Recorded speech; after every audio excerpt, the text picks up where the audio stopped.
ಸಂಬಂಧಪಟ್ಟಂತಹ ಎಂಆರ್ಪಿಎಫ್ನ ಸಿಎಸ್ಆರ್ ತಂಡದ ಎಂಕೆ ರಾವ್ ನಾಮಫಲಕವನ್ನು ಅನಾವರಣಗೊಳಿಸಿ ಉದ್ಘಾಟಿಸಬೇಕಾಗಿ ಕೇಳಿಕೊಳ್ತಾರೆ.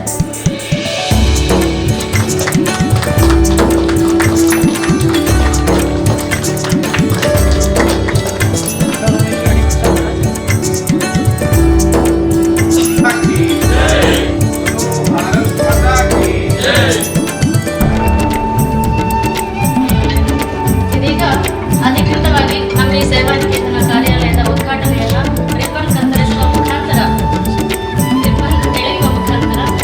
ಈ ಕಾರ್ಯಕ್ರಮದ ಉದ್ಘಾಟನೆಯನ್ನು ಮಾಡಬೇಕಾಗಿ ಶ್ರೀ ಸುಬ್ರಾಯ ನಂದೋಡಿ ಪ್ರಾಂತ ಸಹ ಸಂಯೋಜಕರು ಕುಟುಂಬ ಪ್ರಬೋಧಕ ಇವರಲ್ಲಿ ಕೇಳಿಕೊಳ್ಳುತ್ತಾರೆ.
ಸಂಸ್ಥೆಯ ನೂತನ ಕಟ್ಟಡದ ಕಾರ್ಯಾಲಯದ ಉದ್ಘಾಟನೆಯ ಸಮಾರಂಭ ಈಗಾಗಲೇ ಆಗಿರುವಂಥದ್ದು. ನಾವೆಲ್ಲರೂ ಕೂಡ ಭಗವಂತನ ಪ್ರೇರಣೆ ಮತ್ತು ಆಶೀರ್ವಾದದೊಂದಿಗೆ ಈ ಕಾರ್ಯಾಲಯದ ಪ್ರವೇಶವನ್ನು ಮಾಡಿರ್ತೇವೆ.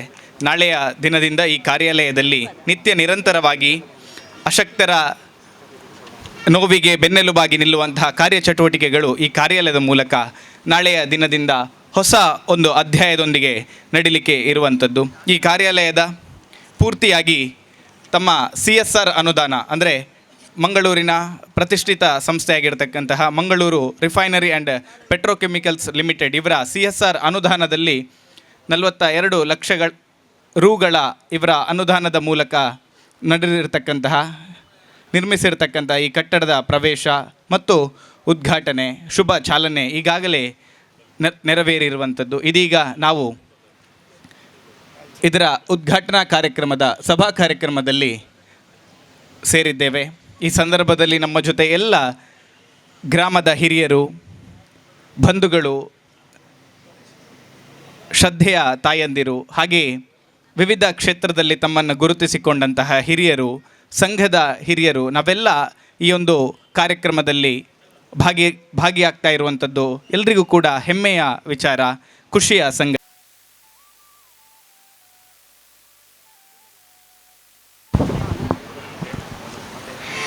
ಮೃತ್ಯುಂಜಯಾಯ ರುದ್ರಾಯ ನೀಲಕಂಠಾಯ ಶಂಭದೇವಯತೆ ನಮಃ. ನಮ್ಮ ಸೇವಾ ಭಾರತಿ ಸಂಸ್ಥೆಗೆ 21ನೇ ವರ್ಷದ ಸಂಭ್ರಮ. ಕಳೆದ 21 ವರ್ಷಗಳಲ್ಲಿ ಸಾಮಾಜಿಕ ಸೇವಾ ಕಾರ್ಯಗಳಲ್ಲಿ ಶಿಕ್ಷಣ, ಕೃಷಿ, ಮಹಿಳಾ ಸ್ವಾವಲಂಬನೆ, ಸಂಸ್ಕಾರ, ಆರೋಗ್ಯ ಹಾಗೂ ದಿವ್ಯಾಂಗರ ಕ್ಷೇತ್ರದಲ್ಲಿ ಮಹತ್ತರವಾದ ಸೇವೆಯನ್ನು ನಿರಂತರವಾಗಿ ಒದಗಿಸುತ್ತಾ ಬಂದಿದೆ. 20ನೇ ವರ್ಷದ ಸಂಭ್ರಮದಲ್ಲಿ ನೂತನ ಪುನಶ್ಚೇತನ ಕೇಂದ್ರಕ್ಕೆ ಶಿಲಾನ್ಯಾಸ ನೆರವೇರಿಸಿ ಮೊದಲನೇ ಹಂತವಾಗಿ 1 ವರ್ಷಗಳಲ್ಲಿ ನೆಲಮಹಡಿಗೆ ಆರಂಭ ಮತ್ತು 21ನೇ ವರ್ಷದ ವಾರ್ಷಿಕ ವರದಿ ಬಿಡುಗಡೆಯ ಸಮಾರಂಭದಲ್ಲಿ ನಾವೆಲ್ಲರೂ ಇಂದು ಸೇರಿದ್ದೇವೆ. ಈ ಬಂಧುಗಳನ್ನು, ಗ್ರಾಮಸ್ಥರನ್ನು ಪ್ರೀತಿಯಿಂದ ಸ್ವಾಗತಿಸುತ್ತಾ ಈ ಉದ್ಘಾಟನಾ ಕಾರ್ಯಕ್ರಮದ ವೇದಿಕೆಗೆ ರಾಷ್ಟ್ರೀಯ ಸ್ವಯಂ ಸೇವಕ ಸಂಘದ ಕುಟಿಯಲ್ ಮಂಗಳೂರು ಇದರ Shri MK Rao, Ujire Benaka health centre medical director doctor Gopal Krishna K, Soutadka Shri Mahaganapati Seva trust ಅಧ್ಯಕ್ಷರಾದ Shri K Krishna Bhat, Mumbai Capricorn agri farmers developers private limited chief accountant Shri K Vishnumurthy Rao Acholige, Soutadka Sevadhama ಪುನಶ್ಚೇತನ ಕೇಂದ್ರದ ಸಂಚಾಲಕರಾದ ಶ್ರೀ K ಪುರಂದರ್ ರಾವ್, ಕನ್ಯಡಿ ಶ್ರೀ ದುರ್ಗಾ ಮಾತೃ ಮಂಡಳಿಯ ಅಧ್ಯಕ್ಷರಾದ ಶ್ರೀಮತಿ ಮಮತಾ, ಹಾಗೆಯೇ ನಮ್ಮ ಸೇವಾಧಾಮ ಸಂಸ್ಥಾಪಕರಾದ ಶ್ರೀ K ವಿನಾಯಕ ರಾವ್ ಇವರು, ಹಾಗೆಯೇ ನಮ್ಮ ಸಂಸ್ಥೆಯ ಅಧ್ಯಕ್ಷರಾದಂತಹ ಶ್ರೀಮತಿ ಸ್ವರ್ಣಗೌರಿ ಇವರು ಎಲ್ಲ ಗಣ್ಯ ವ್ಯಕ್ತಿಗಳನ್ನು ವೇದಿಕೆಗೆ ಪ್ರೀತಿ ಮತ್ತು ಗೌರವಯುತವಾಗಿ ಸ್ವಾಗತಿಸಬೇಕಾಗಿ ಕೇಳಿಕೊಳ್ಳುತ್ತೇನೆ.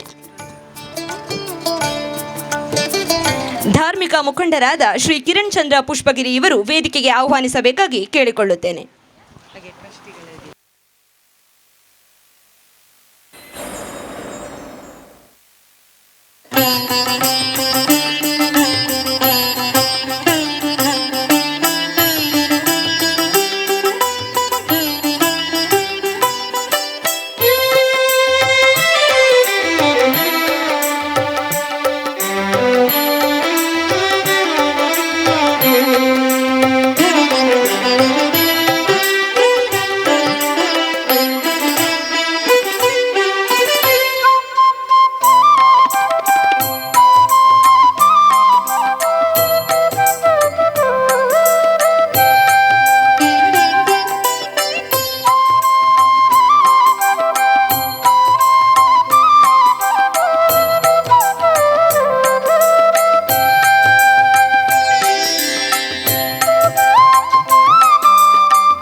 ಹಲ್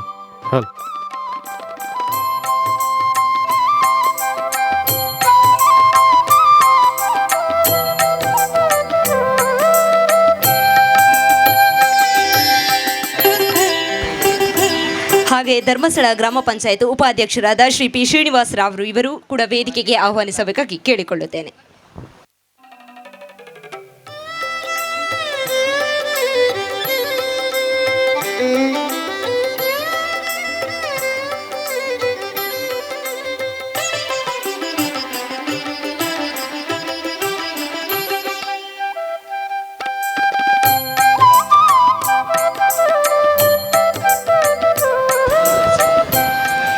ಈ ಕಾರ್ಯಕ್ರಮದಲ್ಲಿ ನಮ್ಮೊಂದಿಗೆ ಸೇರಿರುವ ಎಲ್ಲರನ್ನೂ ಸ್ವಾಗತಿಸಿ ಕಾರ್ಯಕ್ರಮದ ಪ್ರಸ್ತಾವನೆಯನ್ನು ನಡೆಸಿಕೊಡಬೇಕಾಗಿ ನಮ್ಮ ಸಂಸ್ಥೆಯ ಖಜಾಂಚಿ ಮತ್ತು ಸೇವಾಧಾಮದ ಸಂಸ್ಥಾಪಕರಾದ ಶ್ರೀ K ವಿನಾಯಕ ರಾವ್ ಇವರಲ್ಲಿ ಕೇಳಿಕೊಳ್ಳುತ್ತೇನೆ. ಎಲ್ಲರಿಗೂ ಕೂಡ ನಮಸ್ತೆ. ಹಿ ಪರಮೋ ಧರ್ಮ ಅಂತ ಹೇಳಿಕೊಂಡು 21 ವರ್ಷಗಳ ಹಿಂದೆ ಸಾಮಾನ್ಯರಾದಂಥ ನಾವು ಸೇರಿಕೊಂಡು ಸೇವಾ ಭಾರತಿಯನ್ನು ಪ್ರಾರಂಭ ಮಾಡಿ ಇವತ್ತು ನನ್ನಂತಹ 1000 ಮಂದಿಗೆ ಆಧಾರ ಆಗಿ ಸಬಲಿನಿ ಅನ್ನುವಂಥ ಯೋಜನೆಯಡಿ ಸುಮಾರು 1,000ಕ್ಕೂ ಮಿಕ್ಕಿ ಮಹಿಳೆಯರಿಗೆ ಟೈಲರಿಂಗ್ ತರಬೇತಿಯನ್ನು ಕೊಡ್ತಾ ತಾಲೂಕಿನಲ್ಲಿ 8-10 ರಕ್ತದಾನ ಶಿಬಿರಗಳನ್ನು ಮಾಡುವುದರ ಮೂಲಕ ತುರ್ತು ರಕ್ತದ ಅವಶ್ಯಕತೆಗಳನ್ನು ತೀರಿಸುವಂಥ ಆರೋಗ್ಯ ಯೋಜನೆಯನ್ನು ನಾವು ಮಾಡ್ತಾ ಬಂದಿದ್ದೇವೆ. ಯಾಕೆ ಇವತ್ತು ಈ ದಿನದ ಮಹತ್ವ ಅಂತ ಹೇಳಿದರೆ, ಯಾವುದೋ ಕೆಲಸವನ್ನು ಮಾಡಬೇಕು ಅನ್ನುವಂಥ ದೃಷ್ಟಿಯಲ್ಲಿ ಹೊರಟವರಿಗೆ ಆಗ ದಿಕ್ಕು ದೆಸೆ ಇರಲಿಲ್ಲ. ಮಾಡಬೇಕು ಅಂತ ಮಾತ್ರ ಇತ್ತು, ಸೇವೆ ಮಾಡಬೇಕು ಅಂತ. ಬರ್ತಾ ಬರ್ತಾ ನಾವು ಕೂಡ ಟ್ರಸ್ಟ್ ಆ್ಯಕ್ಟಲ್ಲಿ ರಿಜಿಸ್ಟರ್ ಆದೆವು, ಟ್ರೈನಿಂಗ್ ಸಿಕ್ಕಿತು, CSR ಅನುದಾನಗಳು ಸಿಕ್ಕಿತು. 7 ವರ್ಷದ ಹಿಂದೆ ಸೇವಾಧಾಮ ಅನ್ನುವಂಥ ಏನು ಬೆನ್ನುಹುರಿ ಅಪಘಾತಕ್ಕೊಳಗಾದವರಿಗಾಗಿ ಒಂದು ಪುನಶ್ಚೇತನ ಕೇಂದ್ರ ಪ್ರಾರಂಭ ಮಾಡುವಂಥ ಯೋಜನೆಗಳು ಪ್ರಾರಂಭ ಆಯಿತು. ಯಾಕಂದರೆ 21 ವರ್ಷ ಆಗಿತ್ತು ಆಗ ನಾನು ಬಿದ್ದು. ಆಗ ಪುನಶ್ಚೇತನ ಕೇಂದ್ರ ಇಲ್ಲದಂಥ ಈ ಸಮಾಜದ ಬೆನ್ನುಹುರಿ ಅಪಘಾತಕ್ಕೊಳಗಾದವರನ್ನು ಎದ್ದು ನಿಲ್ಲಿಸುವಂಥ ಯಾವುದೇ ಸಂಸ್ಥೆಗಳು ಈ ಭಾಗದ ಜಿಲ್ಲೆಗಳಲ್ಲಿ ಇರಲಿಲ್ಲ. ಅದು ನಮ್ಮ ಕೊರತೆ ಅಂತ ಇತ್ತು. ಯಾಕಂದರೆ ಸೇವಾ ಭಾರತಿ ಇವತ್ತು ಸೇವೆಗೆ ಹಿರಿಯರು ಅದಕ್ಕೆ ಅರ್ಥವನ್ನು ಕೊಟ್ಟರು. ಯಾವ ಈ ಸಮಾಜದಲ್ಲಿ ಕೊರತೆ ಉಂಟು, ದೌರ್ಬಲ್ಯಗಳು ಉಂಟು, ಅದನ್ನು ನೀಗಿಸುವಂಥ ಯಾವುದೇ ಕೆಲಸಗಳು ಅದು ಸೇವೆ ಅಂತ ನಾವು ಅದನ್ನು ಕಾರ್ಯಾನುಷ್ಠಾನಗೊಳಿಸ್ತಾ ಇದ್ದೇವೆ. ನಮಗೆ ಪ್ರಾರಂಭಕ್ಕೆ 5 ಬೆಡ್ಗಳು ಕೃಷ್ಣ ಭಟ್ರು ಹೇಳಿದರು, ನೀವು ಯಾವತ್ತೂ ಕೊರಗಬಾರ್ದು ಅಂತ. ಯಾಕಂದರೆ ನಾನು ಕೂಡ ಸುಸೈಡ್ ಮಾಡುವಂತಹ ಆ ಸಂದರ್ಭದಲ್ಲಿ ಸಿಕ್ಕಿದಂತಹ ಒಬ್ಬ ಶ್ರೇಷ್ಠ ದೃಷ್ಟಾರ ಕೃಷ್ಣ ಭಟ್ರನ್ನು ಇವತ್ತು ನಾವು ಇಟ್ಟುಕೊಂಡಿದ್ದೇವೆ. ಯಾಕಂದರೆ ನಾನು ಪ್ರತಿ ಸ್ಟೇಜಲ್ಲಿಯೂ ಕೂಡ ನಾನು ಹೇಳಲೇಬೇಕು, ಯಾಕಂದರೆ ರಿಪೀಟ್ ಆಗ್ತದೆ. ಯಾಕಂದರೆ ಇದು ಚರಿತ್ರೆ, ಇತಿಹಾಸ ನಿರ್ಮಾಣ ಆಗ್ತಾ ಉಂಟು. ಪ್ರಾರಂಭ ಆಗಿದೆ 5 ಬೆಡ್ಡಲ್ಲಿ, 3 ಜಿಲ್ಲೆಗಳಲ್ಲಿ 5 ಸ್ಟಾಫುಗಳಿಂದ ಪ್ರಾರಂಭ ಆದದ್ದು. ಇವತ್ತು 7 ವರ್ಷ ಮುಗಿಯುವಾಗ 6 ಜಿಲ್ಲೆಗಳಲ್ಲಿ ಸುಮಾರು 800 ಮಂದಿ ನನ್ನಂಥ ಸ್ಪೈನಲ್ ಇಂಜುರಿಯವರನ್ನು ಗುರುತಿಸಿದ್ದೇವೆ. 300 ಮಂದಿಯನ್ನು ಅಪ್ಡೇಟ್ ಮಾಡಿದ್ದೇವೆ. 400 ಮಂದಿಗೆ ವೀಲ್ಚೇರ್ಗಳನ್ನು ಕೊಟ್ಟಿದ್ದೇವೆ. 120 ಮಂದಿಗೆ ಉದ್ಯೋಗಕ್ಕೆ ಭದ್ರತೆಯನ್ನು ಒದಗಿಸಿದ್ದೇವೆ. ಆಗಾಗ ಕೇಳಿದಾಗ ಅವರಿಗೆ ಸರ್ಜರಿಗಾಗಿ ಅಥವಾ ಅವರ ಮನೆಯ ಅವಶ್ಯಕತೆಗಳಿಗಾಗಿ ಸ್ಪಂದಿಸಿದ್ದೇವೆ ಮತ್ತು ಸ್ಪಂದಿಸ್ತಾ ಇರ್ತೇವೆ.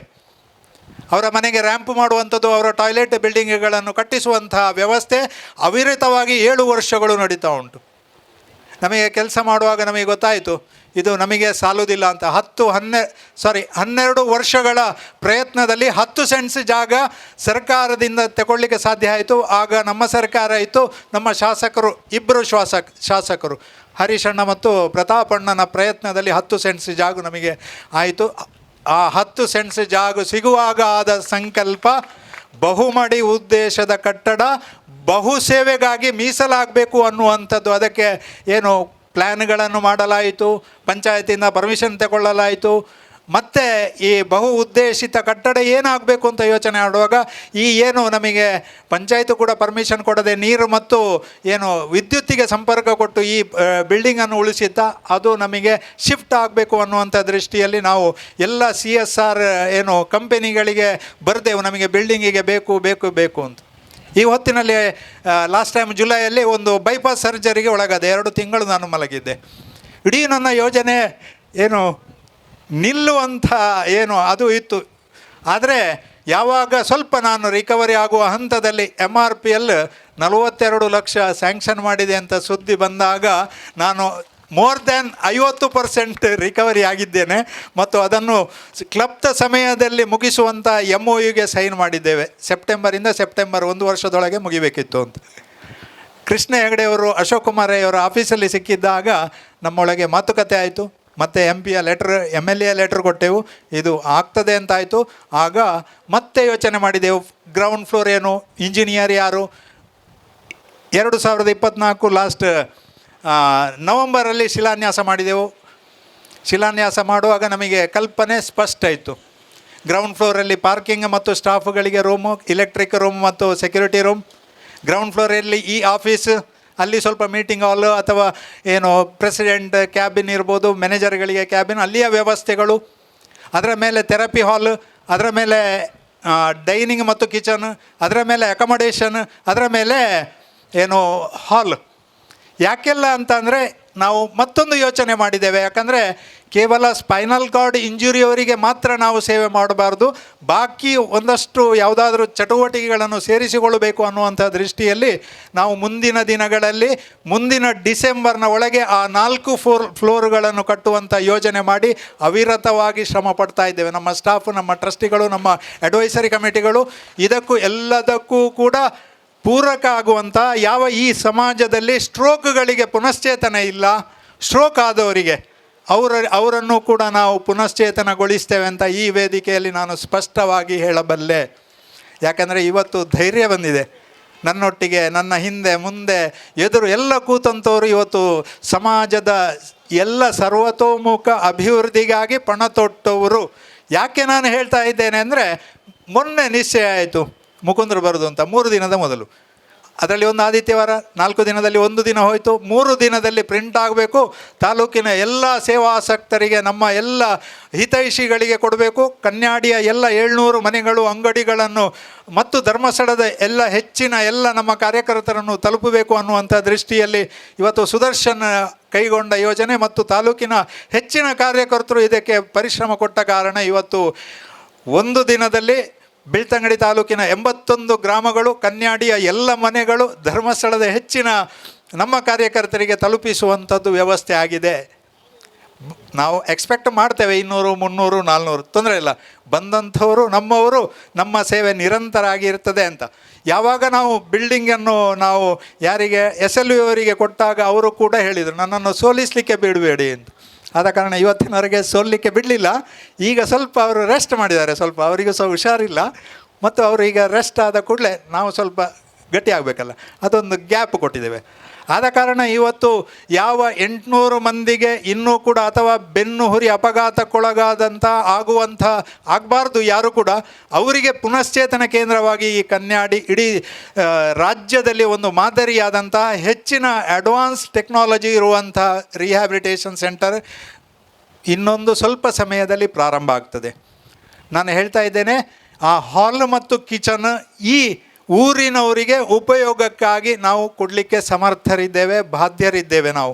ಯಾಕಂದರೆ ಸಮಾಜದ ಏನು ಕೆರೆಯ ನೀರನ್ನು ಕೆರೆಗೆ ಚೆಲ್ಲಿ ಅನ್ನುವಂಥ ಏನು ಮಾತುಗಳುಂಟು, ಸಮಾಜದ ದುಡ್ಡನ್ನು ಮತ್ತೆ ಸಮಾಜದ ಉಪಯೋಗಕ್ಕಾಗಿ ಉಪಯೋಗಿಸುವಂತಹ ಯೋಜನೆ ನಮ್ಮಲ್ಲಿದೆ. ಇವತ್ತು ನಾವು ಎಲ್ಲ ವೇದಿಕೆಯಲ್ಲಿ ನಾವು ಕರೆದಿದ್ದೇವೆ ಎಲ್ಲರನ್ನು. ಪ್ರಮೋದ್ ಮಧ್ವರಾಜರನ್ನು ಹೇಳಿದ್ದೇವೆ, ಮೊನ್ನೆಯಿಂದ ಸಂಪರ್ಕ ಪಟ್ಟಿದ್ದೇವೆ. ನಮ್ಮ ವಿಷ್ಣು ತೆಂಗಿಲ್ಲಾಯರು, ನಮ್ಮ ಟ್ರಸ್ಟಿ ಉಡುಪಿಯವರು ಪ್ರಯತ್ನ ಪಟ್ಟಿದ್ದಾರೆ. 1 ತಿಂಗಳಿಂದ ಅವರನ್ನು ಕರೆಯುವಂಥ ವ್ಯವಸ್ಥೆ ಆಗಿದೆ. ಸರ್, ಇದು ಒಂದು ಈ ಡಿಸೆಬಿಲಿಟಿಗಾಗಿ ನೀವೊಂದು ನಮಗೆ ಬೆನ್ನೆಲುಬಾಗಬೇಕು. ಏನು ಮುಂದಿನ ಹಂತಗಳು ಉಂಟು ಅದಕ್ಕೆ. ಯಾಕಂದರೆ ಈಗಾಗಲೇ ಫಸ್ಟ್ ಫ್ಲೋರನ್ನು, ಈಗ MRPLನವರು ಗ್ರೌಂಡ್ ಫ್ಲೋರನ್ನು ನಮ್ಮ ಆಫೀಸಿಗೆ ಕಟ್ಟಿಕೊಟ್ರೆ, ಫಸ್ಟ್ ಫ್ಲೋರನ್ನು NMPA ನ್ಯೂ ಮ್ಯಾಂಗ್ಳೂರ್ ಪೋರ್ಟ್ ಅಥಾರಿಟಿಯವರು 25 ಲಕ್ಷ ರೂಪಾಯಿಯನ್ನು ಸ್ಯಾಂಕ್ಷನ್ ಮಾಡಿದ್ದಾರೆ. ಅದು ಕೂಡ ಇವತ್ತು ಎಂಥದ್ದು ಕಾಂಕ್ರೀಟ್ ಸ್ಲ್ಯಾಬ್ ಕಾಂಕ್ರೀಟ್ ಆಗಿ ಇನ್ನು ಫಿನಿಷ್ ಮಾಡಲಿಕ್ಕೆ ನಮ್ಮ ಹತ್ರ ಸಾಧ್ಯ ಇಲ್ಲ. ಸುಮಾರು 25 ಲಕ್ಷ ಇದ್ದರೆ ಅದು ಫಿನಿಷ್ ಆಗ್ತದೆ, ಥೆರಪಿ ಹಾಲ್ ಆಗ್ತದೆ. ಅದರ ಮೇಲಿನ ಏನು ಸೆಕೆಂಡ್ ಫ್ಲೋರ್ ಉಂಟು, ಏನು ಅಡುಗೆ ಮತ್ತು ಡೈನಿಂಗ್ ಹಾಲ್ ಉಂಟು, ಅದು ನನ್ನ ಅಣ್ಣ ಯಾವ ಕಂಪನಿಯಲ್ಲಿ ಕೆಲಸ ಮಾಡ್ತಾನೆ ಅವರ ಬಾಸ್ ಮಿನು ಆ್ಯಂಡ್ ಮಣಿ ಆ್ಯಂಡ್ ಮೀನು ಚಾರಿಟೇಬಲ್ ಟ್ರಸ್ಟ್ ಮುಂಬೈಯವರು ಪೂರ್ತಿಯಾಗಿ ಸೆಕೆಂಡ್ ಫ್ಲೋರಿಗೆ 60 ಲಕ್ಷ ರೂಪಾಯಿಯನ್ನು ಇವತ್ತು ಕೊಡ್ತೇನೆ ಅಂತ ಹೇಳಿದ್ದಾರೆ. 1 ತಿಂಗಳ ಹಿಂದೆ 15 ಲಕ್ಷವನ್ನು ಕೊಟ್ಟಿದ್ದಾರೆ. ಇವತ್ತು ನನ್ನ ಅಣ್ಣ ಕೂಡ ಚೆಕ್ಕನ್ನು 20 ಲಕ್ಷದ ಚೆಕ್ಕನ್ನು ಹ್ಯಾಂಡ್ ಓವರ್ ಮಾಡ್ತಾ ಇದ್ದಾನೆ. ಯಾವಾಗ ನಮಗೆ ಶಕ್ತಿ ತುಂಬುತ್ತದೆ ಅಂದರೆ ದುಡ್ಡು ಅಂತಲ್ಲ, ಕಾರ್ಯಾನುಷ್ಠಾನ ಆದಾಗ. ಸುಬ್ರಾಯ ನಂದೋಡಿಯವರು ಈ ಆಫೀಸನ್ನು ಉದ್ಘಾಟನೆ ಮಾಡಿದರು 12 ವರ್ಷದ ಹಿಂದೆ. ಈ ಸಲ ಪುನಃ ಬರಬೇಕು ಅಂತ ಹೇಳಿದ್ದೇನೆ, ಹೊಸ ಆಫೀಸ್ ಉದ್ಘಾಟನೆ ಮಾಡಬೇಕು ಮತ್ತು ದಿಕ್ಸೂಚಿಯನ್ನು ನೀವು ಕೊಡಬೇಕು ನಮಗೆ ಅಂತ. ಯಾಕಂದರೆ ಮಲಗಿದ್ದವನು ಎದ್ದು ಒಂದಷ್ಟು, ಯಾಕಂದರೆ ನಿನ್ನೆ ಅಲ್ಲ ಮೊನ್ನೆ ಒಂದು ಕೃಷಿ ಶಿವಪ್ರಸಾದ್ ಮಲೆಬೆಟ್ಟು ಒಂದು ಕೃಷಿಯ ವಿಡಿಯೋ ಮಾಡಿದರು ಯೂಟ್ಯೂಬಲ್ಲಿ. ಅಲ್ಲಿ ಉಂಟು 1000 ಎಂಥದ್ದು ಬೆನ್ನು ಹುರಿ ಅಪಘಾತಕ್ಕೊಳಗಾದ ಏನು ಜೀವನವನ್ನೇ ಕಳ್ಕೊಂಡವ ಇವತ್ತು ಸಾವಿರಾರು ಮಂದಿಗೆ ಆಧಾರ ಆದಂತೆ ನಾನು ಹೆಮ್ಮೆಯಿಂದ ಖುಷಿಯಲ್ಲಿ ಹೇಳ್ತಾ ಇದ್ದೇನೆ ನಾನು. ಯಾಕೆಂದರೆ ಇವತ್ತು ಏನು NMPA ಕೊಟ್ಟಿದೆ, ಸೆಕೆಂಡ್ ಫ್ಲೋರು ಏನು ಮಣಿ ಆ್ಯಂಡ್ ಮೀನು ಚಾರಿಟೇಬಲ್ ಟ್ರಸ್ಟಿನವರು ಕೊಟ್ಟಿದ್ದೇವೆ. ನಮ್ಮ ಪ್ರಯತ್ನಗಳು ನಡೀತಾ ಉಂಟು. BLಗೆ ಅಪ್ಲೈ ಮಾಡಿದ್ದೇವೆ. ಸೆಕೆಂಡ್ ವೀಕ್ ಡಿಸೆಂಬರಲ್ಲಿ ಕಿರಣ್ ಅಣ್ಣ ಬೆಂಗಳೂರಿಗೆ ಬನ್ನಿ ಅಂತ ಹೇಳಿದ್ದಾರೆ. ನಮ್ಮ ಶಾಸಕರು ಮತ್ತು MP ಅವರು ಕೊಡುವಂಥ ಏನು ನಿರೀಕ್ಷೆಯಲ್ಲಿ ತಗೊಳ್ಳುವಂಥ ನಿರೀಕ್ಷೆಯಲ್ಲಿ ನಾವಿದ್ದೇವೆ. ಪ್ರತಾಪಣ್ಣ ಕಳೆದ ವರ್ಷ 5 ಲಕ್ಷ, ಈ ವರ್ಷ 5 ಲಕ್ಷವನ್ನು ಕೊಟ್ಟಿದ್ದಾರೆ. ರಾಜ್ಯಸಭಾ ಸದಸ್ಯರು ಕಾವಂದರು 3 ಲಕ್ಷವನ್ನು ಸ್ಯಾಂಕ್ಷನ್ ಮಾಡಿದ್ದಾರೆ. ಅದು ಕೂಡ ಏನು ಪ್ರೊಸೆಸ್ಸಲ್ಲಿ ಉಂಟು. ಯಾಕಂದರೆ ಇಡೀ ನಮ್ಮ ಯೋಜನೆ ಕಾರ್ಯಗತಗೊಳಿಸಬೇಕಾದ್ರೆ ನಾವು ಕೂತ್ಕೊಂಡು ಮಾತಾಡಿದ್ದೇವೆ. ಮಠ ಮಂದಿರಗಳನ್ನು ಸಂಪರ್ಕ ಮಾಡಬೇಕು, ಎಲ್ಲ ಜನಪ್ರತಿನಿಧಿಗಳ ಹತ್ರ ಹೋಗಬೇಕು, ಯಾರೆಲ್ಲ ಎಲಿಜಿಬಲ್ ಇದ್ದಾರೆ ನಮಗೆ ಕೊಡಲಿಕ್ಕೆ ಅದಕ್ಕೆ ಹೋಗಬೇಕು. ಮತ್ತು ಎಲ್ಲ ಕ್ಲಬ್ಸ್ಗಳು, ಲಯನ್ಸ್ ಕ್ಲಬ್, ರೋಟರಿ ಕ್ಲಬ್ಗಳನ್ನು ಹೋಗಬೇಕು. ಯಾಕಂದರೆ 7 ವರ್ಷದಲ್ಲಿ ಬೇರೆ ಬೇರೆ 6 ಜಿಲ್ಲೆಯ ಬೇರೆ ಬೇರೆ ತಾಲೂಕುಗಳ ರೋಟರಿ ಸಂಸ್ಥೆಯವರು ನಮಗೆ ಕ್ಯಾಂಪ್ ಮಾಡುವಾಗ ಸಪೋರ್ಟ್ ಮಾಡಿದ್ದಾರೆ, ವೀಲ್ಚೇರ್ ಕೊಟ್ಟಿದ್ದಾರೆ. ಬೇರೆ ಬೇರೆ ಸಂಸ್ಥೆಯವರು ಊಟದ 3 ದಿನದ ವ್ಯವಸ್ಥೆಯನ್ನು ಮಾಡಿದ್ದಾರೆ, ಹಾಸ್ಪಿಟಲ್ನವರು ಮಾಡಿದ್ದಾರೆ. ಇದು ಮಠ ಮಂದಿರಗಳು ಖರ್ಚನ್ನು ನೋಡಿದ್ದಾರೆ ನಮ್ಮದು. ಆದ ಕಾರಣ ಅವರು ಕೂಡ ಇದು ಸಮಾಜದ ಈ ಭಾಗವನ್ನು ನೋಡಬೇಕು ಅನ್ನುವ ದೃಷ್ಟಿಯಲ್ಲಿ ಆ ಪ್ರಯತ್ನಗಳಾಯಿತು. ಇಂಡಿವಿಜುವಲ್ಸ್ ಸುಮಾರು 800 ಮಂದಿಯಲ್ಲಿ 800 ಮಂದಿಗೂ ಕೂಡ ಬೆನ್ನು ಹುರಿ ಅಪಘಾತಕ್ಕೊಳಗಾದವರ ಮನೆಗೆ ಹೋಗಿದ್ದೇವೆ. ನೀವು ನಿಮ್ಮಲ್ಲಿ ಸಾಧ್ಯ ಆದಷ್ಟು ಏನು ಕೊಡಲಿಕ್ಕೆ ಸಾಧ್ಯ ಉಂಟು, 1 ಗೋಣಿ ಸಿಮೆಂಟ್ ಆದರೂ ಕೊಡಿ, ಅದು ನಿಮ್ಮದು ಬಿಲ್ಡಿಂಗ್ ಅನ್ನುವಂಥದ್ದು ನಾವು ರಿಕ್ವೆಸ್ಟ್ ಮಾಡಿದಾಗ ನಮಗೆ ಸುಮಾರು 2.5 ಲಕ್ಷ ರೂಪಾಯಿ ಬೆನ್ನು ಹುರಿ ಅಪಘಾತಕ್ಕೊಳಗಾದವರು ಕೊಟ್ಟಿದ್ದಾರೆ. ಕಣ್ಣು ಮುಚ್ಚಿ ಮತ್ತೆ ಕೊಡ್ತೇನೆ ವಿನಾಯಕರೇ, ನಮ್ಮದೇ ಕೆಲಸ, ನೀವು ನಮ್ಮ ಏನು ಮುಂದುವರಿರಿ, ನಾವು ಹಿಂದೆ ಇರ್ತೇವೆ ಅಂತ. ಯಾಕಂದರೆ ನಾವು ಖುಷಿಯಲ್ಲಿ ಫೋನ್ ಮಾಡಿದಾಗ 10-15 ಜನ ಬಂದಿದ್ದಾರೆ. ಯಾಕಂದರೆ ಮುಂದೊಂದು ದಿನ ಸೇವಾಧಾಮ ಇಲ್ಲಿಗೆ ಶಿಫ್ಟ್ ಆಗುವಾಗ ಮತ್ತೆ 100 ವೀಲ್ಚೇರ್ಗಳ ಜಾಥಾ ಆಗಬೇಕು, ಉದ್ಘಾಟನೆ ಆಗಬೇಕು ಅಂತ ಕನಸು ನನ್ನದು. ಇರಲೇಬೇಕು, ಯಾಕಂದರೆ ಮಂದಿರದಿಂದ ಇಲ್ಲಿವರೆಗೆ 100 ವೀಲ್ಚೇರ್ನ ಜಾಥಾ ಆಗಬೇಕು. ಇದರ ಎಡೆಯಲ್ಲಿ ಯಾವಾಗ ನಾವು ಸಮಾಜಕ್ಕಾಗಿ ಸಮಯಗಳನ್ನು ಕೊಟ್ಟೆವು, ಸಮಾಜಕ್ಕಾಗಿ ನಾವು ತಯಾರಾದೆವು, ಯಾವಾಗ ಗುರುರಾಜ್ ಗಂಟಿಹೊಳೆ ನಿಂತು ಹೋದ ಶಾಲೆಯನ್ನು ಕೊಟ್ಟರೆ ಅದಕ್ಕೆ ಯೋಚನೆ ಮಾಡಿದೆವು ನಾವು. 800 ಮಂದಿಯಲ್ಲಿ ಸುಮಾರು 150 ಮಂದಿ ಕುಂಡೆಯ 2 ಬದಿ ಮತ್ತು ಶರೀರದ 2 ಬದಿ ಮತ್ತು ಬೆನ್ನಿನ ಕೊನೆಯಲ್ಲಿ ಗಾಯಗಳನ್ನು ಹೊಂದಿದವರಿದ್ದಾರೆ. ಅವರಿಗೆ ಯಾವುದೇ ಟ್ರೀಟ್ಮೆಂಟ್ ಆಗೋದಿಲ್ಲ. ಟ್ರೀಟ್ಮೆಂಟ್ ಆದರೆ 6-7 ತಿಂಗಳು ಹಾಸ್ಪಿಟಲಲ್ಲಿ ಇರಬೇಕಾದಂಥ ಸ್ಥಿತಿಯಲ್ಲಿ ಅವರಿದ್ದಾರೆ. ಅದು ಖರ್ಚನ್ನು ಕೂಡ ಅವರು ಭರಿಸಲಿಕ್ಕೆ ಸಾಧ್ಯ ಇಲ್ಲ. ಆದ ಕಾರಣ ಅಲ್ಲಿ ಏನು ಕಿರಿಯ ಪ್ರಾಥಮಿಕ ಶಾಲೆ ಹೇನಬೇರು ಪಡುವರಿ ಗ್ರಾಮದ ಆ ಶಾಲೆ ಇವತ್ತು ಗಂಟಿಹೊಳೆಯವರು ಅದನ್ನು ಆಲ್ಟರ್ ಮಾಡಿ ನಮಗೆ ಹ್ಯಾಂಡ್ ಓವರ್ ಮಾಡ್ತಾರೆ. ಈ ತಿಂಗಳಲ್ಲಿ ಇನ್ನೊಂದು ದೊಡ್ಡ ಘಟನೆ ಘಟಿಸಲಿಕ್ಕೆ ಉಂಟು. ಯಾಕಂದರೆ ಆ 150 ಮಂದಿಗೆ ಆಶಾಕಿರಣವಾಗಿ ಸೇವಾಧಾಮ ಹೆಸರಲ್ಲಿ ಹೇನಬೇರುವಲ್ಲಿ ಬೈಂದೂರು ತಾಲೂಕಲ್ಲಿ ಅದು ಪ್ರಾರಂಭ ಆಗ್ತದೆ ಅಂತ ನಮ್ಮದು ಖುಷಿ. ಆ 150 ಮಂದಿಗೆ ಅವರ ಏನು ಗಾಯದ ಲೆವೆಲ್ನ ಆ ಆಧಾರದ ಮೇಲೆ ಅವರನ್ನು ಕರ್ಕೊಂಡು ಬಂದು ಆ ಗಾಯವನ್ನು ಗುಣಪಡಿಸಿ ಮತ್ತೆ ಸೇವಾಧಾಮ ಇಲ್ಲಿಗೆ ಬಂದು ಅವರನ್ನು ರೋಗಿಯಿಂದ ವ್ಯಕ್ತಿಯನ್ನಾಗಿಸಿ, ವ್ಯಕ್ತಿಯಿಂದ ಅವರನ್ನು ಶಕ್ತಿಯನ್ನಾಗಿಸುವಂಥ, ಈ ಸಮಾಜದ ಶಕ್ತಿಯನ್ನಾಗಿಸುವಂಥ ಜವಾಬ್ದಾರಿಯನ್ನು ನಾವು ತಗೊಳ್ತಾ ಇದ್ದೇವೆ. ನಮಗೆ ಗೊತ್ತಿಲ್ಲ, ನಮ್ಮ ಬಿಲ್ಡಿಂಗ್ ಆದ ಕೂಡಲೇ ಕೊಕ್ಕಡದವರು ಬಿಡಿ ಅಂತ ಹೇಳ್ತಾರಾ ಗೊತ್ತಿಲ್ಲ ಕೃಷ್ಣ ಭಟ್ರು.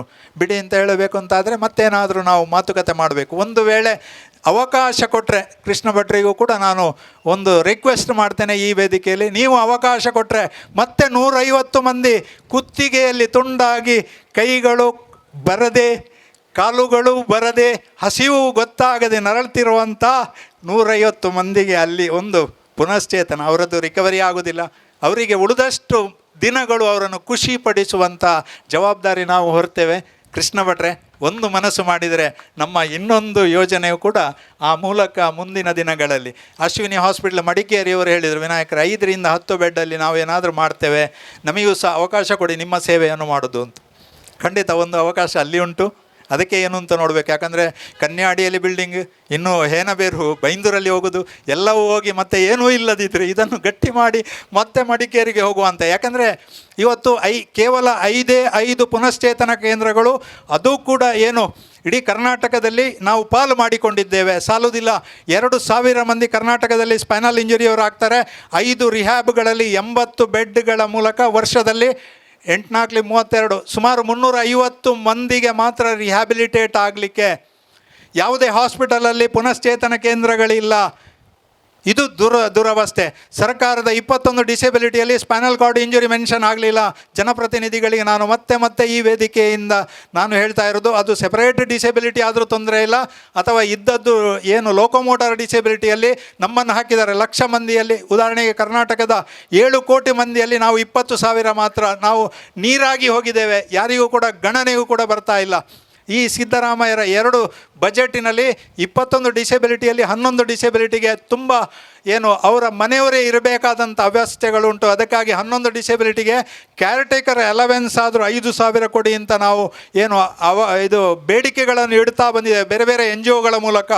2 ಬಜೆಟಲ್ಲಿ ಒಟ್ಟು 7 ಡಿಸೆಬಿಲಿಟಿಗಾಗಿ 1,000 ಮಾತ್ರ ಕೊಡುವಂಥದ್ದಾಗ್ತಾ ಉಂಟು. ಉಳಿದವರನ್ನೆಲ್ಲ ಬಿಡ್ತಾ ಇದ್ದಾರೆ. 2 ಬಜೆಟಲ್ಲಿ ನಮ್ಮದು ಬಿಡ್ತಾ ಉಂಟು. ಈಗ ಆಸೆ ತೋರಿಸ್ತಾ ಇದ್ದಾರೆ.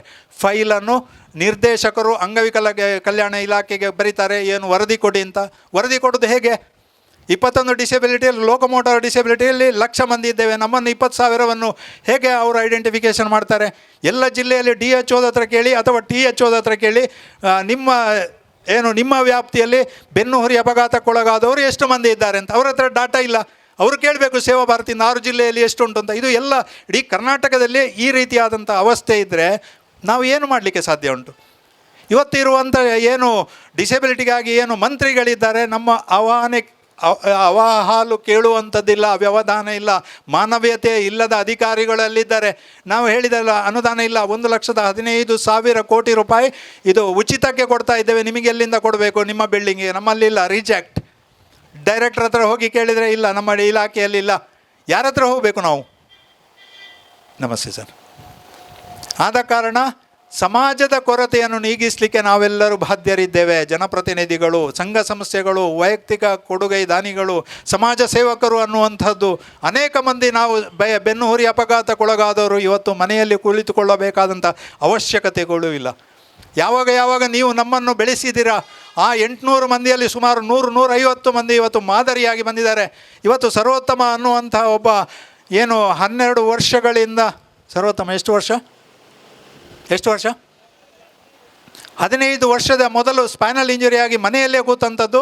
ಅವರ ಮನೆಗೆ ಹೋಗಿ 1 ಗಂಟೆ ಕೌನ್ಸಿಲಿಂಗ್ ಮಾಡಿದರೂ ಕೂಡ ನಿಮ್ಮ ಶಿಬಿರಕ್ಕೆ ನಾನು ಬರೋದಿಲ್ಲ, ಹೋಗಿ ನೀವು ಅಂತ ವಾಪಸ್ ಕಳಿಸಿದಾಗ ಬೈದು ಅವರನ್ನು, ಬನ್ನಿ ನಿಮ್ಮ ಮನೆ ಕಟ್ಟಬೇಕಾದ್ರೆ ನೀವು ಕುಂಡೆಯಲ್ಲಿ ಗಾಯ ಇಟ್ಟುಕೊಂಡು ಅಲ್ಲಿ ಪೂಜೆ ಮಾಡಲಿಕ್ಕೆ ಸಾಧ್ಯ ಇಲ್ಲ, ಬನ್ನಿ ಒಮ್ಮೆ ಅಪ್ಡೇಟ್ ಆಗಿ ಅಂತ ಹೇಳಿದ್ದಕ್ಕೆ ಬಂದ ಆ ಸರ್ವೋತ್ತಮ ಇಲ್ಲಿ ರಿಹ್ಯಾಬಿಲಿಟೇಟ್ ಆಗಿ ನಗರಸಭೆಯ 2 ನಗರಸಭೆಯ ಆ ವಾರ್ಡ್ಗಳಲ್ಲಿ, ನಗರಸಭೆಯ ವ್ಯಾಪ್ತಿಯಲ್ಲಿ ಇವತ್ತು URW ಪೋಸ್ಟಲ್ಲಿ 9,000 ದುಡಿತಾ ಇದ್ದಾರೆ. ಅವರು ರೆಟ್ರೋಫಿಟೆಡ್ನ ಮೂಲಕ, ನಿಯೋ ಬೋಲ್ಟಿನ ಮೂಲಕ 100 ಕಿಲೋಮೀಟರ್ ಅವರ ಗಾಡಿಯಲ್ಲಿ ಬಂದಿದ್ದಾರೆ ಖುಷಿಯಲ್ಲಿ. ಮೊನ್ನೆ ಪೂಜೆಗೆ ಬಂದರು, ಇವತ್ತು ಮೊನ್ನೆ ಕೂಡ ಹಾಲ್ಟಿದ್ದಾರೆ. ನವೀನ್ ಮುರುಳ್ಯ ಸುಳ್ಯದವನು ಇವತ್ತು ತನ್ನ 70 ವರ್ಷದ ತಾಯಿಯನ್ನು ಸಾಕ್ತಾ ಇದ್ದಾನೆ. 150 ಕಂಗಿನ ಗಿಡಗಳು, ಕೋಳಿ ಮತ್ತು ದನ, ಆಡುಗಳನ್ನು ಸಾಕ್ತಾ ಇವತ್ತು ಮೊನ್ನೆ ವೈರಲ್ ಆಯಿತು. ಶಿವಪ್ರಸಾದ್ ಮಲೆಬೆಟ್ಟನವರ ವಿಡಿಯೋ ನೋಡಿದರೆ ಗೊತ್ತಾಗ್ತದೆ. ಸ್ಪಷ್ಟವಾಗಿದ್ದಾರೆ. ನಮಗಿಂತ ಏನು ಎಲ್ಲ ಸಮರ್ಥರಿರುವವರಿಗಿಂತ ಸ್ಪಷ್ಟವಾಗಿ ಮಾತು, ಸ್ಪಷ್ಟವಾಗಿ ಕೆಲಸ. ಇಡೀ ಮನೆಯನ್ನು ಒರೆಸೋದು, ಅಡುಗೆ ಮಾಡೋದು, ಅವನ ತಾಯಿಯನ್ನು ಏನು ಸಾಕುವಂತಹ ಕೆಲಸ ಅವನಿಗೆ ಸಮರ್ಥರಿದ್ದಾರೆ. ನಾವು 800 ಮಂದಿಯಲ್ಲಿ ನಾವು ಕೂಡ ಸಮರ್ಥರಾಗ್ತೇವೆ. ಯಾವಾಗ ಸಮರ್ಥರಾಗ್ತೇವೆ? ನೀವು ಅವಕಾಶಗಳನ್ನು ಕೊಡಬೇಕು. ನಮ್ಮೊಟ್ಟಿಗೆ ಅನುಕಂಪ ಬೇಡವೇ ಬೇಡ. ನಾವೇನಾದರೂ ಕೇಳಿದರೆ ದುಡ್ಡು ಮಾತ್ರ ಅಲ್ಲ, ಬದಲಾಗಿ ಅಲ್ಲ. ಯಾಕಂದರೆ ಹರೀಶಣ್ಣ ಅವತ್ತು ಇಡೀ ಏನು ಚರಿತ್ರೆಯಲ್ಲಿ ಒಂದೇ ಸಲ ಸ್ಪೈನಲ್ ಇಂಜುರಿಯವರಿಗೆ 15 ರೆಟ್ರೋಫಿಟೆಡ್ ಮತ್ತು 18 ರೆಟ್ರೋಫಿಟೆಡನ್ನು ಕೊಟ್ಟಂಥ ಏಕೈಕ ಒಬ್ಬ ಜನಪ್ರತಿನಿಧಿ ಅದು ನಮ್ಮ ತಾಲೂಕಿನಲ್ಲಿದ್ದಾರೆ ಅಂತ ಹೇಳಲಿಕ್ಕೆ ನಾನು ಖುಷಿ ಪಡ್ತೇನೆ. ಯಾಕಂದರೆ ಹರೀಶಣ್ಣ, ಹರೀಶ್ ಕುಮಾರ್ ಮತ್ತು ಪ್ರತಾಪಣ್ಣ ಇವರಿಗೆ ಪ್ರಶ್ನೆಗಳನ್ನು ಕೇಳಿ ಅಂತ ಹೇಳಿ ಪ್ರಶ್ನೆಗಳನ್ನು ಕೊಟ್ಟೆವು ಇರಿ ಅಂತ. ಇಡೀ 40 MLAಗಳ ಹತ್ರ ಹೋದೆವು, ಸದನದಲ್ಲಿ ಮಾತಾಡಬೇಕು ನೀವು ಇದು ಡಿಸೆಬಿಲಿಟಿಗೆ ಅಂತ. ಆದ ಕಾರಣ ಹಿಂದಿದ್ದು ಹೋಗಲಿ, ಮುಂದೆ ಆದರೂ ಈ ಡಿಸೆಬಿಲಿಟಿಗೆ ನ್ಯಾಯ ಕೊಡುವಂತಹ, ಈ ಡಿಸೆಬಿಲಿಟಿಗೆ ನಾನು ಕೂಡ ಇದ್ದೇನೆ, ನಿಮ್ಮೆಲ್ಲರ ರಾಯಭಾರಿಯಾಗಿ ನಾನು ಕೂಡ ಸದನದಲ್ಲಿ ಅಥವಾ ಸಂಸತ್ತಲ್ಲಿ ಏನು ಪ್ರತಿನಿಧಿಸುತ್ತೇನೆ ನಿಮ್ಮೆಲ್ಲರ ಸಮಸ್ಯೆಗಳನ್ನು ಅಂತ ನೀವು ಒಂದು ಮಾತು ಕೊಡಬೇಕು ಮತ್ತು ನಮ್ಮೊಟ್ಟಿಗೂ ಕೂಡ ಇರಬೇಕು ಅನ್ನುವಂಥ ದೃಷ್ಟಿಯಲ್ಲಿ ಹೇಳ್ತಾ ಇದ್ದೇನೆ. ಯಾವ ಸ್ಪೈನಲ್ ಇಂಜುರಿಯವರಿಗಾಗಿ ನಾವೇನು ಶಾರೀರಿಕವಾಗಿ ದೃಢ ಮಾಡ್ತೇವೆ, ಸುಬ್ರಾಯ ನಂದೋಡಿಯವರು, ನಾನು ಆಗ ಹೇಳಿದೆ, ಅವರೊಮ್ಮೆ ಬಂದಿದ್ದರು, ನಿರಂತರ ಸಂಪರ್ಕದಲ್ಲಿದ್ದಾರೆ. ಒಮ್ಮೆ ನಮ್ಮ ರಿಹ್ಯಾಬಿಲಿಟೇಷನ್ಗೆ ಬಂದಿದ್ದರು. ಅವರು ಹೇಳಿದರು, ವಿನಾಯಕರೇ ನೀವು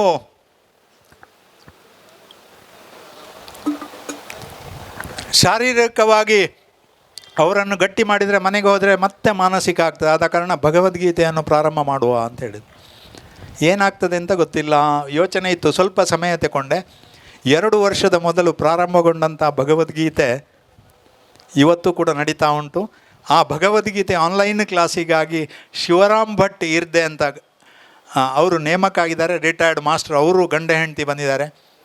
ನಾನು ಯಾಕೆ ಅವರನ್ನು ಮತ್ತೆ ವೇದಿಕೆಯಲ್ಲಿ ಗೌರವಿಸ್ತೇನೆ ಅಂತ ಹೇಳಿದರೆ, ಮಹಾಬಲೇಶ್ವರ್ ಅಂತ ಸಿರ್ಸಿಯಲ್ಲಿ ರಿಹ್ಯಾಬಿಲಿಟೇಟ್ ಆಗಿ ಹೋದವರಿದ್ದಾರೆ, ಇವತ್ತು ಬಂದಿದ್ದಾರೆ, ಮತ್ತೆ ಅಡ್ಮಿಷನ್ ಆಗಿದ್ದಾರೆ. ಅವರು ಮಾತಾಡಿದರೆ ಅರ್ಥವೇ ಆಗ್ತಿರಲಿಲ್ಲ, ಪುಣ್ಯಾತ್ಮ.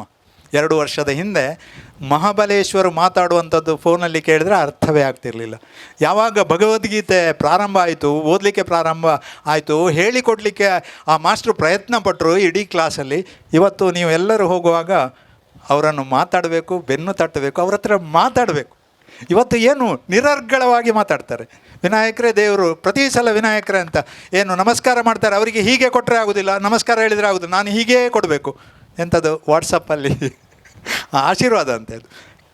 ಆದ ಕಾರಣ ಒಬ್ಬರಿಬ್ಬರಲ್ಲ, ನಮ್ಮದು ಚರಿತ್ರೆ ಉಂಟು, ಒಬ್ಬ ಆದಮೇಲೆ ಒಬ್ಬ. ಯಾಕಂದರೆ ಒಬ್ಬೊಬ್ಬರದ್ದು ಹೇಳಿದರೆ ಇವತ್ತು ಮುಗಿಲಿಕ್ಕಿಲ್ಲ ಅಂತ ಅನ್ನಿಸ್ತದೆ.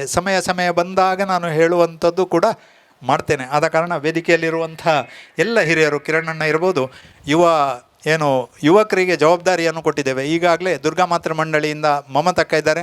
ಅವರು ಕೂಡ ಮುಂದಿನ ದಿನಗಳು ಚೀಟು ಬಂದಿದೆ ಇದೆ ಅಂತ ಅನ್ನಿಸ್ತದೆ, ಎಂತ ಗೊತ್ತಿಲ್ಲ, ಇರಲಿ, ಇದೆ ಅಲ್ಲ, ಸರಿ ಮುಗಿಸ್ತೇನೆ.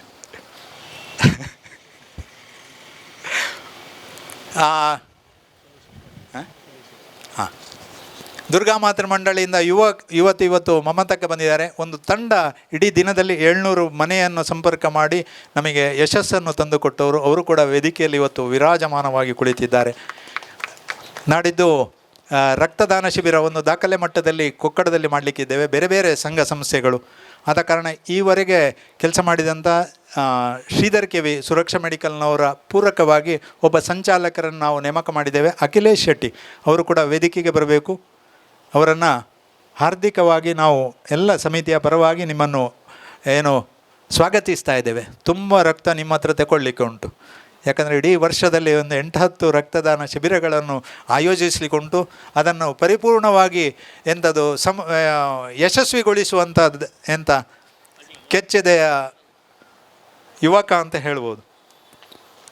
ಆದ ಕಾರಣ ನಿಮ್ಮೆಲ್ಲರನ್ನೂ ಕೂಡ ಸ್ವಾಗತ ಮಾಡ್ತೇನೆ. ಜಿಲ್ಲಾ ಸಂಘ ಚಾಲಕರ ವಿನಯ್ ಚಂದ್ರ ನಮ್ಮೊಟ್ಟಿಗಿದ್ದಾರೆ, ನನ್ನ ಸಮಕಾಲೀನರು. ಆದರೆ ಈಗ ಜಿಲ್ಲೆಯ ಜವಾಬ್ದಾರಿ, ಅವರನ್ನು ಕೂಡ ನಾವು ಎಲ್ಲರ ಪರವಾಗಿ ಸ್ವಾಗತ ಮಾಡ್ತಾ ಇದ್ದೇನೆ. ಕೃಷ್ಣ ಭಟ್ರು ನನಗೆ ಒಂದು ದಿಕ್ಕನ್ನು ತೋಚಿಸಿದವರು.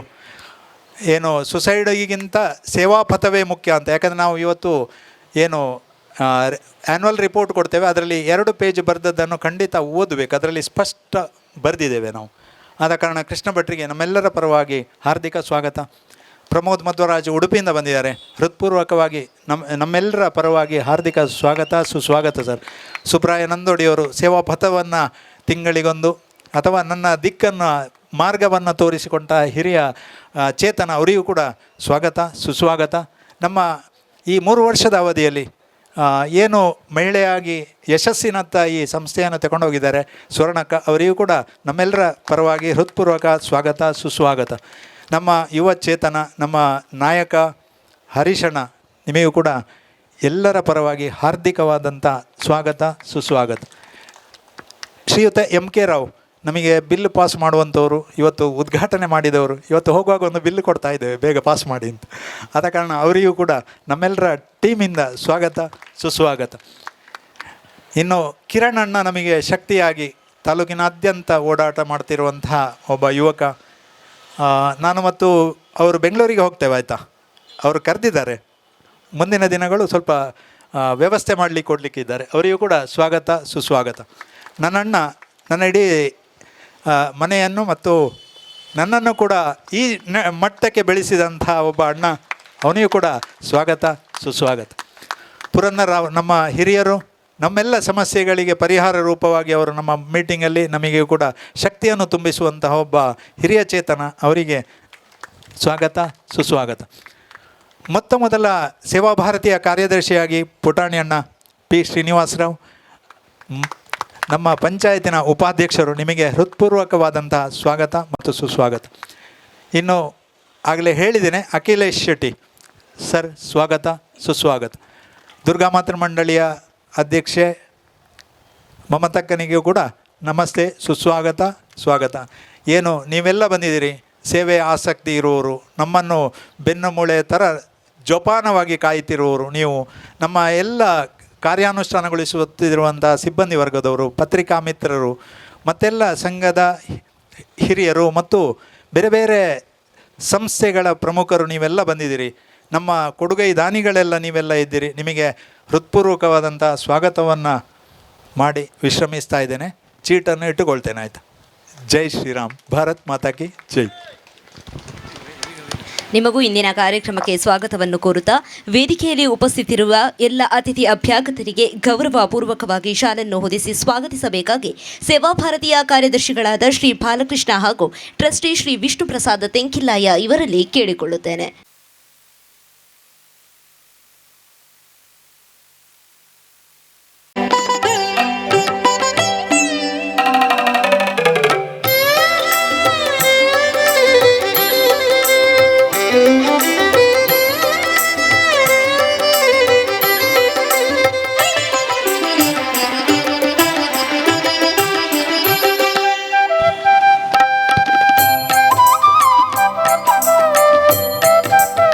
ಈ ಒಂದು ಕಾರ್ಯಕ್ರಮದಲ್ಲಿ ನಮ್ಮ ಜೊತೆ ಸಂಸ್ಥೆಯ ದಾನಿಗಳು, ಹಿರಿಯರು, ಸಂಘ ಪರಿವಾರದ ಎಲ್ಲ ನಾಯಕರುಗಳು, ಹಿರಿಯರು ನಮ್ಮ ಜೊತೆ ಇದ್ದಾರೆ. ನಮ್ಮ ಜೊತೆ SDM ಶಿಕ್ಷಣ ಸಂಸ್ಥೆಯ ಶ್ರೀಯುತ ಸೋಮಶೇಖರ್ ಅವರಿದ್ದಾರೆ. ಅವರನ್ನು ಕೂಡ ನಾವು ಈ ಸಂದರ್ಭದಲ್ಲಿ ಗುರುತಿಸ್ತೇವೆ. ಸಂಸ್ಕೃತದ ಅಧ್ಯಾಪಕರಾಗಿರ್ತಕ್ಕಂಥ ಶ್ರೀಯುತ ಶ್ರೀಧರ್ ಭಟ್ ಅವರಿದ್ದಾರೆ. ಅವರನ್ನು ಕೂಡ ನಾವು ಈ ಸಂದರ್ಭದಲ್ಲಿ ಗುರುತಿಸಿ ಕಾರ್ಯಕ್ರಮಕ್ಕೆ ಸ್ವಾಗತಿಸ್ತಾ ಇದ್ದೇವೆ. ಅದೇ ರೀತಿ ರಬ್ಬರ್ ಸೊಸೈಟಿ ಉಜಿರೆ ಇದರ ಉಪಾಧ್ಯಕ್ಷರಾಗಿರ್ತಕ್ಕಂಥ ಶ್ರೀಯುತ ಅನಂತಕೃಷ್ಣ ಭಟ್ ಮಚ್ಚಿಮಲೆ ಅವರಿದ್ದಾರೆ. ಅವರನ್ನು ಕೂಡ ಸ್ವಾಗತಿಸ್ತಾ ಇದ್ದೇವೆ. ದಿಶಾ ಸಮೂಹ ಸಂಸ್ಥೆ ಇದರ ಅರುಣ್ ಕುಮಾರ್ ಅವರಿದ್ದಾರೆ. ಅವರನ್ನು ಕೂಡ ಈ ಸಂದರ್ಭದಲ್ಲಿ ಪ್ರೀತಿಯಿಂದ ಸ್ವಾಗತಿಸ್ತಾ ಇದ್ದೇವೆ. ಅದೇ ರೀತಿ ಪಂಚಶ್ರೀ ನಾರಾಯಣ್ ಗೌಡ್ರು ನಮ್ಮ ಜೊತೆ ಇದ್ದಾರೆ. ಅವರನ್ನು ಕೂಡ ಪ್ರೀತಿಯಿಂದ ಸ್ವಾಗತಿಸ್ತಾ ಇದ್ದೇವೆ. ಶ್ರೀ ಕ್ಷೇತ್ರ ಧರ್ಮಸ್ಥಳ ಇದರ ಪಾರ್ಪತಿಗಾರರಾಗಿರ್ತಕ್ಕಂಥ ಶ್ರೀಯುತ ಲಕ್ಷ್ಮೀನಾರಾಯಣ ರಾವ್ ಅವರನ್ನು ಕೂಡ ಈ ಸಂದರ್ಭದಲ್ಲಿ ಅತ್ಯಂತ ಪ್ರೀತಿಯಿಂದ ಸ್ವಾಗತಿಸ್ತಾ ಇದ್ದೇವೆ. ಎಲ್ಲ ಭಾರತೀಯ ಮದ್ದೂರು ಸಂಘದ ಜಿಲ್ಲಾಧ್ಯಕ್ಷರಾಗಿರ್ತಕ್ಕಂಥ ಶ್ರೀಯುತ ಅನಿಲ್ ಕುಮಾರ್ ಯು ಅವರಿದ್ದಾರೆ. ಅವರನ್ನು ಕೂಡ ಪ್ರೀತಿಯಿಂದ ಸ್ವಾಗತಿಸ್ತಾ ಇದ್ದೇವೆ. ಶ್ರೀ ದೇಶಿಕೇಂದ್ರ ವಿದ್ಯಾಲಯ ಇದರ ಟ್ರಸ್ಟಿಗಳಾಗಿರ್ತಕ್ಕಂಥ ಶ್ರೀಯುತ ನವೀನ್ ಪ್ರಕಾಶ್ ಅವರಿದ್ದಾರೆ. ಅವರನ್ನು ಕೂಡ ಪ್ರೀತಿಯಿಂದ ಸಂದರ್ಭದಲ್ಲಿ ಸ್ವಾಗತಿಸ್ತಾ ಎಲ್ಲ ಪತ್ರಕರ್ತ ಬಂಧುಗಳಿಗೂ, ಮಿತ್ರರಿಗೂ, ಹಿತೈಷಿಗಳಿಗೂ ಮತ್ತೊಮ್ಮೆ ಸ್ವಾಗತವನ್ನು ಬಯಸ್ತಾ ಇದ್ದೇವೆ. ಕಾರ್ಯಕ್ರಮ ಎರಡು ಮಾತುಗಳನ್ನಾಡಬೇಕಾಗಿ ಕೇಳಿಕೊಳ್ಳುತ್ತೇನೆ. ನನ್ನ ಹೆಸರಲ್ಲಿ ಕೆ ಇಲ್ಲ, ಇಲ್ಲಿಯೇ ಅದನ್ನು ಸೇರಿಸಲಾಗಿದೆ. ಕನ್ಯಾಡಿಗೆ ಬಂದದ್ರಿಂದ ಕನ್ಯಾಡಿ ಪ್ರಮೋದ್ ಮಧ್ವರಾಜ್ ಆಗಿದ್ದೇನೆ ಅಂತ ಕಾಣುತ್ತೆ.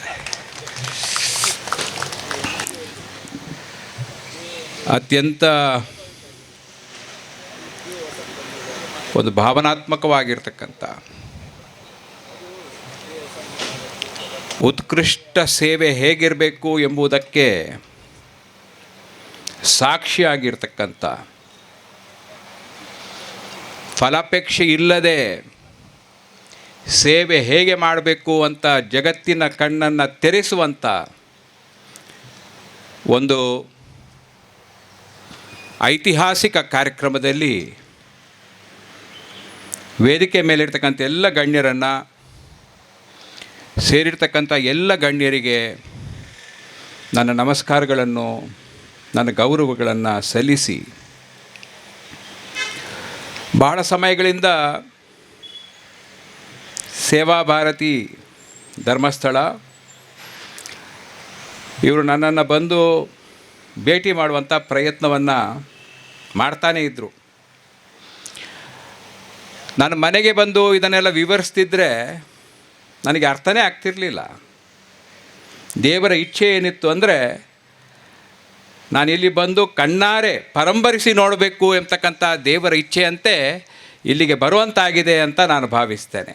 ಇಂಥ ಒಂದು ಸೇವೆಯನ್ನು ನೋಡುವಂಥ ಒಂದು ಭಾಗ್ಯವನ್ನು ದೇವರು ನನಗೆ ಕಲ್ಪಿಸಿದ್ದಾರೆ ಅಂತ ನಾನು ಈ ಸಂದರ್ಭದಲ್ಲಿ ಭಾವಿಸ್ತಾ ಇದ್ದೇನೆ.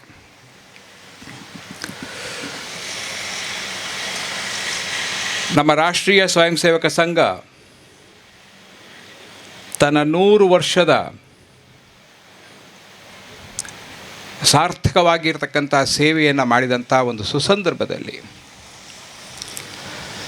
ತನ್ನ 42 ಬೇರೆ ಬೇರೆ ವಿಭಾಗಗಳ ಮೂಲಕ ದೇಶದ ಮತ್ತು ವಿದೇಶದ ಸರ್ವಾಂಗೀಣ ಒಂದು ಅಭಿವೃದ್ಧಿ, ಅದು ಸಾಂಸ್ಕೃತಿಕ ಅಭಿವೃದ್ಧಿ ಇರ್ಬೋದು, ಧಾರ್ಮಿಕ ಅಭಿವೃದ್ಧಿ ಇರ್ಬೋದು, ಸೇವಾ ಕಾರ್ಯಗಳಿರ್ಬೋದು, ಅಥವಾ ಆಧ್ಯಾತ್ಮಿಕ ಕಾರ್ಯಕ್ರಮಗಳಿರ್ಬೋದು, ಸಂಸ್ಕಾರವನ್ನು ಬೆಳೆಸುವಂಥ ಕಾರ್ಯಕ್ರಮಗಳಿರ್ಬೋದು, ಇದನ್ನು ಸಾರ್ಥಕವಾಗಿ ನಡೆಸ್ಕೊಂಡು ಬಂದಿದೆ. ಈ ದೇಶದಲ್ಲಿ ಇರ್ತಕ್ಕಂಥ ಹಳ್ಳಿಗಳು 6 ಲಕ್ಷ, ಸಂಘದ ಶಾಖೆಗಳಿರೋದು 50,000.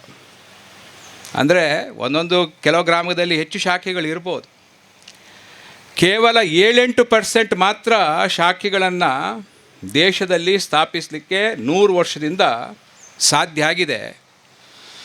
ಅದು ಎಲ್ಲಿಯಾದರೂ 50,000 ಇದ್ದಂಥ ಶಾಖೆಗಳು 1 ಲಕ್ಷ ಆದರೆ ಕಾಲಘಟ್ಟದಲ್ಲಿ ಈ ದೇಶದ ಜನತೆಯ, ವಿಶೇಷವಾಗಿ ಹಿಂದೂ ಧರ್ಮದ, ಸನಾತನ ಧರ್ಮದ ನಮಗೆಲ್ರಿಗೂ ಎಷ್ಟೊಂದು ದೊಡ್ಡ ಪ್ರಮಾಣದ ಸೇವೆ ಸಿಗಬಹುದು ಎಂಬತಕ್ಕಂಥದ್ದಕ್ಕೆ ಇವತ್ತಿನ ಈ ಕಾರ್ಯಕ್ರಮ ಸಾಕ್ಷಿಯಾಗಿದೆ ಅಂತ ನಾನು ಹೇಳಲಿಕ್ಕೆ ಬಯಸ್ತೇನೆ. ನಾನಲ್ಲಿ ಯಾರಿಗೆಲ್ಲ ಸ್ಪೈನಲ್ ಕಾರ್ಡ್ ಇಂಜುರಿ ಆಗಿದೆ ಅವರನ್ನೆಲ್ಲ ಭೇಟಿ ಮಾಡುವಂಥ ಅವಕಾಶ ಸಿಕ್ತು. ಅದರಲ್ಲಿ ಒಬ್ಬರು ಮೊಹಮ್ಮದ್ ಅಶ್ರಫ್ ಅಂತ ಇದ್ದರು. ನನಗೆ ಅನಿಸ್ತದೆ, ಈ ಸಂಘವನ್ನು ಯಾರೆಲ್ಲ ಟೀಕೆ ಮಾಡ್ತಾರೆ, ಆ ಟೀಕೆಕಾರರು, ಅದು ಪ್ರಿಯಾಂಕ್ ಖರ್ಗೆ ಇರ್ಬೋದು, ಅವರ ತಂದೆ ಇರ್ಬೋದು, ಅವರ ಜೀವಮಾನದಲ್ಲಿ ಮೊಹಮ್ಮದ್ ಅಶ್ರಫಿಗೆ ಸೇವೆ ಕೊಡುವಂಥ ಯೋಗ್ಯತೆ ಇಲ್ಲ ಎಂತಕ್ಕಂಥದ್ದನ್ನು ಹೇಳಲಿಕ್ಕೆ ಬಯಸ್ತೇನೆ. ಟೀಕೆ ಮಾಡುವುದೇ ಒಂದು ಆಸ್ತಿಯನ್ನಾಗಿ, ಇಂತಹ ದೇಶಕ್ಕೆ ಯಾವುದೇ ಸ್ವಾರ್ಥ ಭಾವನೆ ಇಲ್ಲದೆ ಆ 3,000 ಚಿಲ್ಡ್ರೆ ಏನು ಪ್ರಚಾರಕರಿದ್ದಾರೆ, ಸರ್ವತ್ಯಾಗ ಮಾಡಿ ಅವರ ಜೀವನವೇ ಹೆಚ್ಚಿನ ಅಂಶ. ಅನೇಕ ನಮ್ಮ ಯಾರು ಬೇಸರ ಮಾಡಬಾರ್ದು, ಮಠಾಧಿಪತಿಗಳಿಗಿಂತ ಸನ್ಯಾಸಿ ಹೇಗಿರಬೇಕು ಎಂಬುದಕ್ಕೆ ಮಾದರಿ ಯಾರಾದ್ರಿದ್ರೆ ಅದು ನಮ್ಮ ಪ್ರಚಾರಕರು ಎಂಬತಕ್ಕಂಥ ರೀತಿಯಲ್ಲಿ ದೇಶದ ನಿಸ್ವಾರ್ಥ ಸೇವೆಯನ್ನು ಮಾಡ್ತಕ್ಕಂಥ ಈ ಕಾಲಘಟ್ಟದಲ್ಲಿ ಅಂತಹ ಪ್ರಚಾರಕರಲ್ಲಿ ಒಂದು ಸ್ಯಾಂಪಲು, ನಮ್ಮ ಹತ್ರ ಎಷ್ಟು ಪ್ರಚಾರಕರಿದ್ದಾರೆ ಅದರಲ್ಲಿ ಒಂದು ಸ್ಯಾಂಪಲು ನಾವು ದೇಶಕ್ಕೆ ಕೊಡ್ತೇವೆ ಅಂತ ನರೇಂದ್ರ ಮೋದಿಯನ್ನು ಈ ದೇಶಕ್ಕೆ ಕೊಟ್ಟು ಇಡೀ ವಿಶ್ವವೇ ಬೆರಗಾಗುವಂಥ ರೀತಿಯಲ್ಲಿ ಕೊಡುಗೆಯನ್ನು ನೀಡಿದಂಥದ್ದು ಈ ಸಂಘ ಎಂಬತಕ್ಕಂಥದ್ದನ್ನು ನಾನು ಈ ಸಂದರ್ಭದಲ್ಲಿ ಹೇಳಬೇಕಾಗ್ತದೆ. ಸೇವೆಯನ್ನು, ದಾನ ಧರ್ಮವನ್ನು ಯಾವ ರೀತಿಯಲ್ಲಿ ಮಾಡಬೇಕು ಎಂಬುದು ನಮ್ಮ ಶಾಸ್ತ್ರ ಹೇಳಿದೆ. ಬಲಕೈಯಲ್ಲಿ ಕೊಟ್ಟದ್ದು ಎಡಕೈ ಗೊತ್ತಾಗಬಾರ್ದು. ರಾಜಕಾರಣಿಗಳಿಗೆ ಅದು ಆಗೋದಿಲ್ಲ ಪ್ರಚಾರ ಮಾಡದೆ. ರಾಜಕಾರಣಿಗಳು ಬದುಕುವುದೇ ಪ್ರಚಾರದಲ್ಲಿ. ನಾವು ಪ್ರಚಾರ ಮಾಡದೆ ಹೋದರೆ ನನ್ನಾಗೆ ಸೋಲುವುದೇ ಗತಿ ಅಂತ ಆಗ್ತದೆ. ಸೊ ಹಾಗಾಗಿ ರಾಜಕಾರಣಿಗಳು ಪ್ರಚಾರ ಮಾಡಬೇಕು. ಆದರೆ ನಾವು ಎಷ್ಟು ಪ್ರಚಾರ ಮಾಡ್ತೇವೆ ಆ ಪುಣ್ಯ ಫಲ ಎಲ್ಲ ಶೂನ್ಯ ಆಗುತ್ತೆ. ಪ್ರಚಾರ ಮಾತ್ರ ಉಳಿತದೆ, ಪುಣ್ಯ ಫಲ ನಮಗೆ ಬರೋದಿಲ್ಲ. ಪುಣ್ಯ ಫಲ ಬರಬೇಕಿದ್ರೆ ಪ್ರಚಾರ ರಹಿತವಾಗಿ ಸೇವೆ, ದಾನ ಧರ್ಮವನ್ನು ಮಾಡಬೇಕು ಅಂತ ನಮ್ಮ ಶಾಸ್ತ್ರ ಹೇಳಿದೆ. ಆ ಒಂದು ಕೆಲಸ ನಮ್ಮ ಸಂಘ ಸೇವಾ ಭಾರತಿಯ ಮೂಲಕ ನನಗೆ ಇವತ್ತೊಂದು ಮೆಸೇಜ್ ಬಂತು. ನಾನೀಗ ಇಲ್ಲಿ ಕೂತ್ಕೊಂಡಾಗಲೇ ಬಂತು. ನಮ್ಮ ಅಮರ್ ಸಿಂಗ್ ಅಂತ ಸಮಾಜವಾದಿ ಪಕ್ಷದ ನಾಯಕರು. ಸಮಾಜವಾದಿ ಪಕ್ಷ ಉತ್ತರ ಪ್ರದೇಶ ಅಂದರೆ RSS ಅನ್ನು ಟೀಕೆ ಮಾಡಿಕೊಂಡೇ ಬಂದಿರತಕ್ಕಂಥದ್ದು. ಅದರ ಬಗ್ಗೆ ನಾವು ಹೆಚ್ಚು ಹೇಳಬೇಕಾಗಿಲ್ಲ. ಅವರು ಅಜಮ್ಗಢ್ ಎಂಬತಕ್ಕಂಥ ಅವರ ಪಿತ್ರಾರ್ಜಿತ ಆಸ್ತಿ ಸುಮಾರು 4 ಕೋಟಿ ರೂಪಾಯಿಯ ತನ್ನ ತಂದೆಯ ಮನೆಯನ್ನು ಮತ್ತು ಒಂದು 10 ಕೋಟಿ ಬೆಲೆ ಬಾಳುವ 4 ಎಕರೆ ಭೂಮಿಯನ್ನು ಸೇವಾ ಭಾರತಿಗೆ ದಾನ ಮಾಡಿದ್ದಾರೆ ಅಂತಕ್ಕಂಥದ್ದನ್ನು ನೋಡಿದೆ. ಅಂದರೆ ವಿರೋಧಿಗಳು ಕೂಡ ತಮ್ಮ ಜೀವಮಾನ ಇಡೀ ವಿರೋಧ ಮಾಡಿಕೊಂಡು ಬಂದು, ನಾನಾದರೂ ಕಾಂಗ್ರೆಸ್ನಲ್ಲಿರುವಾಗ ಯಾವತ್ತೂ RSS ಅನ್ನು ಟೀಕೆ ಮಾಡಲಿಲ್ಲ. ಆ ಮಟ್ಟಿಗೆ ನಾನು ಸ್ವಲ್ಪ ಸೇಫ್ ಆಗಿದ್ದೇನೆ. ಯಾಕಂದರೆ ಸೇವೆ ಮಾಡುವವರನ್ನು ಟೀಕೆ ಮಾಡಿದರೆ ದೇವರು ಮುನಿತಾರೆ. ಸೊ ಇವತ್ತು ನಾನು ಇಲ್ಲಿಗೆ ಬಂದು ನೋಡಿದಾಗ ನಾನು ಅನೇಕ ಮನೆಗಳಲ್ಲಿ ಇಂಥ ಅನಾಹುತಗಳು, ನಾವೆಲ್ಲ ಈಗ ಭಾಳ ಸಂತೋಷದಲ್ಲಿದ್ದೇವೆ. ವೇದಿಕೆ ಮೇಲೆ, ವೇದಿಕೆ ಕೆಳಗೆ ಯಾರಿಗೇನು ತೊಂದರೆ ಆಗಬಾರ್ದು. ಆದರೆ ನಮಗೆ ಯಾವಾಗ ಆಕ್ಸಿಡೆಂಟ್ ಆಗುತ್ತೆ, ಯಾವಾಗ ನಾವು ಮರದಿಂದ ಬೀಳ್ತೀವಿ, ಯಾವಾಗ ನಾವು ಕಂಬದಿಂದ ಬೀಳ್ತೀವಿ. ಹೆಚ್ಚಿನ ಅಂಶ ವಿನಾಯಕ ರಾವ್ ಅವರು ಕಂಬದಿಂದ ಬಿದ್ದು ಈ ರೀತಿ ಪರಿಸ್ಥಿತಿ ಬಂತು ಅವರಿಗೆ. ನಿಮ್ಮೆಲ್ಲರೂ ನಾವು ಇವತ್ತು ಭಾಳ ಸಂತೋಷದಲ್ಲಿರ್ಬೋದು, ನಾವೆಲ್ಲರೂ ಭಾಳ ಒಳ್ಳೆಯದಿದ್ದೇವೆ, ಅವ್ರ ಪಾಪ ವೀಲ್ ಚೇರ್ನಲ್ಲಿ ಇರುವವ್ರದ್ದು ಗತಿ ನೋಡಿ ಅಂತ ಕೆಲವರಿಗೆ ಅನಿಸ್ಬೋದು ಮನಸ್ಸಿನ ಒಳಗೆ. ಆದರೆ ಅಂಥ ಪರಿಸ್ಥಿತಿ ನಮಗೂ ಕೂಡ ಯಾವಾಗ ಬರುತ್ತೆ ಅಂತ ಯಾರಿಗೂ ಗೊತ್ತಿಲ್ಲ. ಅಂಥ ಸಂದರ್ಭದಲ್ಲಿ ನಮಗಾದರೂ ಅಥವಾ ಈಗ ಆಗದವರಿಗಾದರೂ ಸೇವೆ ಮಾಡ್ತಕ್ಕಂಥ, ನಿಸ್ವಾರ್ಥ ಸೇವೆ ಮಾಡ್ತಕ್ಕಂಥ ಒಂದು ಸಂಸ್ಥೆ ಇವತ್ತಿಲ್ಲಿ ಇದೆ ಎಂಬತಕ್ಕಂಥದ್ದು ನಮಗೆ ಅತ್ಯಂತ ಸಂತೋಷದ ವಿಚಾರ. ನನ್ನನ್ನು ಕರೆಸಿದ್ದು ನೀವು ಭಾಷಣ ಮಾಡಲಿಕ್ಕೆ ಅಲ್ಲ,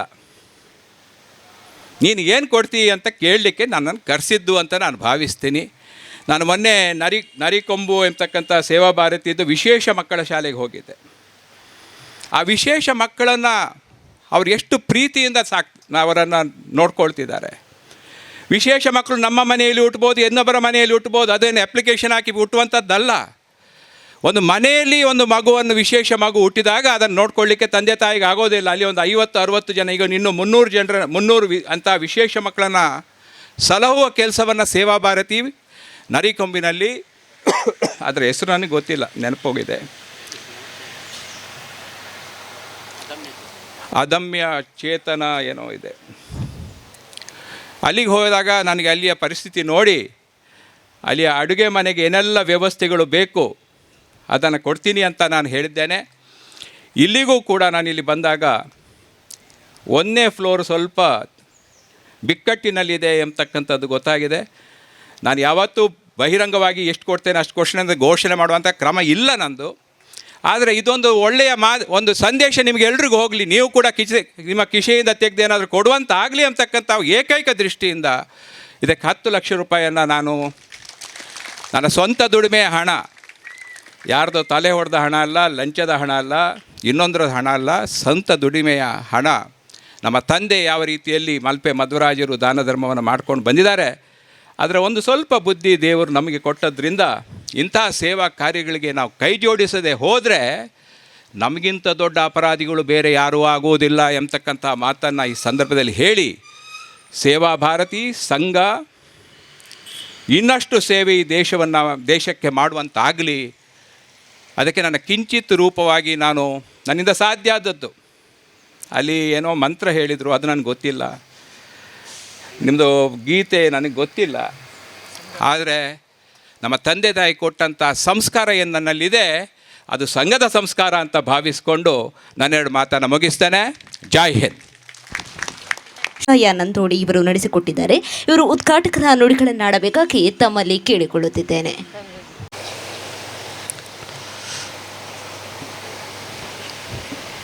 ವೇದಿಕೆಯಲ್ಲಿ ಆಸೀನರಾದ ಈ ಕಾರ್ಯಕ್ರಮದ ಆದರಣೀಯ ಅಧ್ಯಕ್ಷರೇ ಹಾಗೂ ವೇದಿಕೆಯಲ್ಲಿ ಅಲಂಕೃತರಾದ ಗೌರವಾನ್ವಿತರೇ ಮತ್ತು ವೇದಿಕೆಯ ಮುಂಭಾಗದಲ್ಲಿ ಸೇರಿರುವಂತಹ ಎಲ್ಲ ಸಹೃದಯ ಸಜ್ಜನ ಬಂಧುಗಳೇ ಮತ್ತು ತಾಯಂದಿರೇ,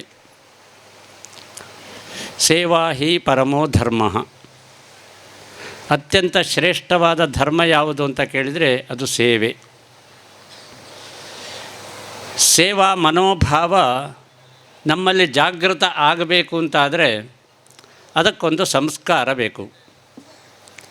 ಸೇವೆಗೆ ಅತ್ಯಂತ ಶ್ರೇಷ್ಠವಾದ ಉದಾಹರಣೆ ಅಂತ ಹೇಳಿದರೆ ಅದು ತಾಯಿ. ತಾಯಿ ಯಾವ ರೀತಿಯಾಗಿ ತನ್ನ ಮಗುವಿನ ಸೇವೆಯನ್ನು ಮಾಡ್ತಾಳೆಯೋ ಅದೇ ರೀತಿ ತಾಯಿಯ ಹೃದಯವನ್ನು ಹೊಂದಿದಂತಹ ನಾವೆಲ್ಲರೂ ಸೇರಿ ಈ ಸಮಾಜದ ಸೇವೆಯನ್ನು ಮಾಡಬೇಕು ಎಂಬುದು ನಮ್ಮೆಲ್ಲರ ಕಲ್ಪನೆ. ಹಾಗಾಗಿ ಎಲ್ಲಿ ಕೊರತೆ ಇದೆ ಆ ಕೊರತೆಯನ್ನು ತುಂಬಿಸುವಂತಹ ಕೆಲಸ ಸೇವಾ ಕಾರ್ಯ ಆಗಿರ್ತದೆ. ಯಾರಿಗೆ ಯಾವುದು ಅಗತ್ಯ ಇದೆ ಅದನ್ನು ಕೊಟ್ಟರೆ ಆಗ ನಾವು ಸೇವೆ ಮಾಡಿದಂತ ಆಗ್ತದೆ. ಅದು ಯಾವಾಗ ಅಗತ್ಯ ಇದೆ ಆಗ ಕೊಟ್ಟರೆ ಮಾತ್ರ ಅದು ಪ್ರಯೋಜನಕ್ಕೆ ಬರ್ತದೆ. ಯಾವಾಗಲೂ ಕೊಟ್ಟರೆ ಪ್ರಯೋಜನ ಇಲ್ಲ. ವಿದ್ಯಾರ್ಥಿ ಜೀವನದಲ್ಲಿ ವಿದ್ಯಾಭ್ಯಾಸ ಕೊಡಬೇಕು. ವಿದ್ಯಾರ್ಥಿಗೆ ವಿದ್ಯಾಭ್ಯಾಸಕ್ಕೆ ಮಾಡಲಿಕ್ಕೆ ಶುಲ್ಕ ವ್ಯವಸ್ಥೆ ಬೇಕು ಅಂತಾದರೆ ಅದನ್ನು ಆ ಸಂದರ್ಭದಲ್ಲಿಯೇ ಕೊಡಬೇಕು. ಹಾಗೆ ಒಬ್ಬ ರೋಗಿಯಾಗಿದ್ದರೆ ಅವನಿಗೆ ರೋಗ ಬಂದ ಸಂದರ್ಭದಲ್ಲಿ ರಕ್ತ ಬೇಕು ಅಂತಾದರೆ ಆ ಸಂದರ್ಭದಲ್ಲಿಯೇ ಕೊಡಬೇಕು. ಇನ್ಯಾವಾಗಲೂ ಕೊಟ್ಟರು ಪ್ರಯೋಜನ ಇಲ್ಲ. ಹಾಗಾಗಿ ಸೇವೆ ಅಂತ ಹೇಳಿದರೆ ಅದು ತತ್ಸಮಯಕ್ಕೆ ಆಯಾಯ ಸಮಯಕ್ಕೆ ಮಾಡುವಂತಹ ಒಂದು ಕೆಲಸ. ಸೇವೆ ಮಾಡಬೇಕಾದರೆ ಆರಂಭದಲ್ಲಿ ನಮಗೆ ವೈಯಕ್ತಿಕವಾಗಿ ನಮ್ಮ ಜೀವನದಲ್ಲಿ ಕುಟುಂಬದಲ್ಲಿ ಸಂಸ್ಕಾರ ಸಿಗಬೇಕು. ಅದು ಸಿಗಲಿಲ್ಲ ಅಂತಾದರೆ ಶಾಲೆಯಲ್ಲಿ ಆದರೂ ಸಿಗಬೇಕು. ಶಾಲೆಯಲ್ಲಿಯೂ ಸಿಗಲಿಲ್ಲ ಅಂತಾದರೆ ಅದು ಶಾಖೆಯಲ್ಲಿ ಸಿಗ್ತದೆ. ಹಾಗಾಗಿ ಮಧ್ವರಾಜರಷ್ಟು ವಿವರವಾಗಿ ಚೆನ್ನಾಗಿ ಹೇಳಿದ್ದಾರೆ. ಶಾಖೆಯಿಂದ ಏನು ಸಂಸ್ಕಾರ ಸಿಕ್ಕಿತ್ತು ಅದರ ಆಧಾರದಲ್ಲಿ ನಮ್ಮ ವ್ಯಕ್ತಿತ್ವ ರೂಪುಗೊಳ್ಳುತ್ತದೆ. ವಿನಾಯಕರಾವ್ ಅವರು ಮಂಡಲ ಕಾರ್ಯವಾಹರಾಗಿದ್ದಾಗ ಈ ಘಟನೆ ನಡೆದಿದ್ದು ಅಂತ ಅವರು ಹೇಳ್ತಾರೆ. ಅವ್ರು ಹೇಳಿದ್ದಾರೆ ನನ್ನ ಹತ್ರ, ಹೀಗೆ ಬೇರೆಯವರಿಗೆ ಉಪಕಾರ ಮಾಡಲಿಕ್ಕೆ ಹೋಗಿ ನಾನು ಕಂಬದಿಂದ ಬಿದ್ದೆ ಅಂತ ಹೇಳಿದರು. ಉಪಕಾರ ಮಾಡೋದು ಅಂದರೆ ಅವರು ಉಪಕಾರ ಮಾಡೋದು ಅವರ ಗುಣ ಆಗಿತ್ತು. ಅವರು ಶಾಖೆಯ ಕಾರ್ಯಕರ್ತರಾದ್ದರಿಂದ ಬಿದ್ದ ಮೇಲೆ ಅವರ ಪರಿಸ್ಥಿತಿ ತುಂಬ ಕಷ್ಟ ಆಗಿತ್ತು. ಆದರೆ ಅವರನ್ನು ಕೂಡ ಮೇಲೆತ್ತುವಂಥ ಕೆಲಸವನ್ನು ಮಾಡಿದವರು ಯಾರು ಅಂದರೆ ಆಗಿನ ಕಾಲದಲ್ಲಿ ತಾಲೂಕು ಕಾರ್ಯವಾಹರಾಗಿದ್ದಂಥ ಶ್ರೀಯುತ ಕೃಷ್ಣ ಭಟ್ರು. ಸುಮಾರು ಒಂದು 10 ವರ್ಷಗಳ ಕಾಲ, ಬಹುಶಃ ನನಗೆ ಗೊತ್ತಿಲ್ಲ ಎಷ್ಟು ವರ್ಷ ಅಂತ, ಅವರು ಬಹಳ ಚಿಂತೆಯಲ್ಲಿದ್ದಂಥ ಸಂದರ್ಭದಲ್ಲಿ ಅವರ ಮನಸ್ಸಿಗೆ ಧೈರ್ಯ ಕೊಡುವಂಥ ಕೆಲಸವನ್ನು ಅವರು ಮಾಡಿದ್ದಾರೆ. ಆ ಧೈರ್ಯ ಕೊಟ್ಟದ್ದರ ಪರಿಣಾಮವಾಗಿ ಅವರು ಒಂದು ಸೇವಾ ಸಂಸ್ಥೆಯನ್ನು ಇಲ್ಲಿ ಸ್ಥಾಪಿಸಬೇಕು ಅಂತ ಇಲ್ಲಿಯ ಜನರನ್ನೆಲ್ಲ ಸೇರಿಸಿಕೊಂಡು ಹಾಗಾಗಿ ಸೇವಾ ಭಾರತಿಯನ್ನು ಪ್ರಾರಂಭ ಮಾಡಿದರು. ಸೇವಾ ನಿಕೇತನ ಅಂತ ಕಟ್ಟಡವನ್ನು ಆರಂಭ ಮಾಡಿದರು. ಇದೆಲ್ಲದಕ್ಕೆ ಯಾವಾಗಲೂ ಅಷ್ಟೇ ಕಾರ್ಯ ಮತ್ತು ಕಾರ್ಯಾಲಯ ಇದೆರಡರಲ್ಲಿ ಸಣ್ಣ ವ್ಯತ್ಯಾಸ ಇದೆ. ಸಂಘ ಯಾವಾಗಲೂ ಏನು ಹೇಳ್ತದೆ ಅಂದರೆ ಮೊದಲು ಕಾರ್ಯ ಆಗಲಿ ಆಮೇಲೆ ಕಾರ್ಯಾಲಯ ಕಟ್ಬೋದು ಅಂತ ಹೇಳ್ತಾರೆ. ಮೊದಲೇ ಕಾರ್ಯಾಲಯ ಕಟ್ಟಲಿಕ್ಕೆ ಯಾವಾಗಲೂ ಅನುಮತಿ ಇರುವುದಿಲ್ಲ. ಹಾಗೆ ಇಲ್ಲಿಯೂ ಕೂಡ ಆ ಕೆಲಸವನ್ನು ಮೊದಲಾಗಿ ಮಾಡಿದ್ದಾರೆ. ಕಾರ್ಯವನ್ನು ಮಾಡಿದ್ದಾರೆ. ಕಾರ್ಯಕರ್ತರನ್ನು ನಿರ್ಮಾಣ ಮಾಡಿದ್ದಾರೆ. ನಾನಾಗ ಬರ್ತಾಯಿದ್ದೆ, ಇಲ್ಲಿ ವಿಭಾಗ ಸೇವಾ ಪ್ರಮುಖ ಆಗಿದೆ. ಆ ಸಂದರ್ಭದಲ್ಲಿ ಹಾಗಾಗಿ ಬರ್ತಾಯಿದ್ದೆ. ಇಲ್ಲಿ ಸೇವಾ ಮಾಡ್ತಾ ಇದ್ದದ್ದು ಅದೇ ರಕ್ತದಾನದಂತಹದ್ದು, ಶಾಲೆಗಳಿಗೆ ಟಾಯ್ಲೆಟ್ ಕೊಟ್ಟದ್ದು, ಶಾಲೆಯ ಬಡ ಮಕ್ಕಳಿಗೆ ಪುಸ್ತಕಗಳನ್ನು ಕೊಟ್ಟದ್ದು, ಈ ರೀತಿಯಾಗಿ ಬೇರೆ ಬೇರೆ ರೀತಿಯ ಸೇವಾ ಚಟುವಟಿಕೆಗಳನ್ನು ಆ ಸಂದರ್ಭದಲ್ಲಿ ಮಾಡ್ತಾಯಿದ್ರು. ಯಾವಾಗ ವಿನಾಯಕರಾವ್ ಅವರು ಸ್ವತಃ ವೆಲ್ಲೂರಿಗೆ ಹೋಗಿ ಅವರು ಸ್ವತಃ ಈ ಪುನಶ್ಚೇತನಾ ಕೇಂದ್ರದಲ್ಲಿ ತರಬೇತಿಯನ್ನು ಪಡೆದು ಬಂದರು, ಅವರಿಗೆ ಅನ್ನಿಸಿದ್ದೇನು ಅಂತ ಹೇಳಿದರೆ, ಈಗ ನಾನು ಮಾಡ್ತಾ ಇರುವ ಸೇವೆಗಿಂತಲೂ ಶ್ರೇಷ್ಠವಾದ ಸೇವೆ ಬೇರೊಂದುಂಟು, ಅದನ್ನು ನಾನು ಮಾಡಬೇಕಾಗಿದೆ ಎಂಬುದನ್ನು ಅವರು ಅರ್ಥ ಮಾಡಿಕೊಂಡರು. ಸ್ವಯಂ ಸೇವಕರಾದ ಕಾರಣ ಅವರಿಗೆ ಅರ್ಥ ಆಯಿತು. ಈ ಪುಸ್ತಕ ವಿತರಣೆ ಮಾಡೋದು, ರಕ್ತದಾನ ಬೇರೆಯವರು ಮಾಡ್ಬೋದು, ಆದರೆ ಸ್ವತಃ ನನ್ನ ಹಾಗೆ ಯಾವಾಗ ನೋವಿದ್ದಾಗ ನಾನು ಅದನ್ನು ಪರಿಮಾರ್ಜನೆ ಮಾಡಿಕೊಳ್ಳುವ ಸಲುವಾಗಿ ಅಥವಾ ಆ ನೋವನ್ನು ಮರೆಯುವ ಸಲುವಾಗಿ ನನ್ನ ಹಾಗೆ ಇರುವಂತಹ ಜನರ ಸೇವೆಯನ್ನು ಮಾಡಬೇಕು ಅಂತ ಅವರು ಯೋಚನೆ ಮಾಡಿದ್ದು ಬಹಳ ಶ್ರೇಷ್ಠವಾದಂತಹ ಕಲ್ಪನೆ. ಆ ಕಲ್ಪನೆ ಬಂದ ಮೇಲೆ ಅವರು ಸೇವಾಧಾಮದ ಬಗ್ಗೆ ಮುಂದಕ್ಕೆ ಹೋದರು ಅಂತ ನಮಗೆಲ್ಲ ಗೊತ್ತಿದೆ. ಹಾಗೆ ಸೇವಾ ಭಾರತಿ ಎಂಬಂತಹ ಸಂಸ್ಥೆ ತುಂಬ ಜನರ ಕಾರ್ಯಕರ್ತರನ್ನು ಹೊಂದಿದೆ. ನನಗೆ ಗೊತ್ತಿದೆ, ಇಲ್ಲಿ ತುಂಬ ಮನೆಗಳ ಸಂಪರ್ಕ ನನಗಿದೆ. ನಾನು ತುಂಬ ಸರ್ತಿ ಬಂದಿದ್ದೇನೆ. ತುಂಬ ಕಾರ್ಯಕರ್ತರಿದ್ದಾರೆ. ಯಾಕೆಂದರೆ ನೇತೃತ್ವ ಚೆನ್ನಾಗಿದ್ದರೆ ಆಗ ಕಾರ್ಯಕರ್ತರು ಜಾಸ್ತಿ ಸಿಗ್ತಾರೆ. ಅಂತಹ ನೇತೃತ್ವವನ್ನು ಈ ಸಂಸ್ಥೆಯಲ್ಲಿ ಕೊಟ್ಟಿದ್ದಾರೆ. ಈಗ ಅಧ್ಯಕ್ಷರಾಗಿರುವವರು ಇರ್ಬೋದು, ಹಿಂದೆ ಅಧ್ಯಕ್ಷರಾಗಿದ್ದವರಿದ್ದಿರ್ಬೋದು, ಇವೆಲ್ಲರೂ ಕೂಡ ಒಳ್ಳೆಯ ನೇತೃತ್ವವನ್ನು ಕೊಟ್ಟು ಕಾರ್ಯವನ್ನು ಬೆಳೆಸ್ತಾ ಇದ್ದಾರೆ ಎಂಬುದು ಸಂತೋಷದ ವಿಷಯ. ಇನ್ನು ಬಹಳ ಮುಖ್ಯವಾದದ್ದೇನು ಅಂತ ಹೇಳಿದರೆ, ಸಾಮಾನ್ಯವಾಗಿ ನಾವೆಲ್ಲರೂ ಕೂಡ ಮಾನಸಿಕವಾಗಿ ಕುಸಿದು ಹೋಗಿಬಿಡ್ತೇವೆ. ಏನೇ ಘಟನೆ ನಡೆದರೂ ಕೂಡ ನಮ್ಮ ಜೀವನದಲ್ಲಿ ಸಂಪಾದನೆ ಕಡಿಮೆಯಾಗಲಿ, ಉದ್ಯೋಗದಲ್ಲಿ ಸಂಪಾದನೆ ಕಡಿಮೆ ಬರ್ತಾ ಇರಲಿ, ಅಥವಾ ಆರ್ಥಿಕವಾದ ಸಂಕಷ್ಟ ಬರಲಿ, ಅಥವಾ ಆರೋಗ್ಯದ ಸಂಕಷ್ಟ ಬರಲಿ, ಯಾವುದೇ ಸಂಕಷ್ಟ ಬಂದರೂ ಕೂಡ ನಮ್ಮ ಮನಸ್ಸು ಕುಗ್ಗುತ್ತದೆ. ಮನಸ್ಸು ಒಮ್ಮೆ ಕುಗ್ಗೀತು ಅಂತ ಆದರೆ ಆಗ ಹಲವಾರು ರೀತಿಯ ಕಾಯಿಲೆಗಳು ನಮ್ಮನ್ನು ಬಾಧಿಸಲಿಕ್ಕೆ ಶುರು ಮಾಡ್ತವೆ. ಇವತ್ತು ಈ ಸಮಾಜಕ್ಕೆ ಆಗ್ತಾ ಇರೋದು ಅದು.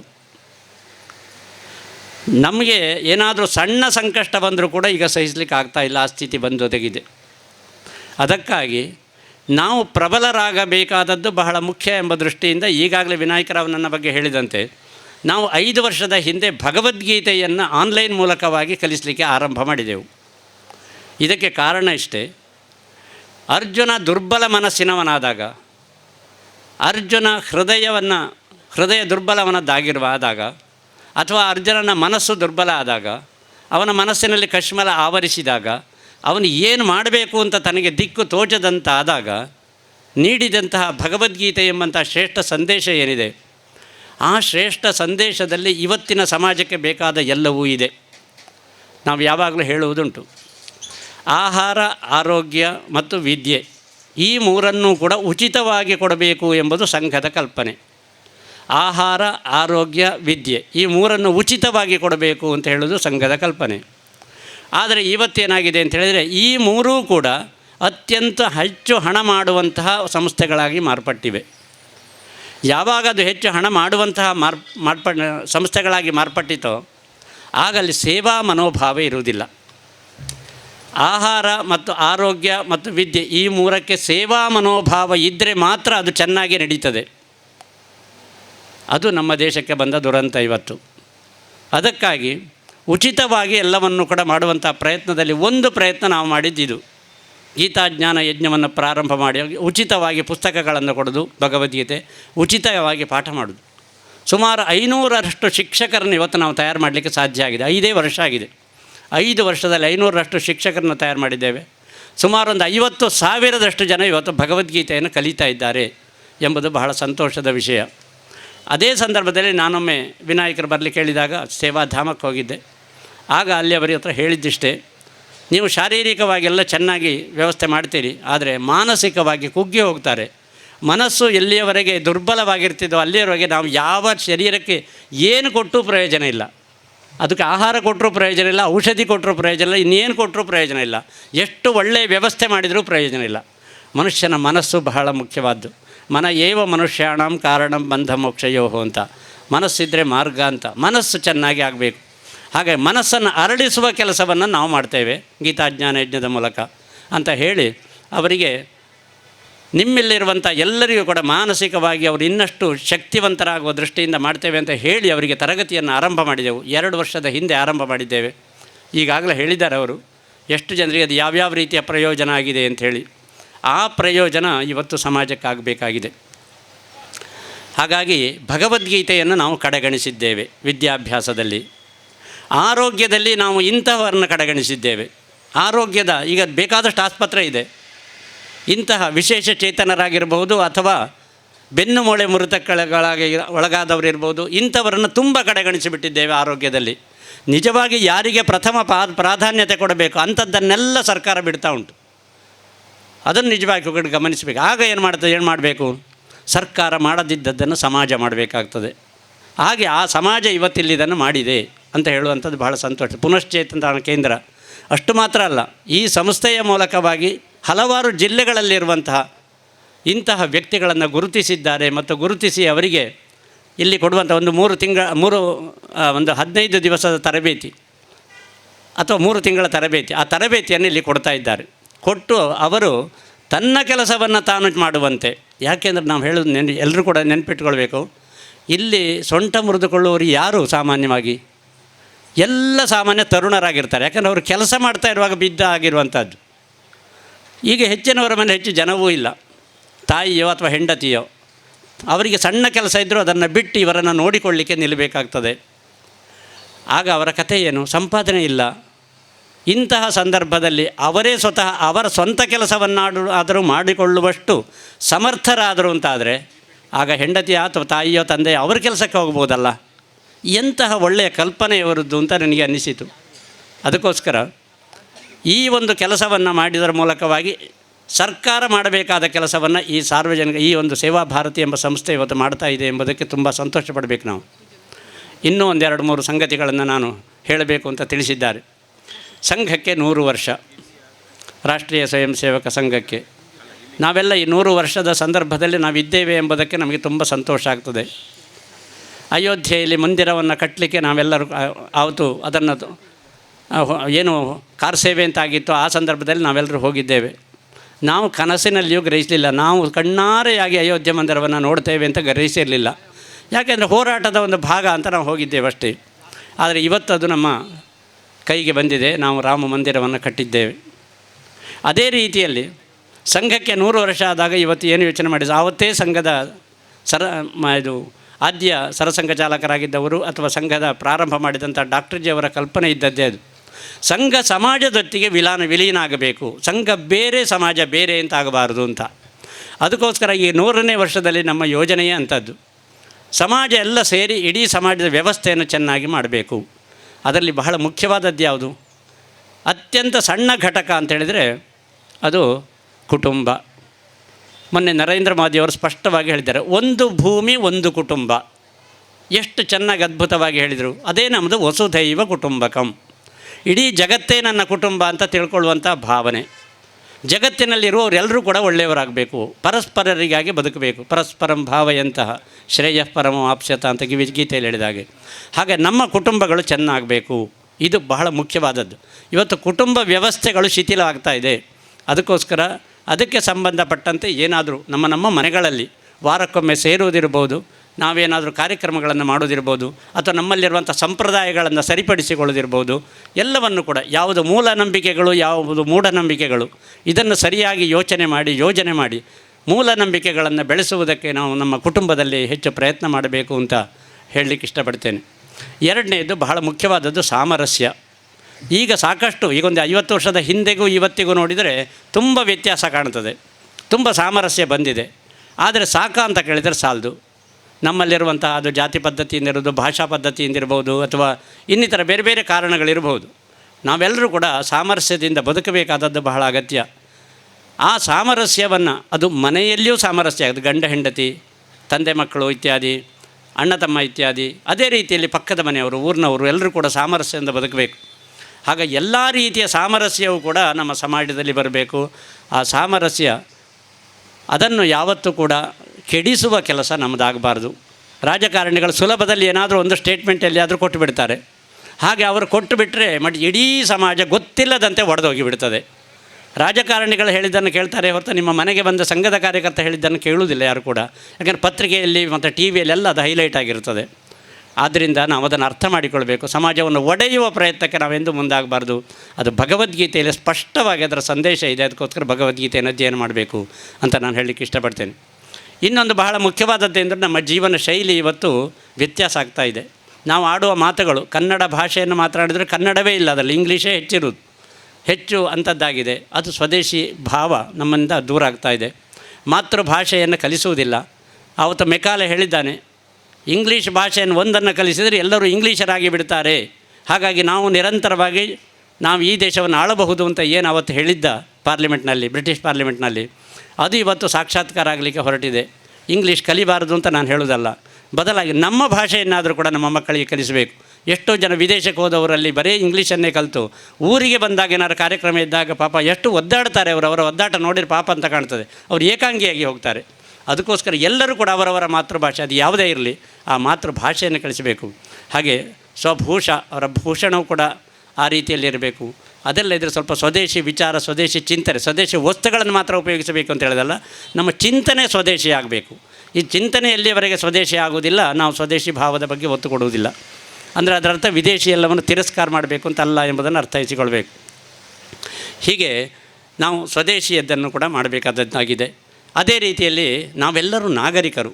ನಾವೇನು ಮಾಡ್ತೇವೆ ಅಂದರೆ ಎಲ್ಲವನ್ನು ಕೂಡ ಅದು ಸರಕಾರ ಹೇಳಿದರೆ ಮಾಡೋದು, ಅಥವಾ ಪೊಲೀಸರಿದ್ದರೆ ಮಾಡೋದು, ಅಥವಾ ಬೇರೆ ಏನೋ ಒಂದು ಒತ್ತಡಕ್ಕೆ ನಾವು ಮಾಡ್ತೇವೆ ಅಷ್ಟೇ ಹೊರತು ನಮ್ಮ ಅಂತರಂಗದಿಂದ ಅನಿಸಬೇಕು ಇದು ನಿಯಮ ಇದೆ, ಈ ನಿಯಮವನ್ನು ನಾವು ಪಾಲಿಸಬೇಕು ಎಂಬ ಭಾವ ನಮ್ಮಲ್ಲಿ ಬರಬೇಕು.